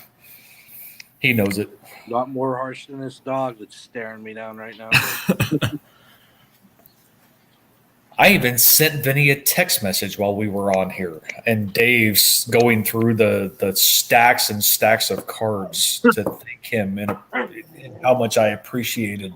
Don't ghost. There was appreciation in between, like, is he seriously still opening these? Is this literally going to go to episode 20? Is this actually going to happen? No. 2 of Dave opening the box.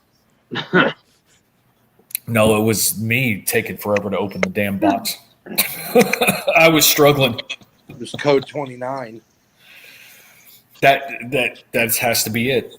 Lose it for 13 days and don't let me get inside you. You can just claim you're out of practice. There hasn't been retail in months. How do I do this again? I got into the retail box. Okay, it was the box, the USPS box that I was struggling with. And I think Carlos said, he was like, "Who do I know in retail? No one." Yeah. Well, it was when Dave was showing the. It was when Dave was showing the box cutter. Because I laughed because I used to have one of those exact because, like I said, I used to work in retail for years, Exactly. I used to have one of those sitting around. And then, you know, at a certain point, I got so irritated with those stupid things that I still have these. I bought 2 of these. These are the ones that I still have. So when I open boxes, I actually have a proper. They're like, "Did you buy your own?" I go, "Yes, yours are crap. I'm Yeah. going to use something that actually works, and I can replace the damn blades." So When I had 2 of these. When I worked in a warehouse, I bought my own. Yeah, like I couldn't tolerate it anymore. The damn things were driving me insane. I was like, no, we're not doing this. If I have to be here for 8, 9, 10 hours doing this, I will use a tool that's designed for this job. At the bare minimum, I will use one thing that is designed for this job around here. I just brought my pocket knives. They worked. Yeah. So it is what it is. So I feel Dave's pain from time to time when he'll say something. It's like, yeah, I remember. And that's the reason why I got out of it. Like, I'm not doing it. Like, I'm not doing it. Not anymore. I can't. Carlos, can you give us one juicy Black Friday story from retail? Jesus.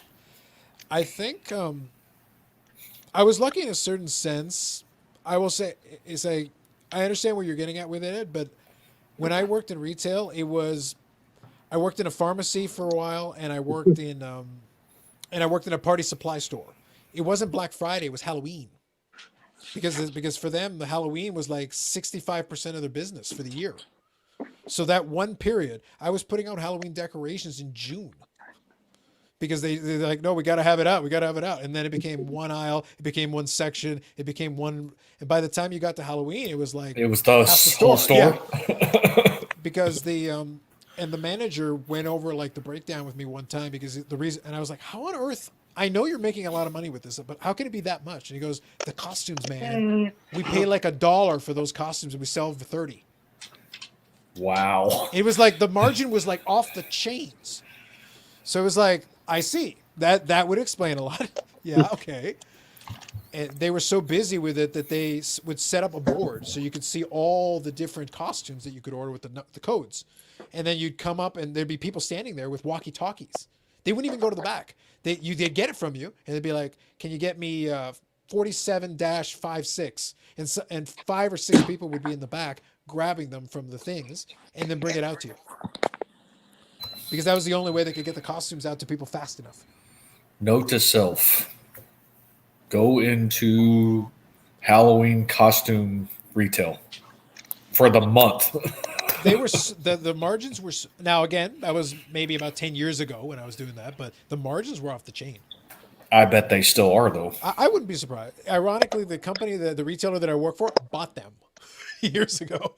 So I worked with them 10 years ago, and then years later I'm in the head office, and I was like, wait, you bought them? And they're like, yeah. And I go, I see. That made me laugh. For reasons. For reasons. For reasons. That's right. But yeah, that was and then the only other one. Okay, I can give you one. It's not a Black Friday story, but I'll give you one quickly since Ed asked, just so they can leave with something.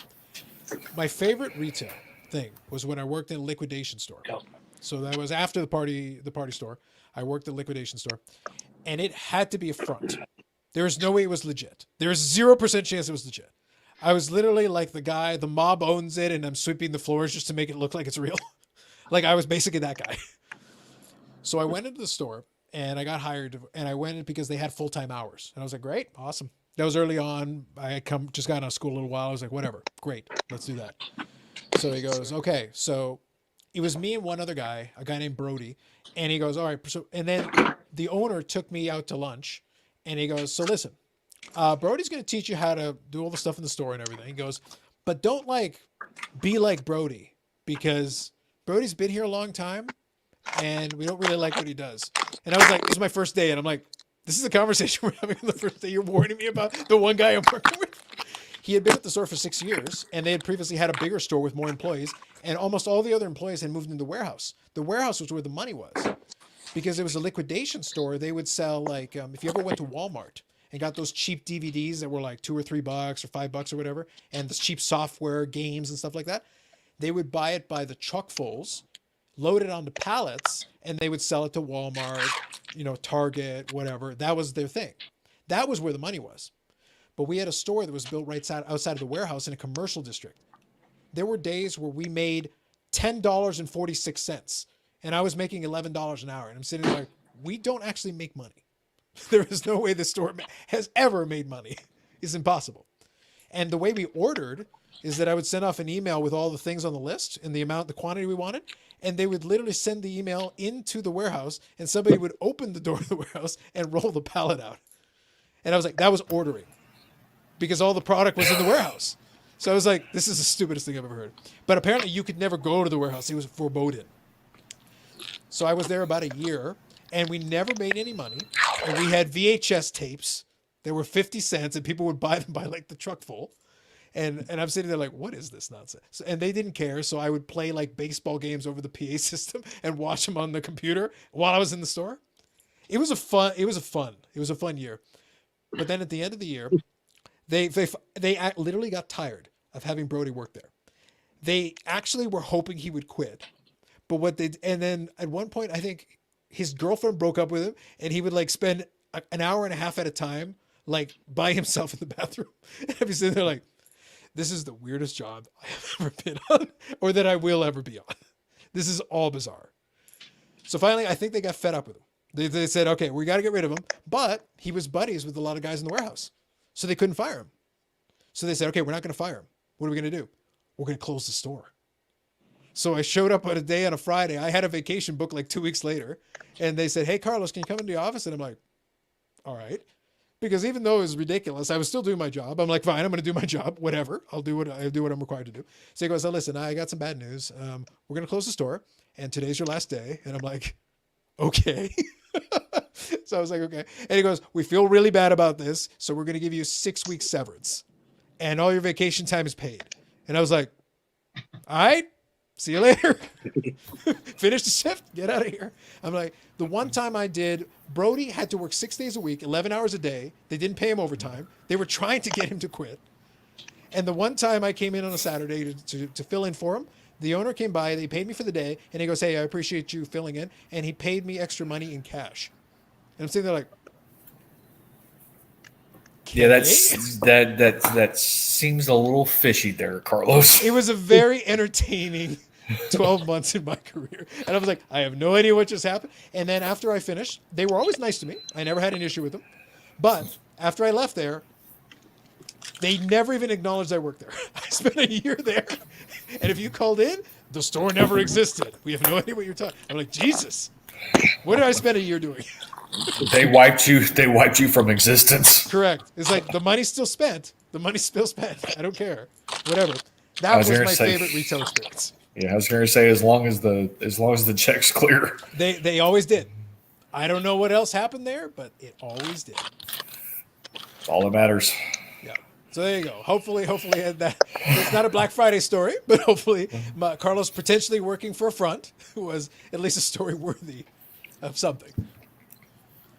We never know. I believe Brody was alive for at least a while. I like to say it's like he might be dead. Who knows? Who can say? He might still be weeping in the bathroom for all I know. He could. I can't discount that possibility. He was an emotional guy. What are you gonna do? Once in a while, I can bring a story. Once in a while, I'll bring one. So there you go. Nicely done, Carlos. That I give the folks that hung in there some value. There you are. Best I can do for you tonight. Vinny, any closing remarks for the evening? Nope. I think my stuff was the first half. I let Carlos take it from there. Any closing remarks, Carlos, after your story? If you could not do retail, never do it. Don't. Just look at Dave. I got out of it for that reason. This is what would have happened if I had stayed in retail. It's not worth it. It just isn't. Don't do it. Friends don't let friends do retail. I think you'd look good with that Amish beard, Carlos. Based on Carlos Sr., I could probably pull it off. It was just never my style. My younger brother's the one who tried to do the facial hair. It was questionable. It was questionable for him. He was never able to successfully grow the middle. So it was like a reverse Hitler stash. It was a big question. I'm like, why would you even do this? There's a reason you needed to wear a ninja mask. Like you when we were younger, we actually looked like identical twins. And then he hit every branch on the ugly tree, and now he's in his mid-30s, and he looks like he's at least 57 years old. I don't get it. I don't get it.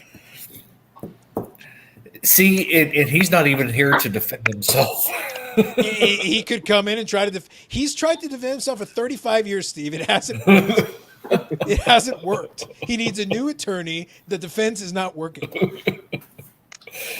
So, in other words, you won't take him as a client. He would need my inside knowledge to even had a shot at getting a mistrial. That's how far gone his case is. Oh man, yikes! There you go. I threw my younger brother under the bus too.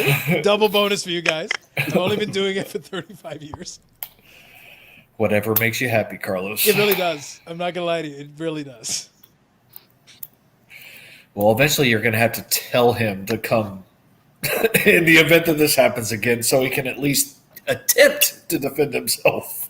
He's tried to defend himself at the dinner table for 35 years, and he keeps looking to my parents for assistance. Carlos Sr. is almost as bad as I am. And my mom claims to defend him, but then he's like, you keep inviting him. I go, yeah, because they secretly don't like you. They Ouch. know I'm going to insult you for the entire time, and yet open invitation every Sunday. What do you want from me? Ouch. Like, they know what's going to happen, and they still bring it into their house. I can make my own dinner. It's fine. It's just free dinner for me. I'm good either way. Ay. And we thought our world was jacked up. These are the trials and tribulation of Roberto Carlos. It is devastating. Because he got the middle name because he's not even a full Carlos. He's like a half Carlos. You got Carlos Sr., you got me. He's Roberto Carlos. He's the half Carlos. He's the other one. All right, you. Yeah, you're like sort of a Carlos, but not even like half full Carlos. Whatever. Good try, though.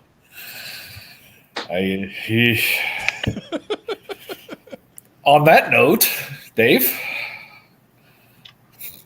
Well, Vinny, again, thank you, and Cece for the absolutely insane care packages.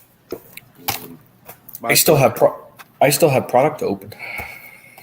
That should be a video. If you can get your kid to do it, it would be a good video. I think you should definitely do it. I'm gonna try. Yep. Used to not be an issue, but Well, at this point, you might get views just because somebody's got retail. What? right. Oh my God! Thanks to Vinny.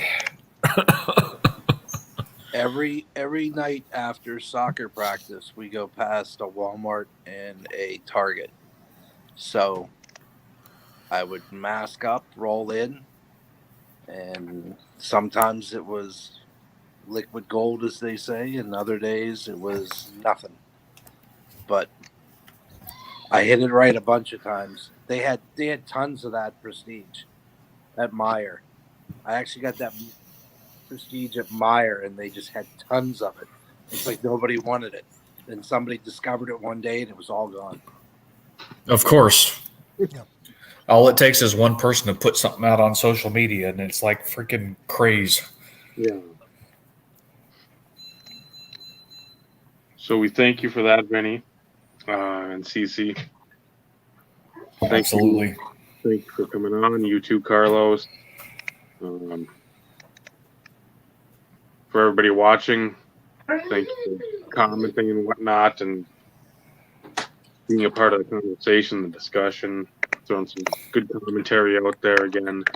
If you're watching this after the fact, why aren't you watching it live? And with it being, 3 days away, everybody have a good, safe Christmas, happy Christmas, all that stuff. If you can, spend time with your family. Obviously, this year it's a lot more, I'd say, not pressing, but it becomes a lot more prominent, and gifts aren't always what we need. Sometimes it's time with the family and all that fun stuff. So if you can do it, the COVID prevents you from doing it somehow. Call whoever's close to you and make sure you let them know you're thinking of them, even if you can't be with them. So, he's Steve. That's Vinny. That's Carlos. I'm Dave. This has been the Instant Revolution podcast. Remember, building collections, absolutely awesome. Building those friendships, that's what this hobby should be about. Good night, everyone. Good night, everybody. Like,